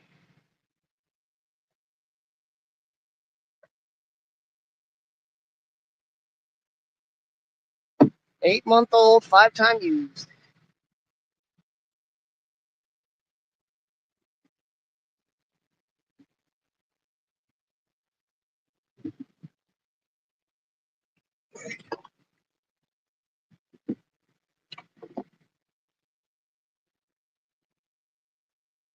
Let's get rid of this nasty, fresh skipjack.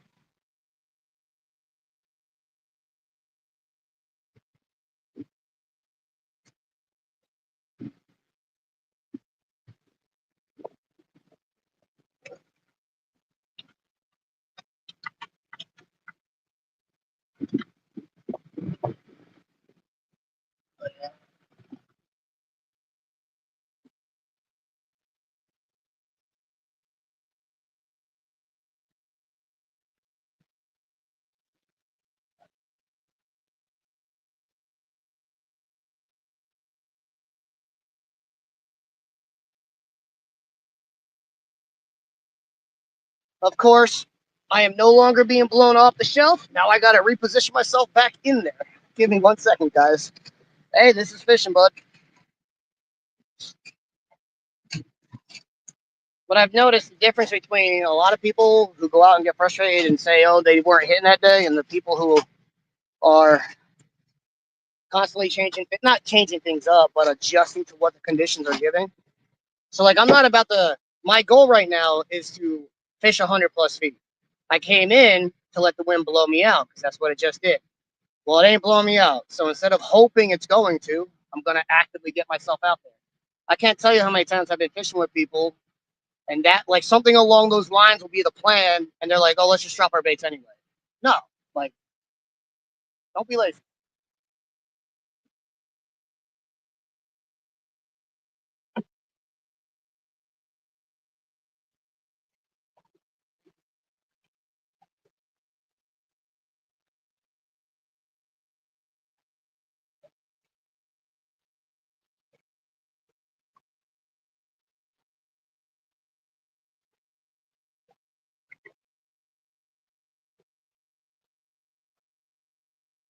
All right, we're 100 foot exactly.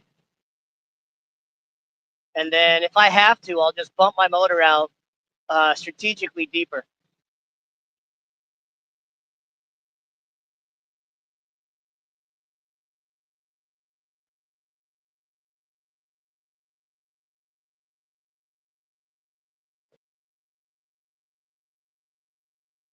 I'm going to wait till we hit that 0.5.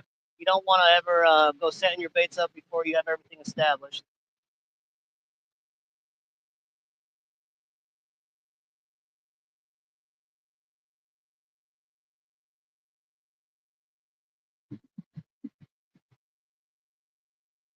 All right, we're at 0.5. Let's do this. I'll catch up to the chat in a second.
All right, we're back in 110.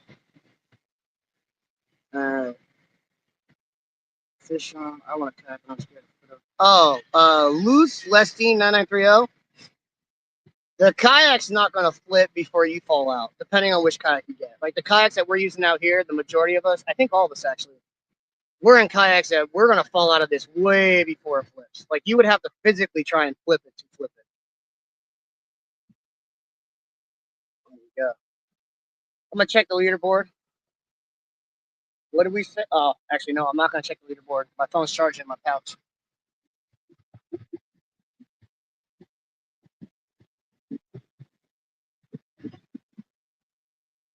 We're 108 foot.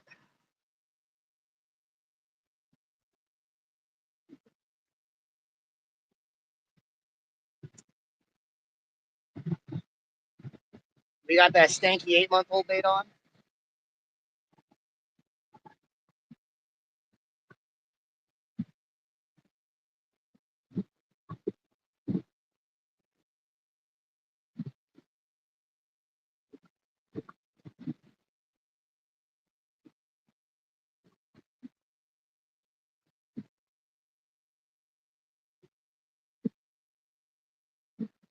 We got old Sea Arc running by.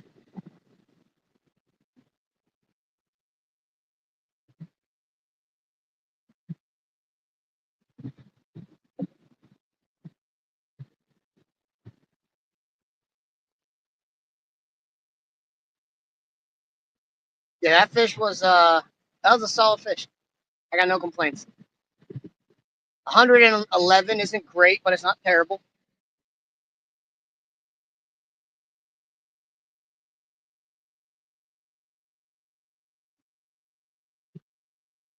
All right, we moved up to 104. Give it a couple reels. Oh, line counters are so nice. I'll be honest, if I didn't have line counters, I probably wouldn't. I would just, I'd suck. I wouldn't be suspend drifting at all. Ever since I got line counters, I've actually started suspend drifting a little more.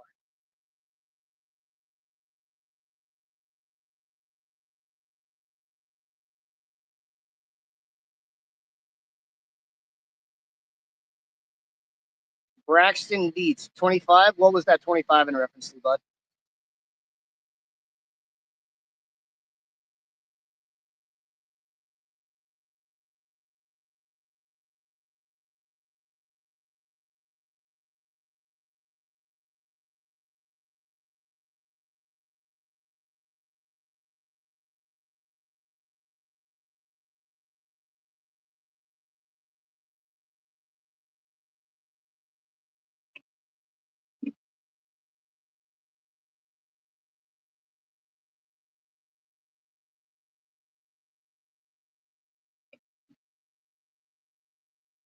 We're up to 103. Let's give them all one more half crank. Each half crank's roughly a foot.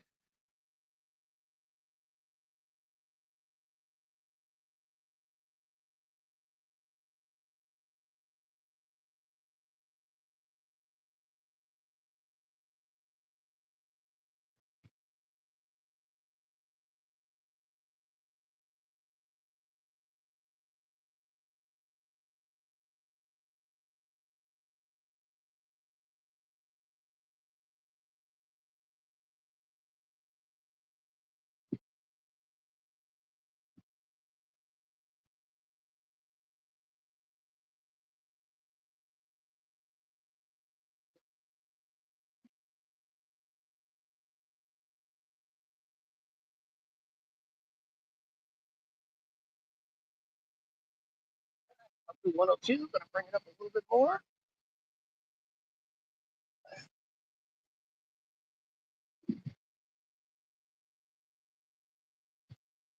Give it another 5 minutes or so, and then we'll readjust them to get them perfect.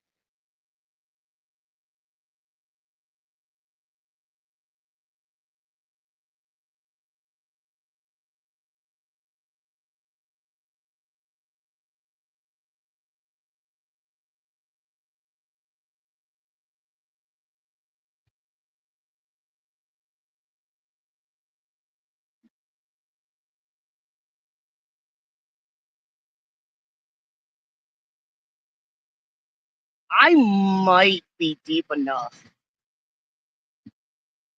to bump a two. We gonna give it a shot. Why not? I ain't got nothing to lose.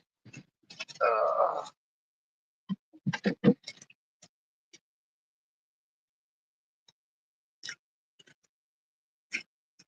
I need a bait that catches a lot of that will catch a lot of the water. We're gonna give it a shot. Worst case scenario, I just can't do it and I gotta reel it in.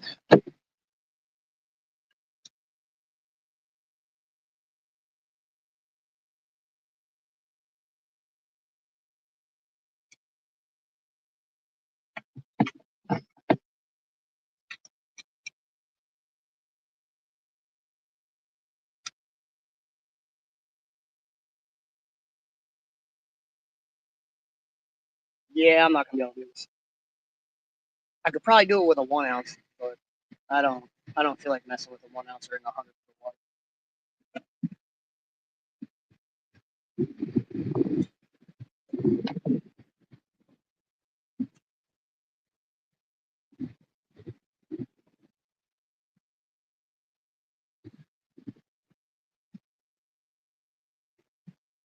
Before I do that, I'm going to double check my.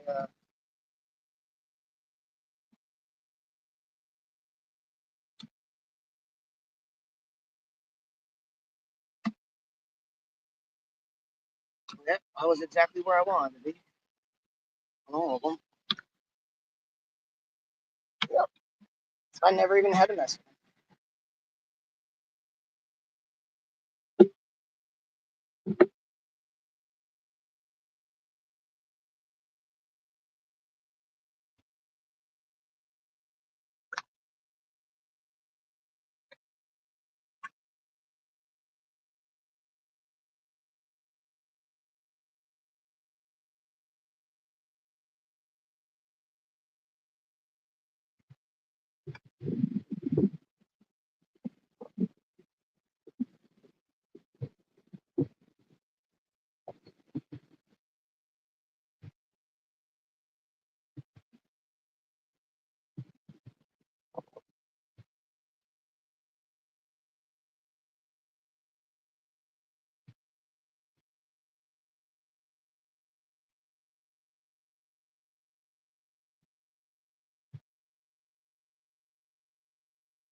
All right, I'm there. 150-foot line to get to a.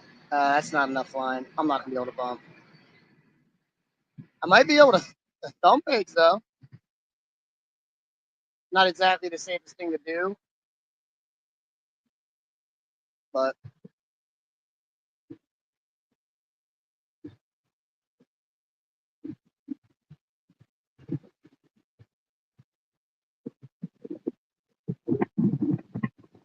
yeah, there's just not enough resistance to physically bump the egg at this speed. I guess I could hit up once, but then I'm not exactly suspend drifting. I'm almost at that.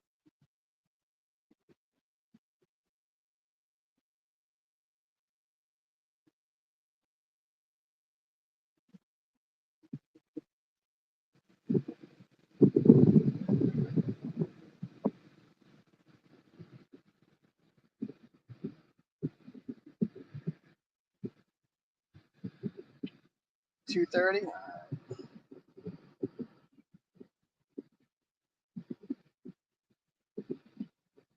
We're at 106. I'm gonna let it get to 110 before I adjust my depth on my reels.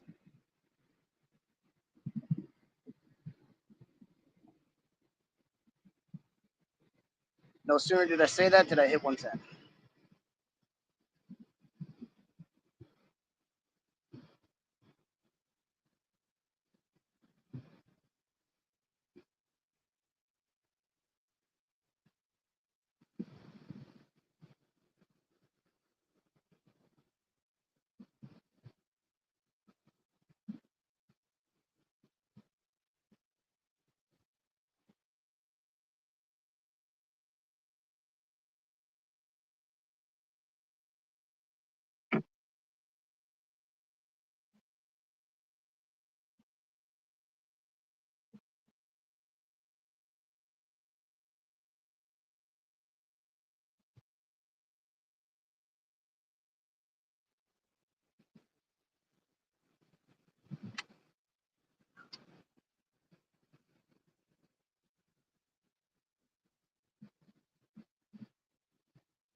Yeah, valiant effort on this. This just ain't working. There's just not enough resistance.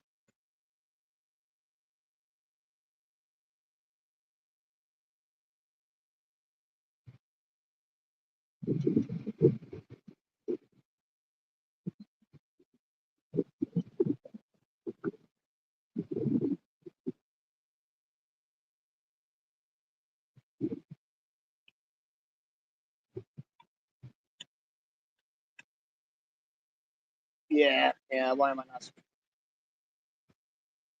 Yeah. When you don't have enough resistance, a lot of times your your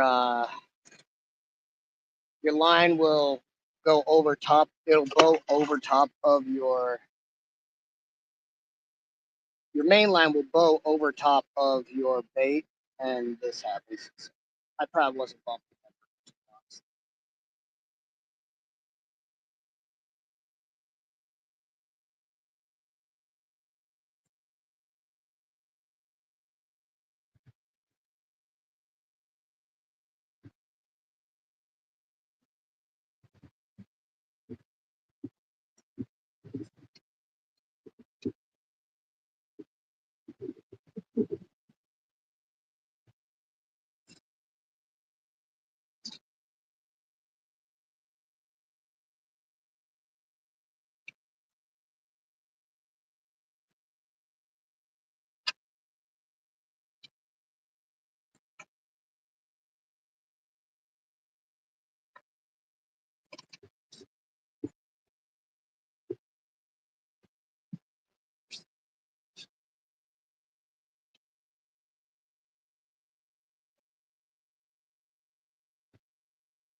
All right, we'll do a quick leaderboard update. Looks like another fish got caught, I think. Aussie Dangerous got another one. Austin Harding. 37 2.5 inch blue cat. And it is 37.25.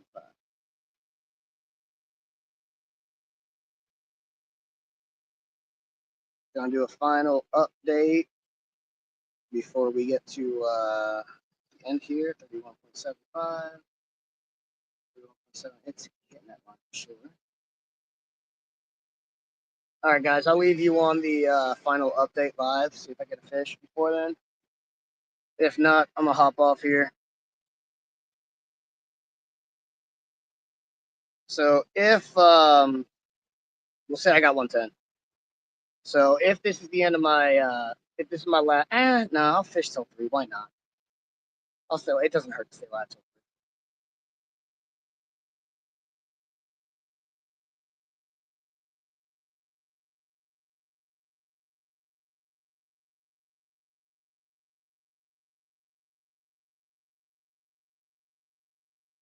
What is up, guys? Kayak Mike here. We got about 20 minutes to go. 7 anglers submitted 39 fish. Andrew Green has jumped Kyle Harmon for first place with 122.25. He has a 44.5, a 39.25, and a 38.5. Kyle Harmon's held and steady at 115.75 with big fish at 47.5. Blaine Peterman has worked his way up to third, 39, 38.75, and 35.75. So we have Texas, Ohio, Texas, Texas. That's how that runs right now. Let's take a look here. We've already looked at the big fish. Let's look at Andrew's 44 and a half. Oh, that's a stud. Very good fish. All right, kayak Mike out of here. I'm live if you want to watch me fish the last 19 minutes of this tournament. If not, we will post the war banquet later. See you guys. Did I really say banquet? Yes, I did.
A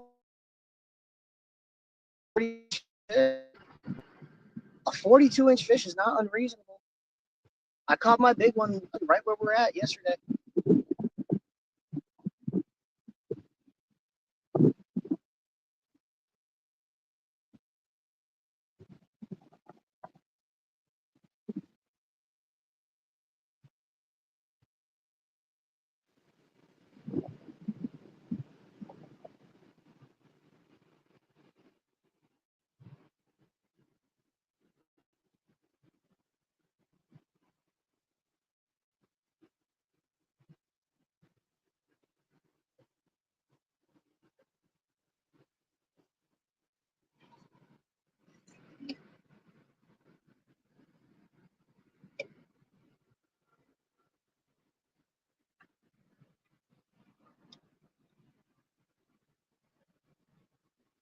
Actually, that's a lie. I was actually like a quarter mile downstream.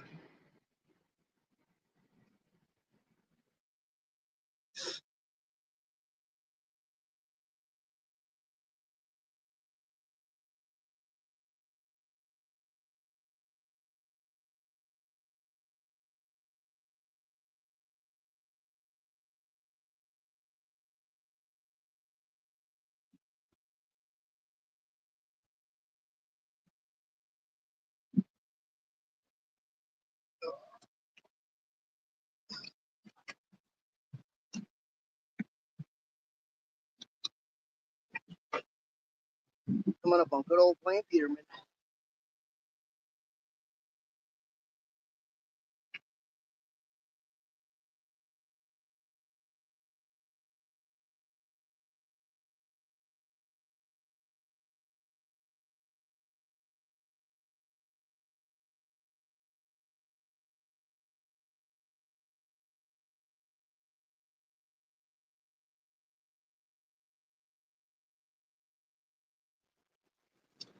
$14 to go.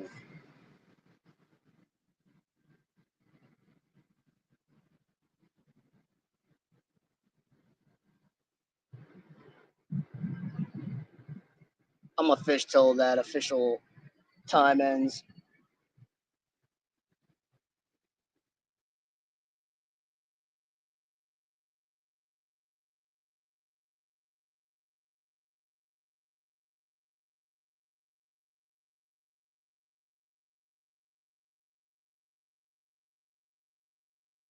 Actually, I'm gonna start cleaning up my kayak, getting it ready to launch or get out.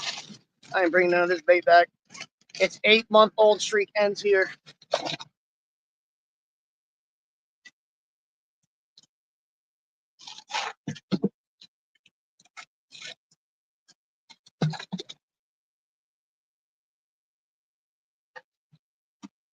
Oh no. Okay, the bag didn't fall out.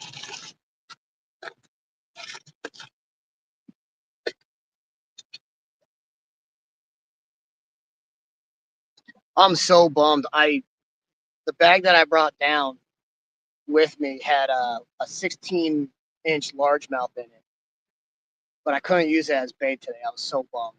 It's not legal to use this bait down here. I would have loved to put a 16-inch largemouth down on the Ohio, or Mississippi River.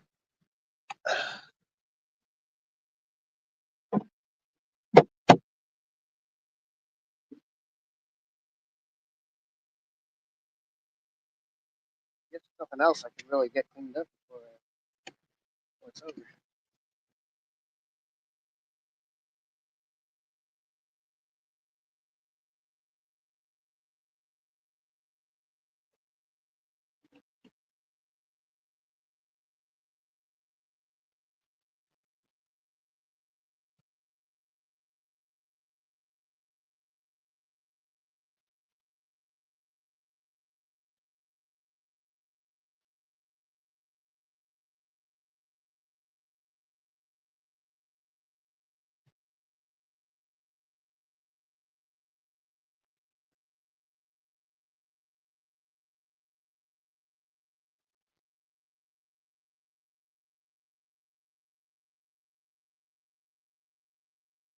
I could fall asleep. I don't know how people do this as their main style of fishing.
350. Right about now is the time I would have to have one hook up to be able to land them. Here's the thing: I'm not gonna by 3 o'clock, even if I do hook up with a big one. And I would do that regardless, in or not in the tournament.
I don't even know. I probably got 0 people in the chat at this point. I guess this is more just proof, just in case I catch a fish.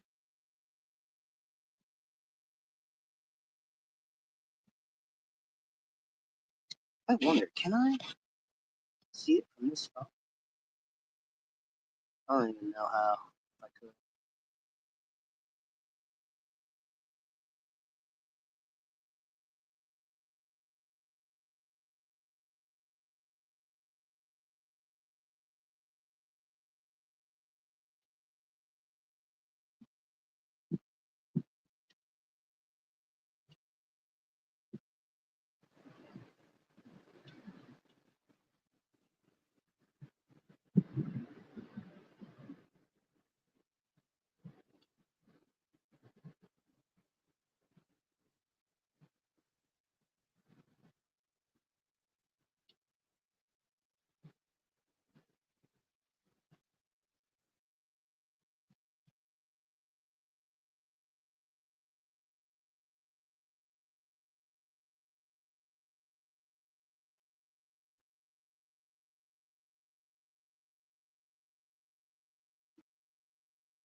You bringing them tunes over, bud?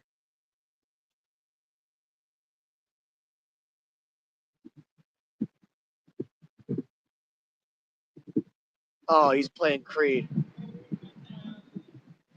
I'm 6 feet from the edge and I'm singing. I don't know if any of those words were right.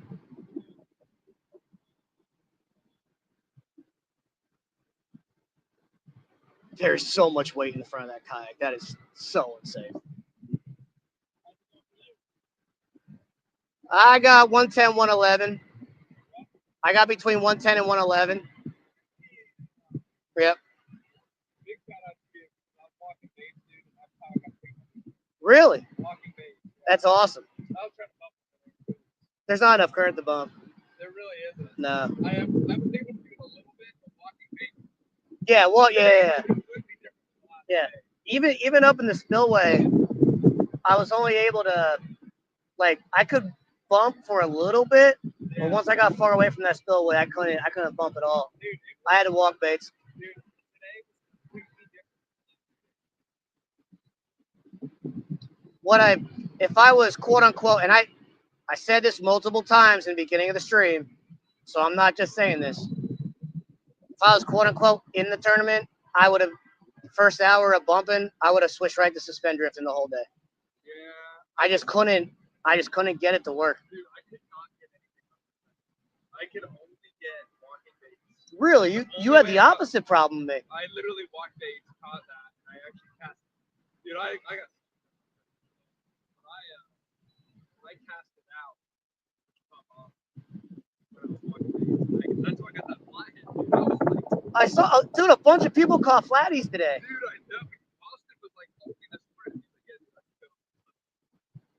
so angry at this dude. The first 4 hours of the tournament, I was like, this sucks. Question: do you normally leave your float that close to the hook? Which one? This one? Yeah. Yeah. You want to move it back about that much. A little bit more. Yeah. All right. Yeah, I didn't. I got it just like that though.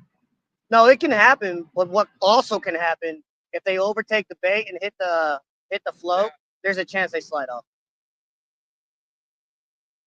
And I got. Oh, that's great. Dude, I was so bummed. I had my buddy, guy I really look up to, Creel Catfishing. He was in the chat today, and I was being so stubborn. I'm like, Creel, I just want, because he guides down here and he bumps. That's what he does, guiding essentially. It takes people out bumping. I wanted it so badly to catch a fish bumping for him. Couldn't do it to save my life. And another thing, funny thing, y'all got that bait for me. I was so appreciative of it.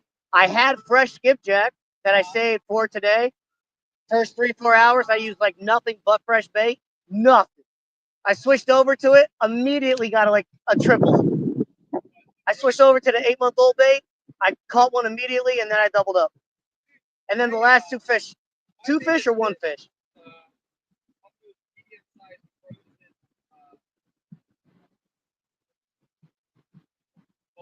Yeah. And I was like, when I ran out, dude, I was so sad.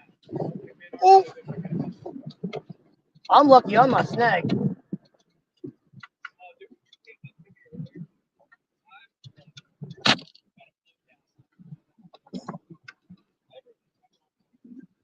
Dude, I had a couple moments on the live where I slipped. I had a couple moments on the live where I slipped. I was furious. Dude, today, I don't know. This whole time, today is the only day I snagged.